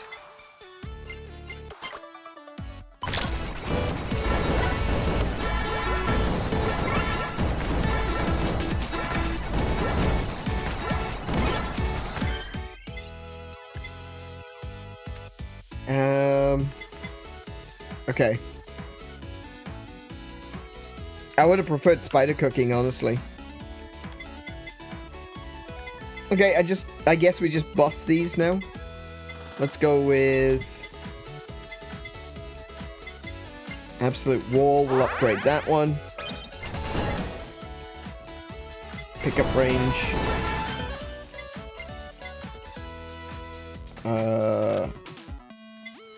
Upgrade.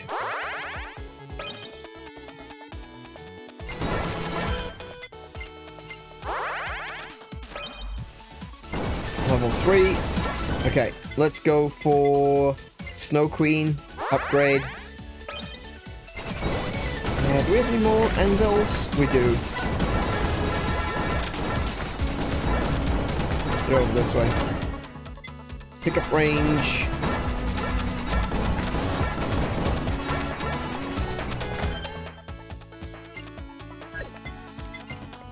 Upgrade the rocket launcher. Oh, is that the only one? That's all the anvils. I've used up all my anvils now. Crit up. Alright, 2 minutes. That's all we got. 2 minutes.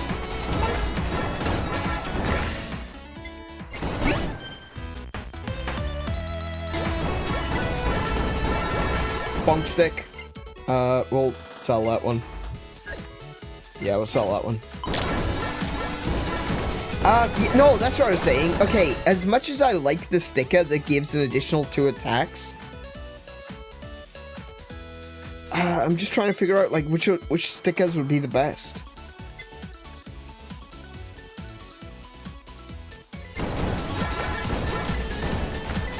Like, I understand why people are using the haste sticker on the scoreboard. That absolutely makes sense. Oh, hang on a minute. Everyone's over this side.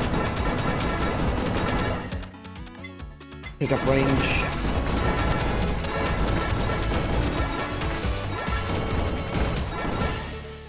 Pick up range.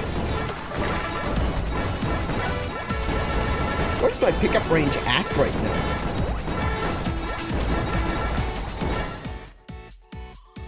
$553.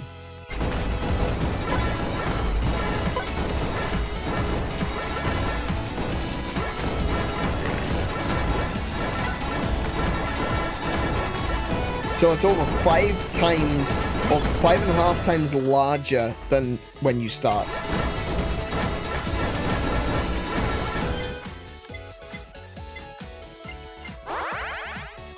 That basically encompasses the entire arena from top to bottom.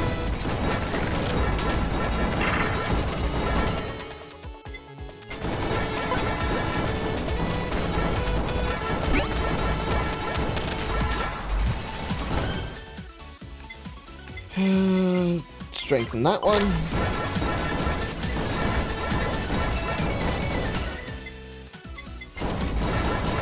So you're probably wondering, if you haven't been here, or you're not really, you don't play this game, you know, you don't have any idea why I'm doing this.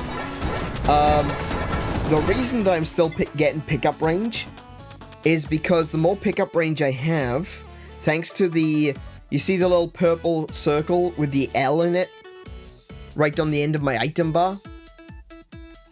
That item gives me, plus,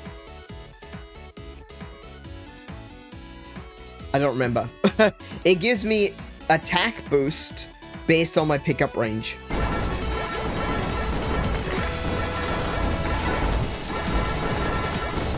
So it can basically, it converts one stat into another. Oh, here comes Achan.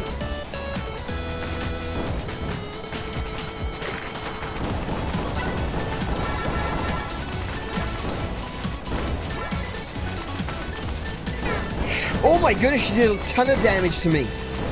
Oh, good lord. Okay.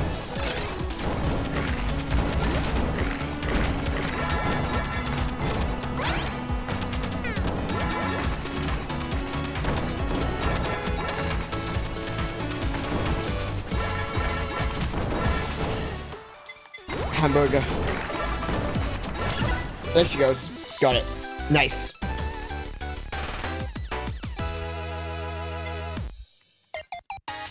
Where am I at with Pekora now?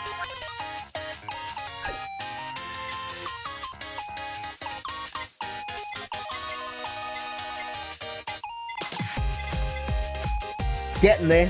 I'm nearly at the second level. Alright. I'm gonna do the character gacha because I want to push up Pekora's levels.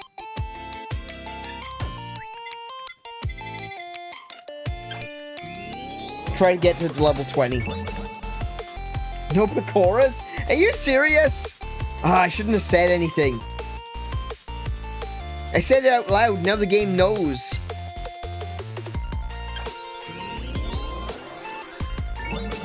Ah, there we go. There's some Pekoras. So she should be on level 10. 12.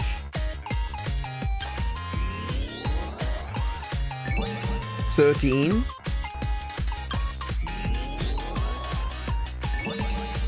15. 16. Oh my goodness. Everyone is going to be way higher than Pekora at this point. Hang on a second. Pekora is 16. Marine is 16. Flare is 27. Noelle is 27. The two that I prefer are the weakest ones. Obviously. That's how this... Oh. Marine's getting an upgrade. Nice.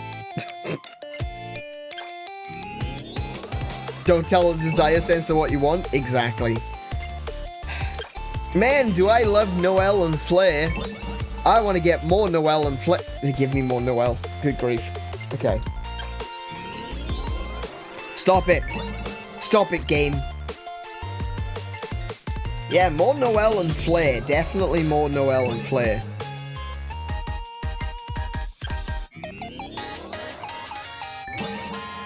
Okay, where are we at? Pekora's 28. Marine is 34. Noelle is 50. I don't think the G rank actually adds after 20. I'm gonna have to look that up. Hang on a second. HoloCure Wiki G rank.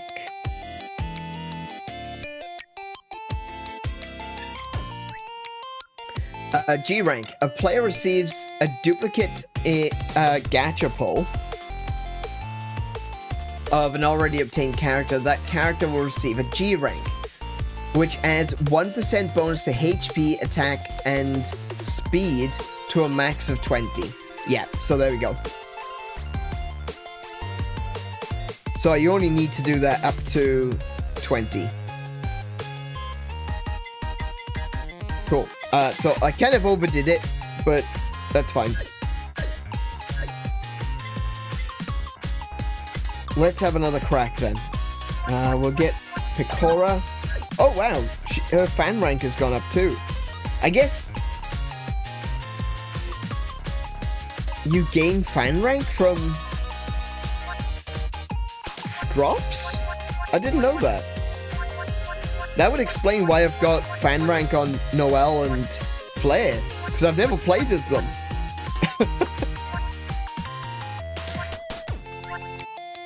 Okay, we'll have another go with Pekora. We're gonna do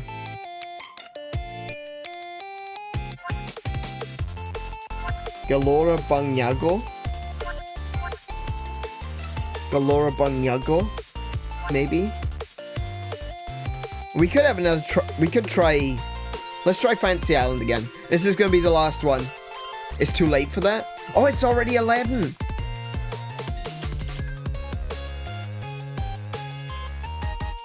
One more. We'll do one more. I want to finish Fantasy Island tonight.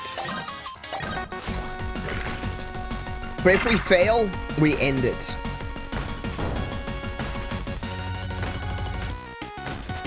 And there's a strong possibility of failing. Just would like everyone to be aware. Oh no. This stage is ridiculous. Look how fast the enemies move. Okay. Rocket launcher.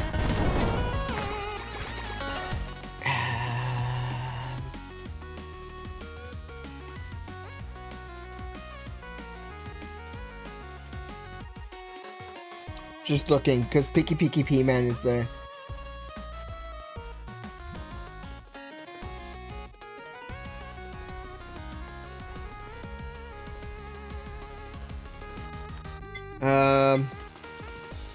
I guess I could do it without super chat or time.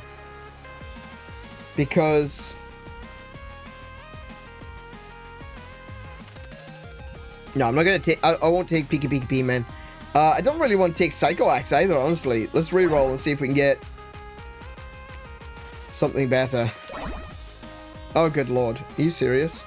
I guess, cutting board?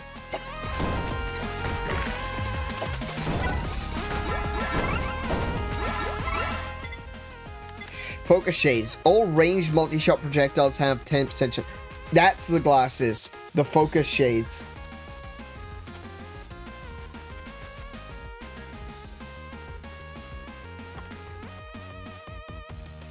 So, I need to pass down this selection of items that I've got notes written for.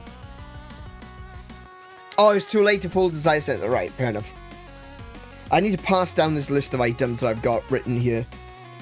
I'll take the focus shades for now. Because we're still learning. We're still discovering new things. New 𝗶𝗶𝗶𝗁𝗶𝗶s.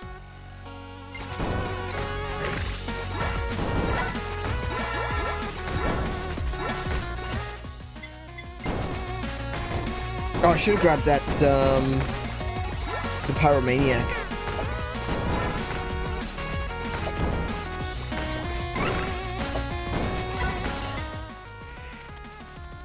Rocket launcher.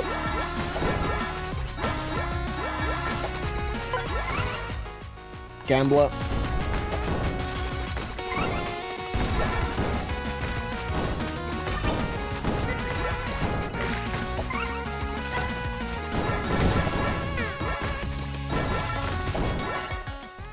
Focus shades. Actually, I should have gone for the rocket launcher. Actually, focus shades are pretty good though. What was that?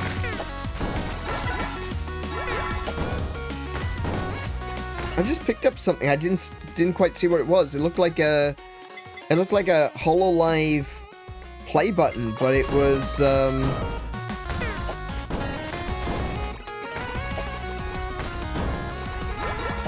and lines through it. I didn't quite see where it was. Pyromaniac. There we go.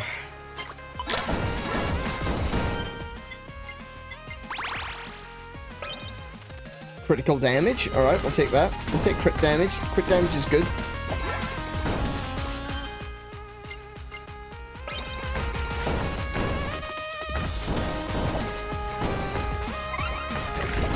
Yeeps.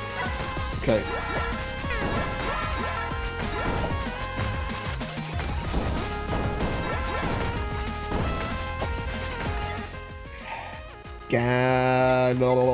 Lucky bunny.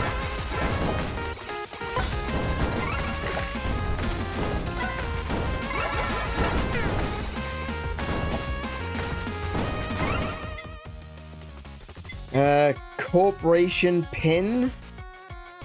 But I don't have the limiter yet. Gambler. Blow up the boat. No, I can't.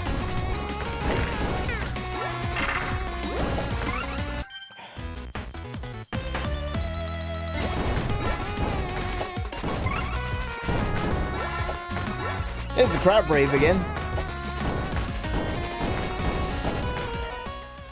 Rocket launcher. There we go.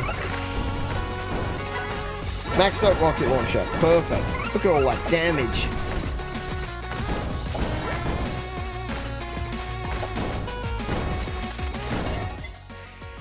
Lucky bunny. Right. So I've got all of the skills sorted out.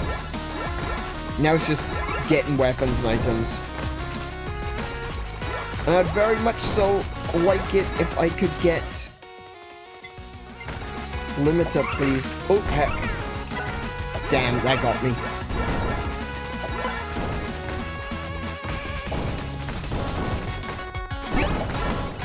Oh, extra damage. Yes, yes, yes, more damage.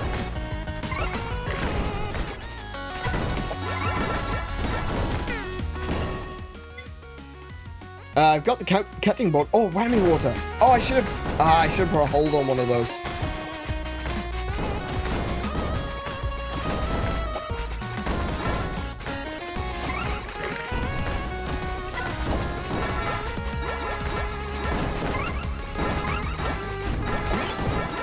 Okay. What have I got? I've got whammy water. I've got the chopping board. We'll go corporation pin. Enchant. Size?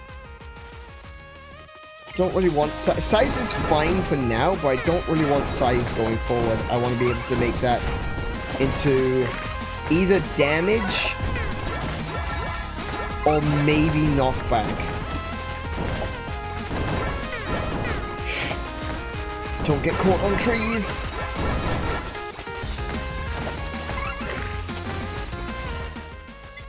There's the bounce balls.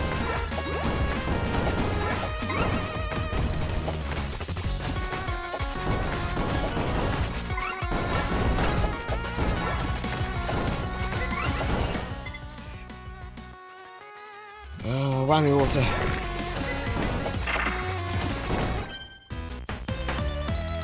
Plushie. I do not want the plushie. I do not want the plushie. It's very useful, usually. But not for what I'm trying to do here.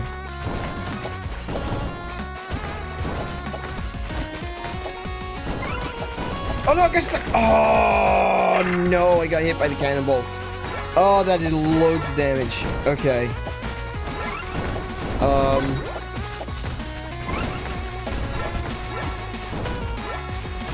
Okay, I'm back. There's enough gold scattered around that I can actually recover pretty quickly. Now, I actually kind of wish, I think, given how intense this stage is, I think it would actually be kind of cool if the, oh no. if the cannonballs actually did damage to the enemies as well. Like, you could kind of drag them into the line of the attack. I think that would be pretty cool. It doesn't need to necessarily kill them outright, but just do some damage. I think that would just be a little fun addition to the game. Let's enchant the bounce balls. What do we get? Crit damage? I'll take it. Crit is fine too.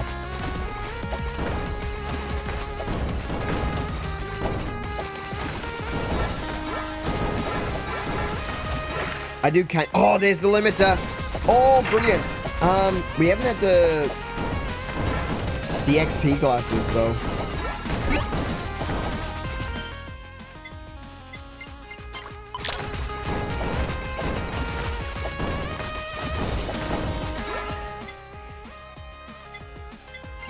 Water.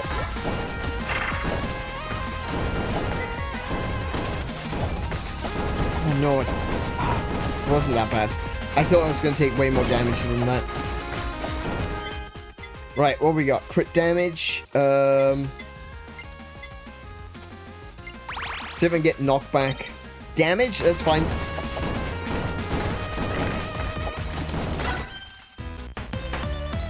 Bounce ball. Moment up. See, I would like to try to figure out a way to get the idol costume in as well, because the idol costume is really useful with the reducing of the cooldown. I don't use her special enough, let's be real. Her special is ridiculous. It has the potential to kill everything on the screen and turn it into coins, which basically means that it's HP for me.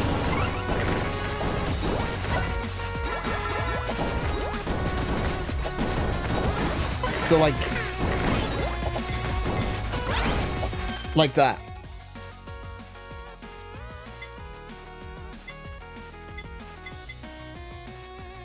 I'm gonna leave that one there, so I know to come back to it, so I can judge where I am based on that.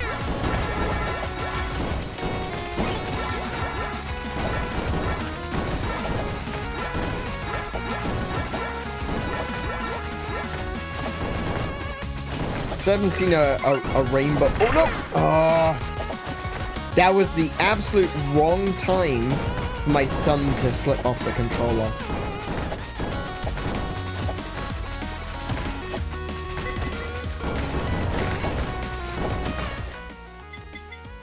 Max out the limiter.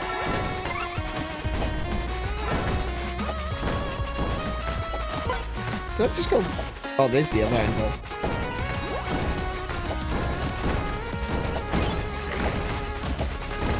Something just dropped. I didn't see where it was. Oh, another anvil. We got 3 anvils so far.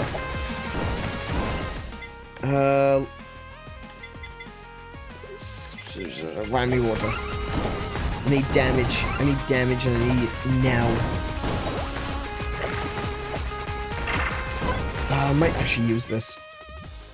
Oh, but I don't have the glow stick. Oh, no. Ah, damn. I've been... Okay, there is such thing as being a bit too focused. I was so focused on building up the whammy water that I didn't realize I didn't actually have the glow stick. We'll get the sake for the crit damage. We'll use that for knockback.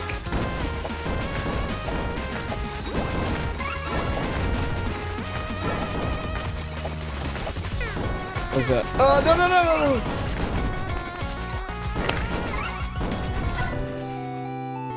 This stage is so difficult. It doesn't help that I completely bullshitted my way into picking the wrong items. But sadly, we have to end on a loss. Because that, ladies and gents, is the end of today's stream. Man, I'm gonna have to get some practice in. I do play this game off stream. I try not to do new characters off stream But, I do still play it. So I'm going to do a little bit of practicing. I'm going to keep playing as Pekora. I'm going to try to get a better handle on the build that I want to do with her. I think it's going to be... Like, super chatter time is so useful for being able to pick up coins everywhere, you know? Any coins that drop automatically get dragged to you. And it clearly works really well with Pekora.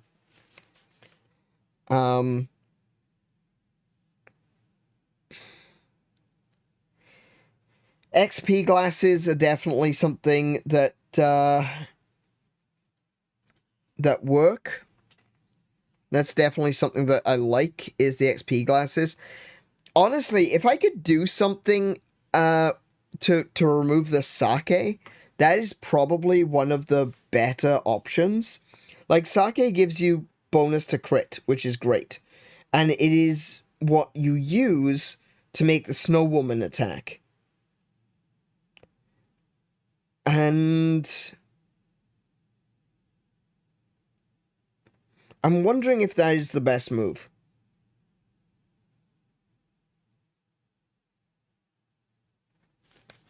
I wonder if that's the best move.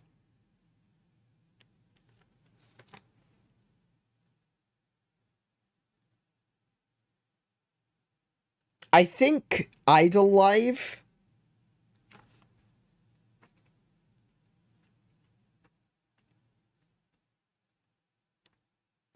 I think _IDLELIVE would probably be better. Hang on, let me get to the main menu, because I want to talk about this. Because, like I said, I want to try something a little bit different tonight with the stream. We played as Pekora the entire night. So now that I've played with her for a while, I'm thinking, what is the best way of playing? So I was using... Let's have a little look. So I was using this one, Snow Queen. Sorry, not Snow Woman, Snow Queen. Freeze everything around, dealing constant damage, also increases crit chance by 20%. The crit is definitely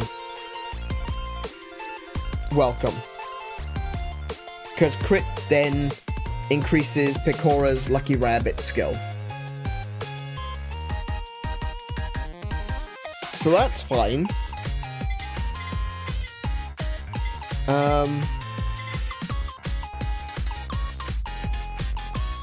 Focus shades, all ranged or multi-shot projectile weapons, which is what Pekora has, is the multi-shot projectile, have 10% chance to crit, and if it does, the target takes 500% of the weapon's damage over 5 seconds.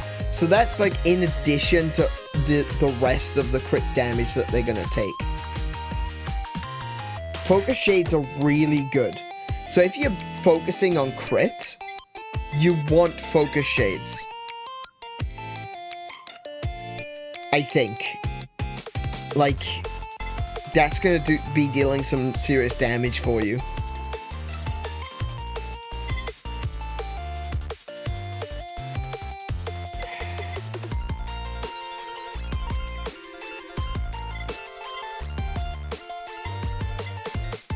Gain 1% XP per 2 seconds when HP is full. XP rate slowly increases to 2% and resets to 1% when taking damage. Yeah, I don't know about that one. See, Nightly Milk gives you knockback and increased attack size, and also increases your pickup range. Nightly Milk is a good one. Golden Nightly Milk would be better, obviously. Oh, obviously. Oh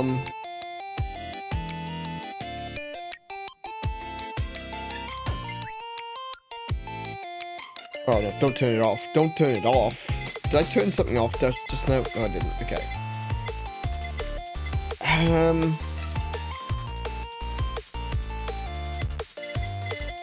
letters.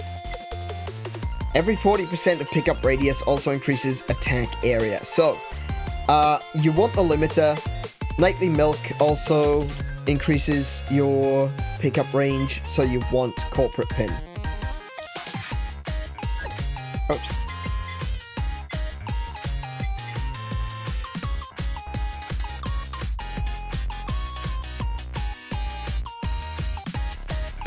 Super Chatter Time seems to be the one that you could probably go without. You get the bonus of having the extra 20% holocoins and holocoins being picked up automatically.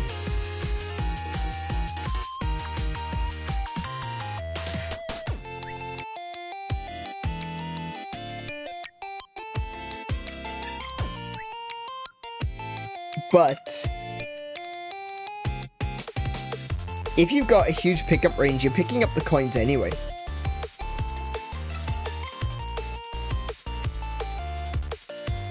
So that shouldn't be an issue. Like, it's very useful.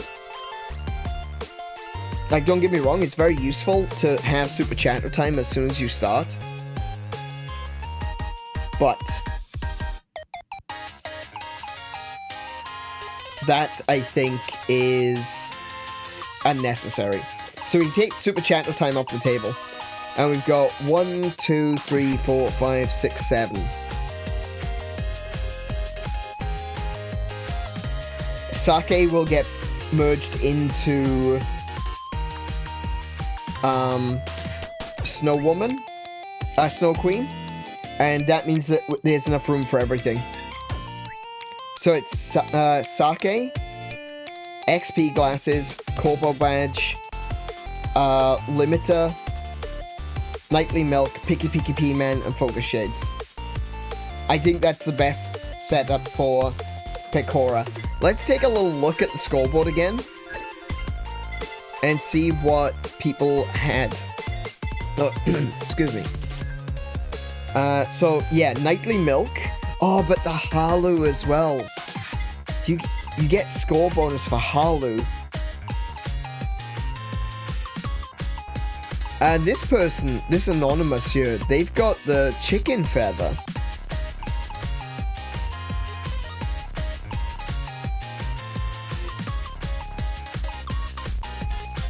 So they're pushing... Okay, so what full meal does is it doubles all healing. So any kind of healing that you might get will be doubled. The chicken feather raises you from the dead. A maximum of 5 times if you get it to level 5. Oh, Lainey! Hope you had a good night. Welcome to the stream, Crystalline Resonance Final Fantasy, the Final Fantasy Symphonic Orchestra. Yay, Lainey was telling me that was on, and obviously, I didn't go. But yeah, how was it? Did you enjoy it? I hope you did.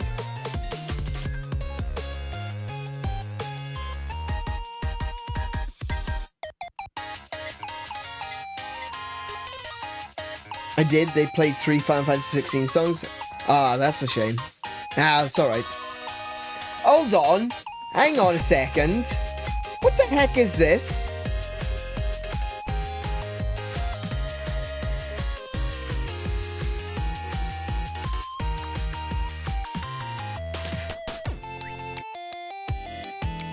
That's an item I don't have.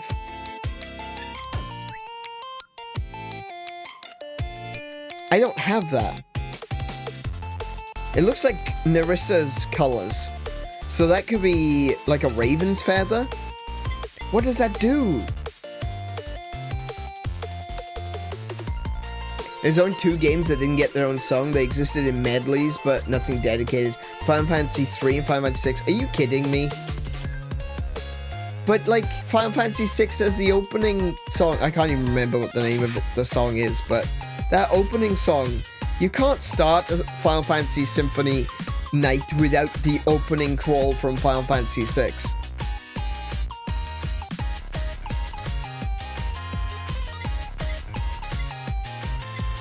Oh, I suppose you could start with, like, you could start with the opening, Midgar theme from, Final Fantasy VII. That makes sense.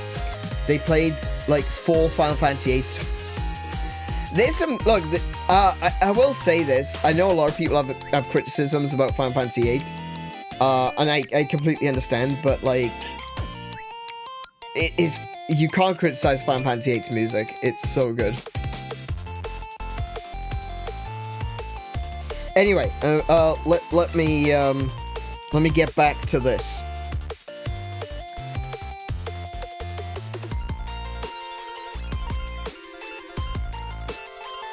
So there's an item that I haven't seen there. I think that's gonna be like Nerissa's feather. What does the sweet do? I have the sweet. Hold on, hang on. I've got the sweet. What does the sweetie do? Do I not have the sweetie? I don't have the sweetie? I thought I did. Hang on. So I got beat stage 5 to get whatever this is.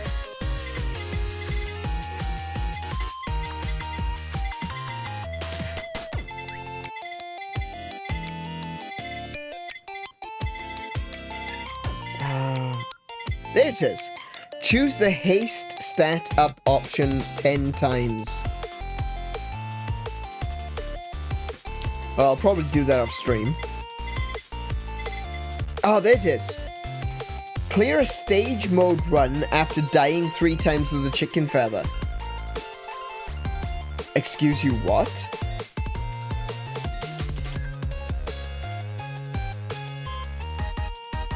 So, die 3 times with the chicken feather and then still win. And you get this.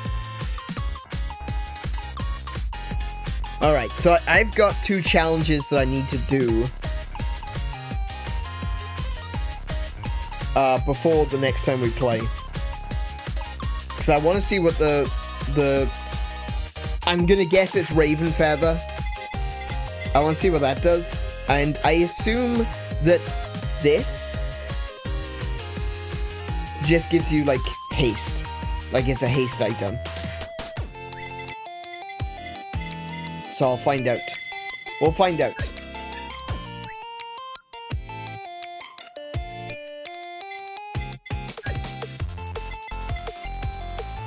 Okay. So those are the ones that are missing. That's the new weapon and the 2 items. And I hope that the new weapon and the new items will reveal the new collabs.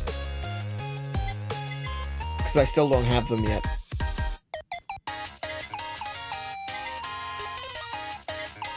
Interesting. So in terms of weaponry, we did talk a little bit about the weapons. I don't think I necessarily need the flamethrower, but Dragonfire is very, very powerful. I see that some people on the leaderboard are using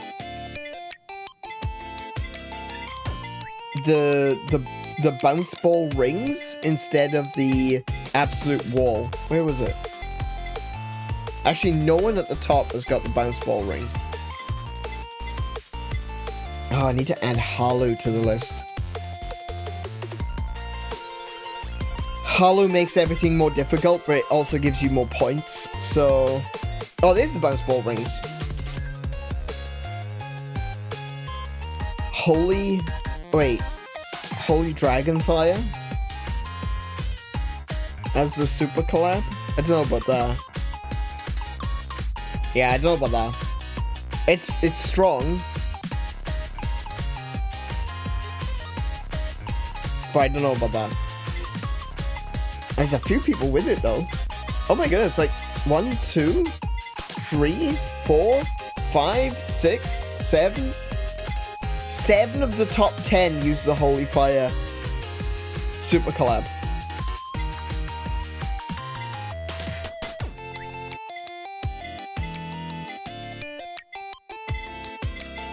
No one's using Snow Queen. So maybe I'm wrong about Snow Queen.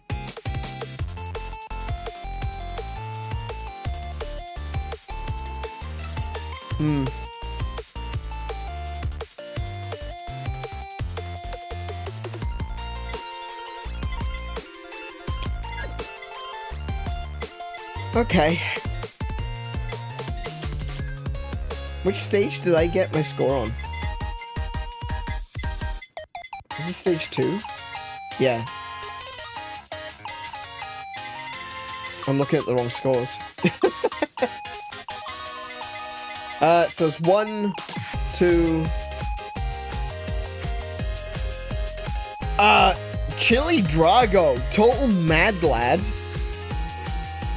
He's going in without any weapons except for the starting weapon.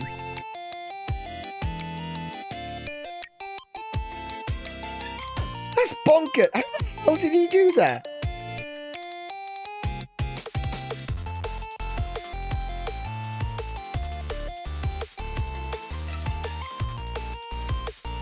What the? Okay. There's another one. There's 2 of them. There's a snow woman. Oh, look, the golden piggy bank. Oh, that would give loads of life. That would give loads of HP. What is this? Is that one of the collabs I don't have yet? It must be. That's lucky. That's very lucky.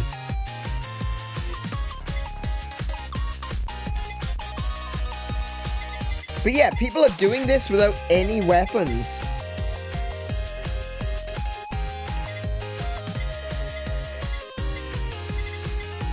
Okay, I've got a lot to learn. I need to look up to my senpais. But at the moment, I'm 22nd on stage 2. So I'm gonna keep trying. I'm gonna keep trying to improve and get as high as I possibly can. Because with the reintroduction of the leaderboards, it gives me something to strive for. So I'm going to keep playing through with HoloCure. I'm going to try and figure out the best tactics with all of these girls and working my way to as high as I can get in the leaderboard in each of them, because I really do enjoy this game. And this is another one of those games that just gives me something to keep coming back to over and over and over again. So I'm going to spend some time like figuring out what the best strategy is with Pekora, and because I feel like Pekora is a really good character to play with, to try and learn a lot of the mechanics around some of these items, you know, to learn it a little bit better than I currently do, because there's still a few items I look at and I think to myself, I still don't know what that does. So, like the mask, for example, I'm not sure what the face mask even does. Multiply all damage dealt by 1.3 times, increase haste by 10%, take 30% more damage. Yeah, okay, I can understand now. Yeah, I get that. The taking more damage is a bit of a risky move, though.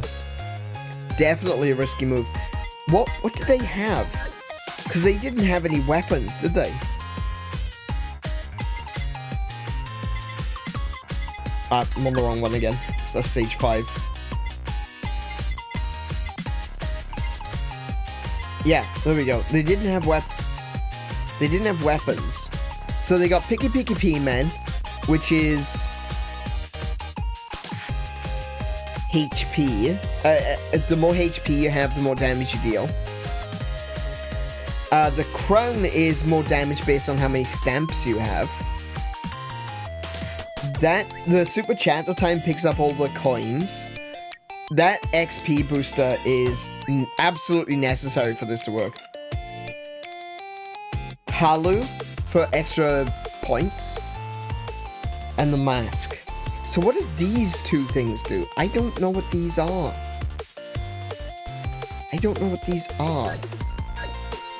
Clearly, there's still a lot for me to learn. No doubt it's got something to do with Hollow House. So I'll have to take a little look and see where I can find off stream. But let's head on over to the chatting screen. I can take my headset off now.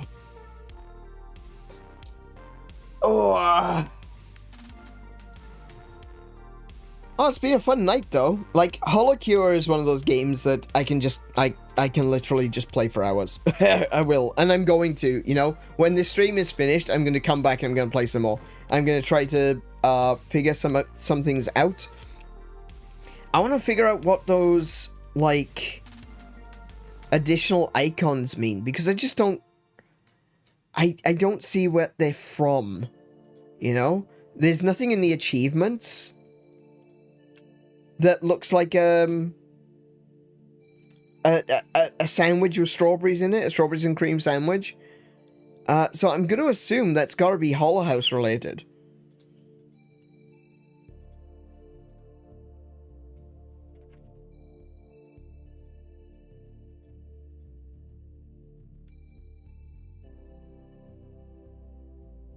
But, like, I don't know. Oh, hang on a minute. I've beamed something up a second. There we go. But, like, I don't know what it is that like, how you gain those additional things, because I just haven't seen them before. So that's very new. And I'm going to take a little look at figuring out exactly what everything does, you know? It's one of those things that you can't get to the top by accident. You need to be good at the game, and you need to understand the mechanics. I feel like this is one of those games that I am quite good at, and so I was able to get pretty high because I knew what I was doing. But there's still so much for me to learn, and I love games like that. High score games are something that I feel more people, not more people should be, I mean, everyone should be interested in the things that they are interested in. But it's one of those things where you can just play, you can pick up, you can play at any time. You don't have to worry about story. You don't have to worry about being up to speed with everything that's going on. You can literally just pick up, play, enjoy, and get a high score, and see what your high score is. See what you have achieved at any given time. And that's one of those things that I feel a lot of modern games are missing. And I don't mean that in the sense that, you know, modern games are bad or anything. I think they're going for something different. And there's not a lot of modern games that have a high score element. So it's nice when a new one comes out that I feel like I can dive into and enjoy as much as I do enjoy this game. And of course it does help that, you know, I like the characters. I'm a fan of HoloLive. It's something that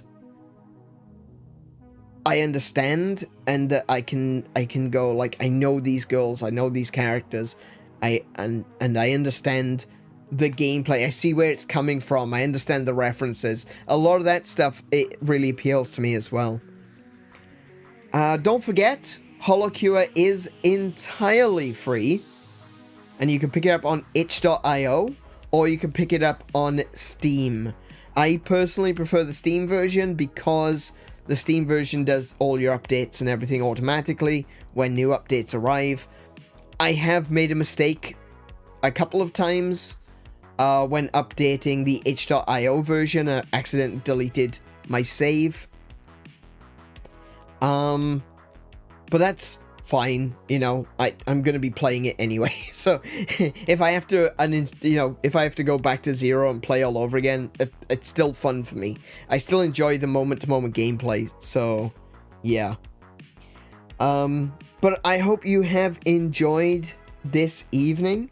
I hope you've enjoyed these streams, and I'm gonna be back tomorrow. Next week is gonna be weird. I haven't done my schedule. Sorry, hang on. I just realized I haven't done my schedule. Let me just pull that up, and let's take a look at what we're doing next week. So next week is going to be similar to what we did the last 2 weeks. So we're going to be going... We're going to have the loading zone tomorrow. We're going to do another loading. No, actually, we're not doing a loading zone tomorrow. Hang on a minute. When's the 27th? 27th is Thursday. Okay, so we're going to take a day off on Wednesday. So let's start with that. No streams on Wednesday.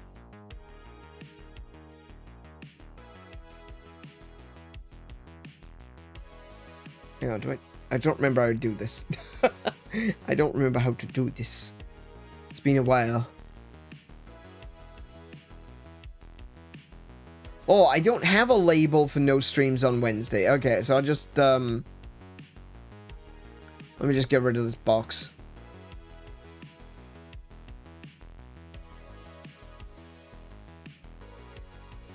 There we go. No stream on Wednesday. On Thursday,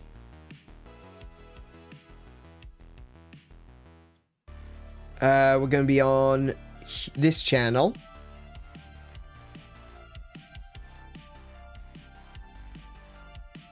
And we're going to be doing the loading zone on Thursday. And the reason we're doing loading zone on Thursday is because there's going to be a Pokemon Direct. Oh, actually, I should check what... Hang on. I should see what the Pokemon Direct... Oh, now, I just had a thought. If that is going to be like 2 a.m.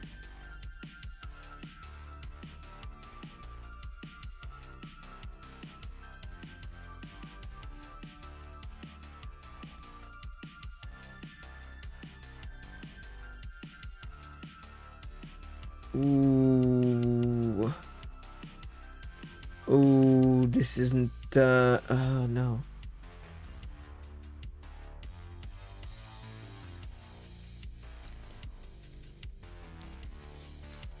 Okay, so they haven't posted the...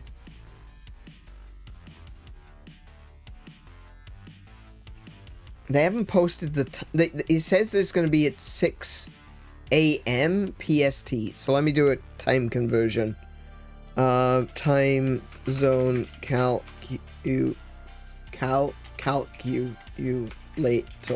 No, don't calc me later. Calc me now. PST.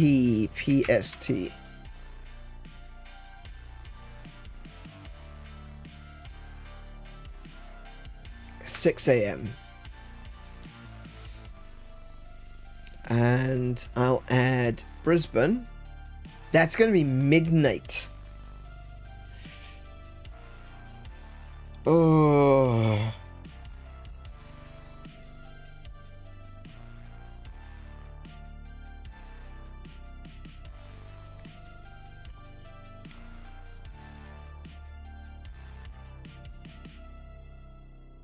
I'm not going to be able to do that.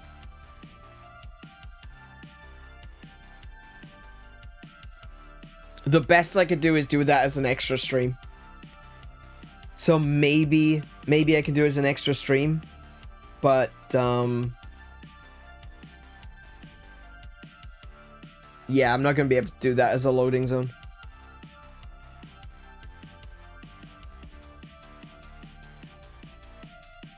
Yeah, no, it's going to be midnight our time. That's fine. Like I said, I could do it as an extra stream on Thursday. I will keep the schedule the way it currently is.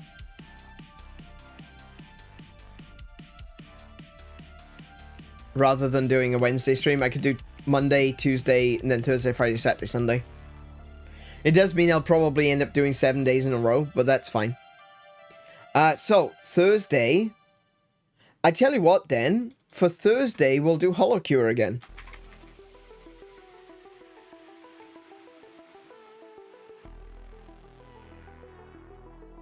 So what I'll do... On Thursday, we'll play HoloCure.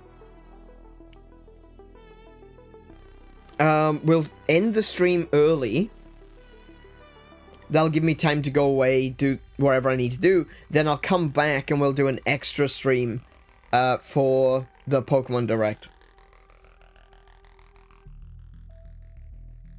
Yeah, that's probably the best way to do it.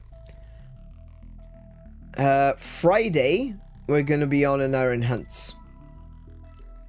Because on Friday, Monster Hunter Wilds releases.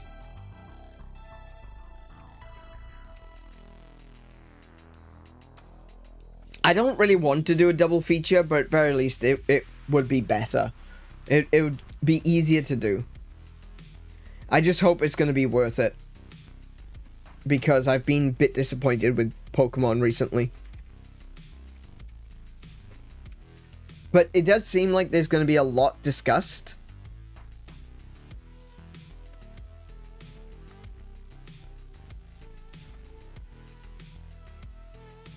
So it could be something interesting.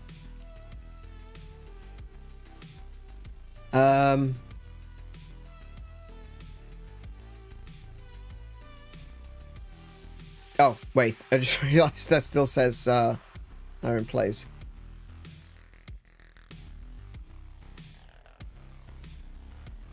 So I think that is going to be our schedule for next week. Except for the date, because the date is wrong.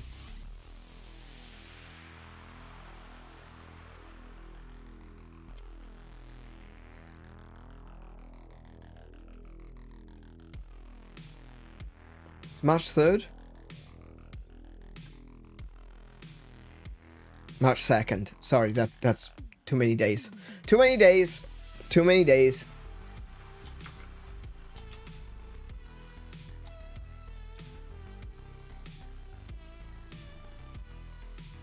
There we go. Second? No, that's wrong too. There we go. So that's going to be the schedule for next week. 3 streams on this channel, 3 streams on An Hour in Hunts. If you're not following me over on An Hour in Hunts, please do consider checking that one out as well. There's a link in the description. Go follow me over there. That is where we're going to be playing Monster Hunter from now on. And we're probably going to be doing a lot more Monster Hunter than what we did on this channel. I know for a while we were doing 2 Monster Hunter streams on this channel because we were trying to finish Monster Hunter Wilds, World before Wilds released. We didn't quite meet that goal, and I've got new plans for what I want to do on this channel with going back and looking at some of the older Monster Hunter games. So, what we're going to be doing is, in the future, streaming twice on An Hour in Hunts, and streaming 4 times a week on An Hour in Plays. And that means we're going to have 6 streams overall. But there's also going to be some new content coming in the future, like we're going to be doing some shorts, because Munta has been working on shorts for me. We're going to be releasing some videos, because I've been looking at what kind of games that I want to do for Let's Play series. Primarily, I'm looking at doing Let's Play series on the Monster Hunter channel. We'll see how that goes. And if it works out, if it goes well, I'll consider doing some of those things, or something similar, on this channel as well. At the moment, though, An Hour in Plays is very much so a streaming channel. This is what I like to do. I like to be able to stream. I like it that you guys are watching. I like that we can have a conversation. And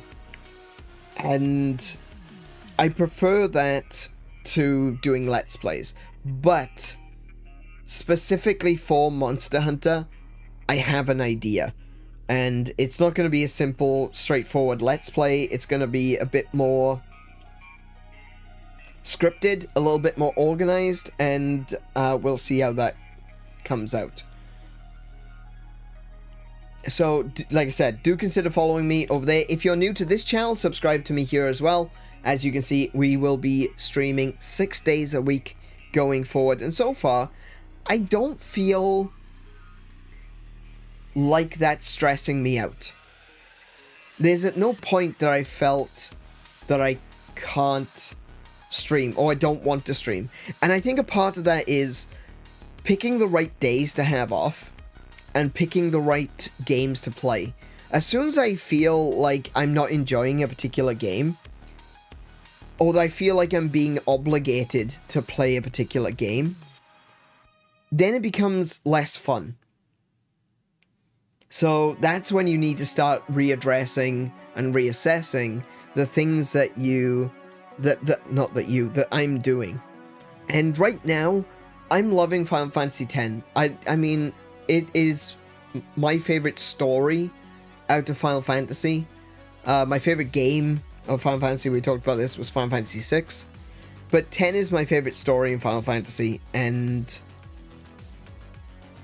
I'm just really enjoying going through it again, experiencing it once again, and seeing so many people coming to the stream because they are also interested in Final Fantasy X and are enjoying the streams and enjoying the game. And that's what we're here for. That's why I'm here. I want to pull people together. I want to bring people together around the love of gaming, you know? Who we are, what we are, all the things that make us separate are irrelevant compared to the things that bring us together. And that thing is our love of this amazing hobby that we have. So I do hope that you come and join us as we continue to play through Final Fantasy X, as we continue to raise our scores in HoloCure. And what else are we playing right now? We got a few other things coming up. We got like Xenoblade Chronicles 2. I said I wanted to play like Breath of Fire again. So we do still have a lot of things coming up. Do you know what? I haven't played a Zelda in a while either, have we? We should definitely play a Zelda.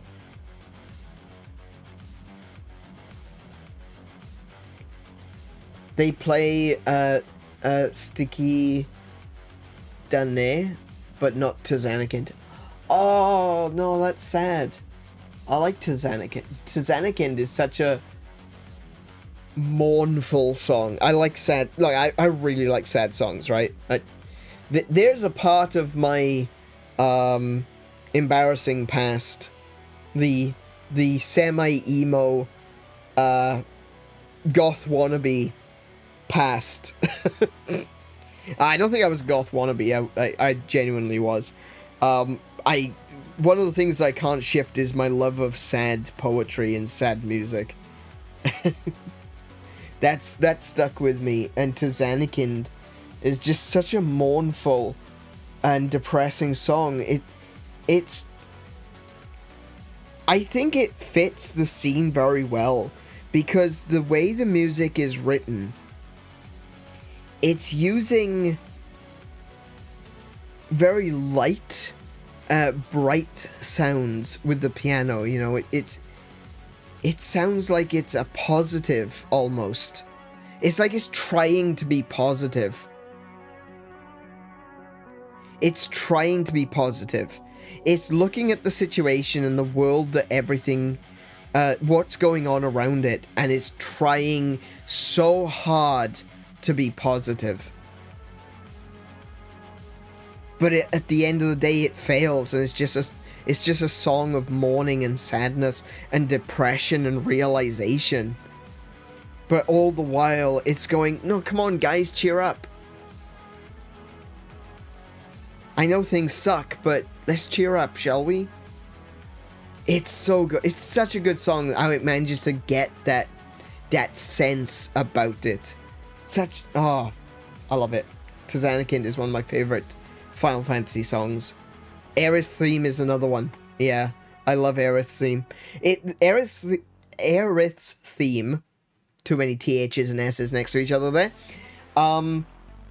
is a song that I think has very similar sort of appeal to Tzanikind. Because there is a sadness in that song. But it's not so much, it's not like it's a sad song that's trying to be encouraging. Aerith's theme is kind of a bright song that's hiding darkness. There's a sadness, but it's an undertone. Miracle of Sound managed to make it more heartbreaking. They really did. Like, that song kills me every time. There's not a single time that that song has come on that I haven't cried. I have to be very careful about when I play that song.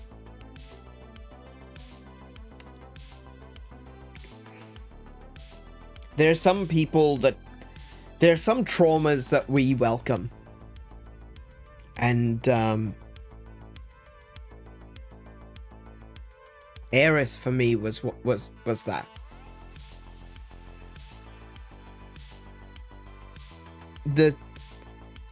A part of it is, of course, the game, the way the game was written, the way that Aerith was written, and a part of it is, of course, my own personal desire, my drive. I loved the look at Final Fantasy VII, and I just dived straight into the game, and I wanted to absorb every little bit of it, and I fell so head over heels in love with Aerith. So when Forever came to be, it broke my heart. And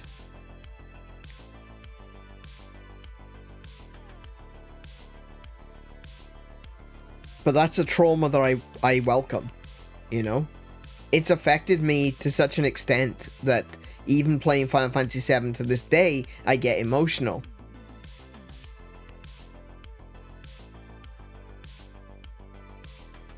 But it's a trauma that I welcome. I feel like I'm a better person for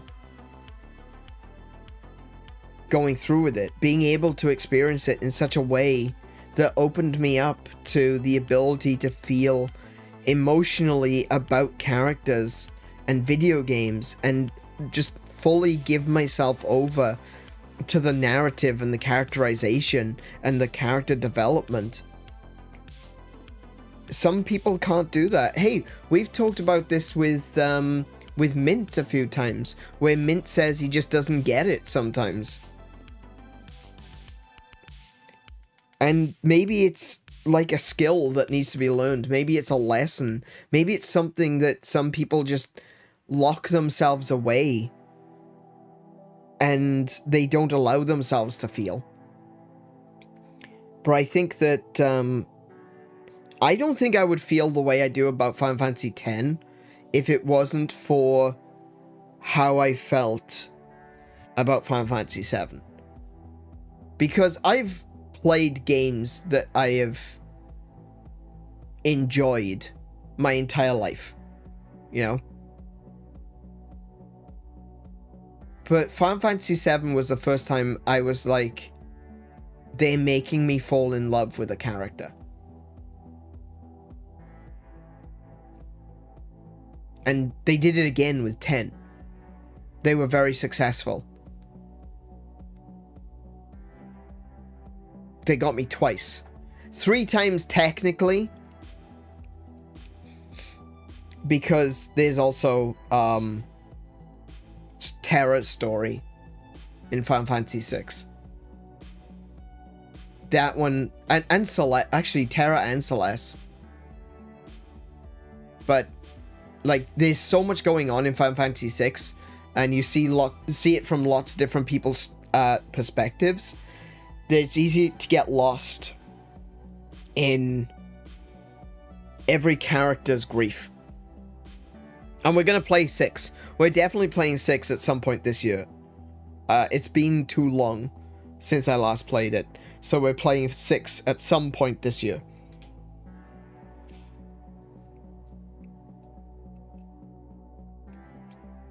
Say what you want about the franchise's story. Kingdom Hearts 2 is tight. Oh, absolutely. Yeah, I agree. Not even just 2, like even the first one.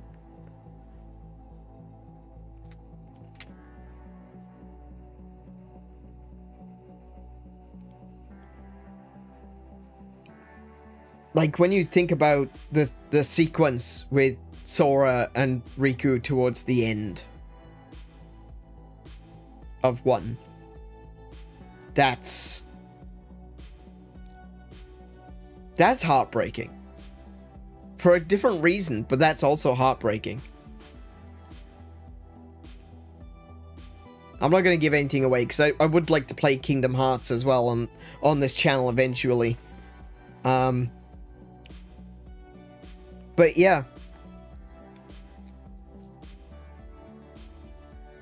The writers at Square Enix just know how to grab you by the heartstrings. At the very least, they know how to grab me by the heartstrings. They do everything right for me to just fall into their games. It's one of the reasons I fell in love with the Final Fantasy series as a whole. Because like every single game had something that pulled me in and made me want to continue. They made me invested in a way that a lot of other games failed to do. Like, even games that are... I will go on record saying that A Link to the Past is my favorite game of all time. But even A Link to the Past didn't get me emotionally invested in the same way that Final Fantasy 7 and 10 did, and 6, and 5, and 4.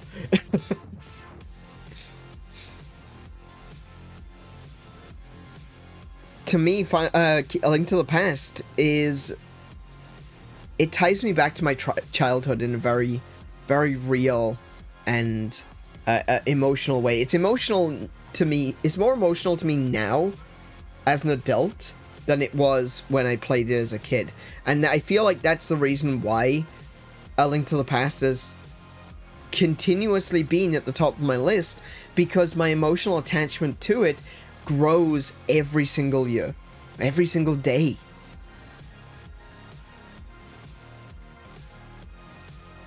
And it takes me back to that point that I feel like a child again. A dream which is growing ever distant. And yet it's still within reach. It's still just right over there on the shelf. It's one of those things that maybe people don't necessarily get until they get older. And they realize that, but... It's terrifying to think when you've got more years behind you than you have ahead of you.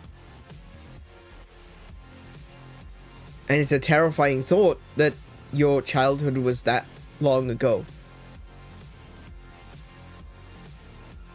And how much has changed since then.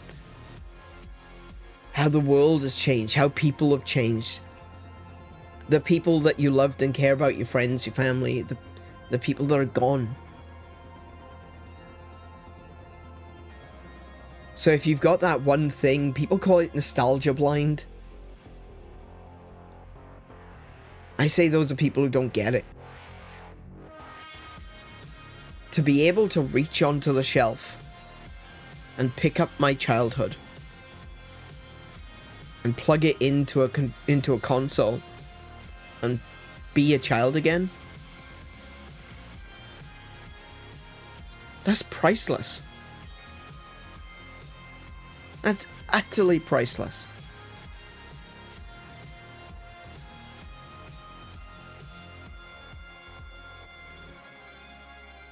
For a moment, letting the world wash away.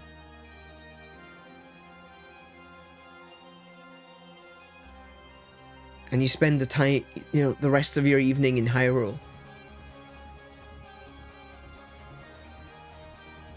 Giving yourself a little bit of time to recover.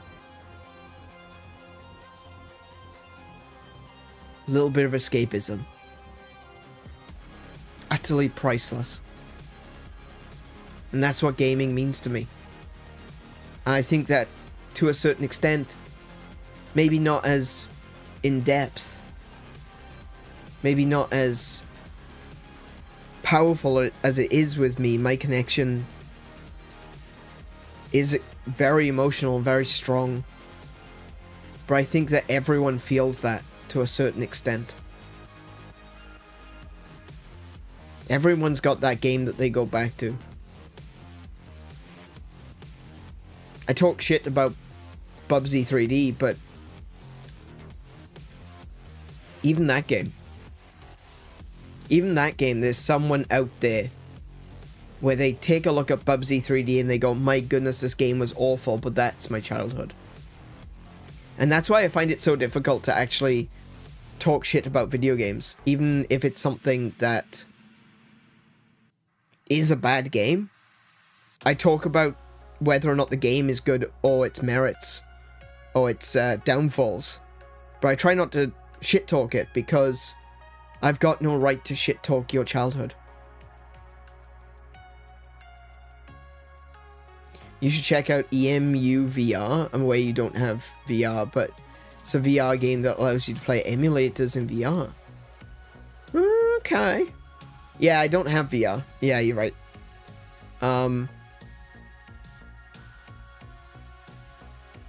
That's pretty cool, though. The fact that you can play the Atari systems in VR, that's really cool. That could be... Do you know what?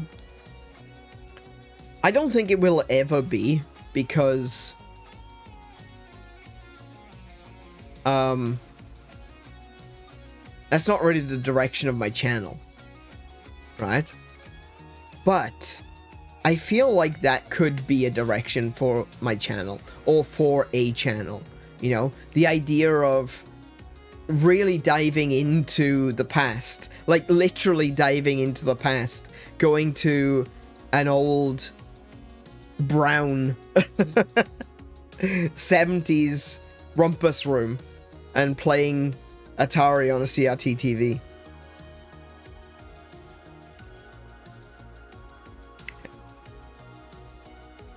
That definitely could be a direction for a channel. I think that's really cool. I like the idea. I'm not, obviously, it's not something that I'm particularly interested in. I'm not a big fan of VR right now. I wear glasses in real life. I know you can't see it. I don't have glasses on my character. But I wear glasses in real life, and I find that the glasses often interfere with VR a lot. Some people say that they don't, and I've tried it multiple times, and I see a reflection. And that's the problem. I see a reflection on the glasses, and everything looks a little bit fuzzy, and so I don't like it, and it bothers my eyes. But one day VR will be better. And who knows? Maybe we can do some VR on the channel in the future. When I get to the point where I feel like I can. But until then, we're going to keep playing games. We're going to keep playing some old games. We're going to keep playing some new games. And we're going to keep delving into the depth of video games. Not just the history, the storied history that video games have, but the depth of what those games mean to us, what they mean to everyone, what they mean to people individually, and what they can mean to us, and what they could mean to us, and perhaps what they should mean to us. Because there's nothing quite like the ability to just reach onto a shelf and pick up your childhood.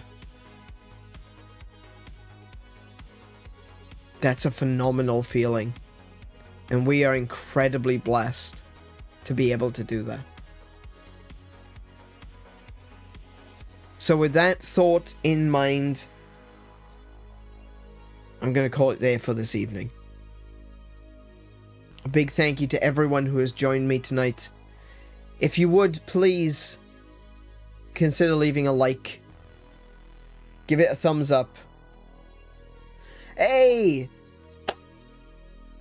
Quandel, welcome back. How are you doing, man? It's been a long time, dude. How are you doing? I'm just about to leave, but I can take a moment. How have you been?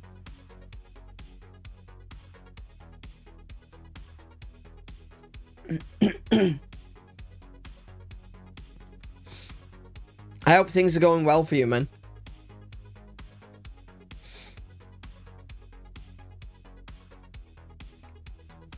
we've been seeing some new, a lot of new people recently. In fact, actually, our numbers kind of went down. Our numbers kind of went down recently. We were up quite high, but now we seem to be going backwards. Great, hope you're doing alright. I'm doing really well. Thank you so much for asking. Yeah, I'm doing really well. I'm actually gonna head off and get something to eat and try and get some sleep tonight. But yeah, leaving you to your moments after midnight. Well, I'm trying to finish. I'm trying to finish. Bloody hell, Kiko. Good grief. Nagging.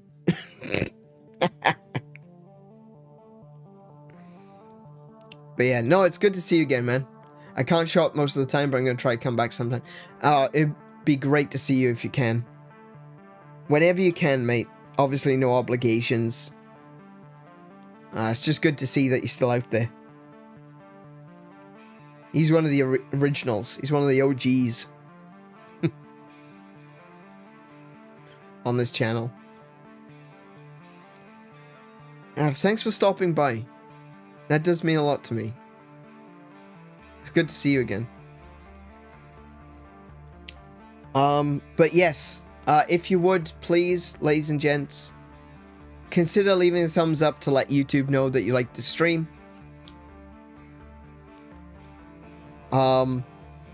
And consider leaving a comment to let me know that you like the stream. Comments go a long way to really help people out on YouTube. So if you can, if you have an opportunity, not just for me, but for others too, leave a comment. Because, especially if you don't see any comments, because that could mean so much to that streamer, to that content creator. None of us do this because we want to make money. We do this because we love doing it. I love streaming. I love playing video games. And I love playing video games with you guys. No one is really doing this because we thought this was a stellar financial decision, you know? That wasn't the goal. It is a goal eventually, but it's not the reason we started. And some people, they don't get a lot of comments, they don't get a lot of likes. Some people don't get a lot of chatter. But it can really make someone's day to just give them a like and say a kind word at the end. And it means a lot to me too. So please do consider leaving a comment at the end. Give a thumbs up to let YouTube know that you liked it. If you're new here and you haven't been here before, consider subscribing. We're going to be playing lots of games. We're going to be playing Monster Hunter Wilds next week, so that'll be over on the second channel as well. So you can find the second channel in the description. And with all that said, I just want to say thank you all for being here. It really does mean the most. Be good to yourselves, be excellent to each other, play more video games, and until I see you, I wish you all peace and high scores. Good night, everyone.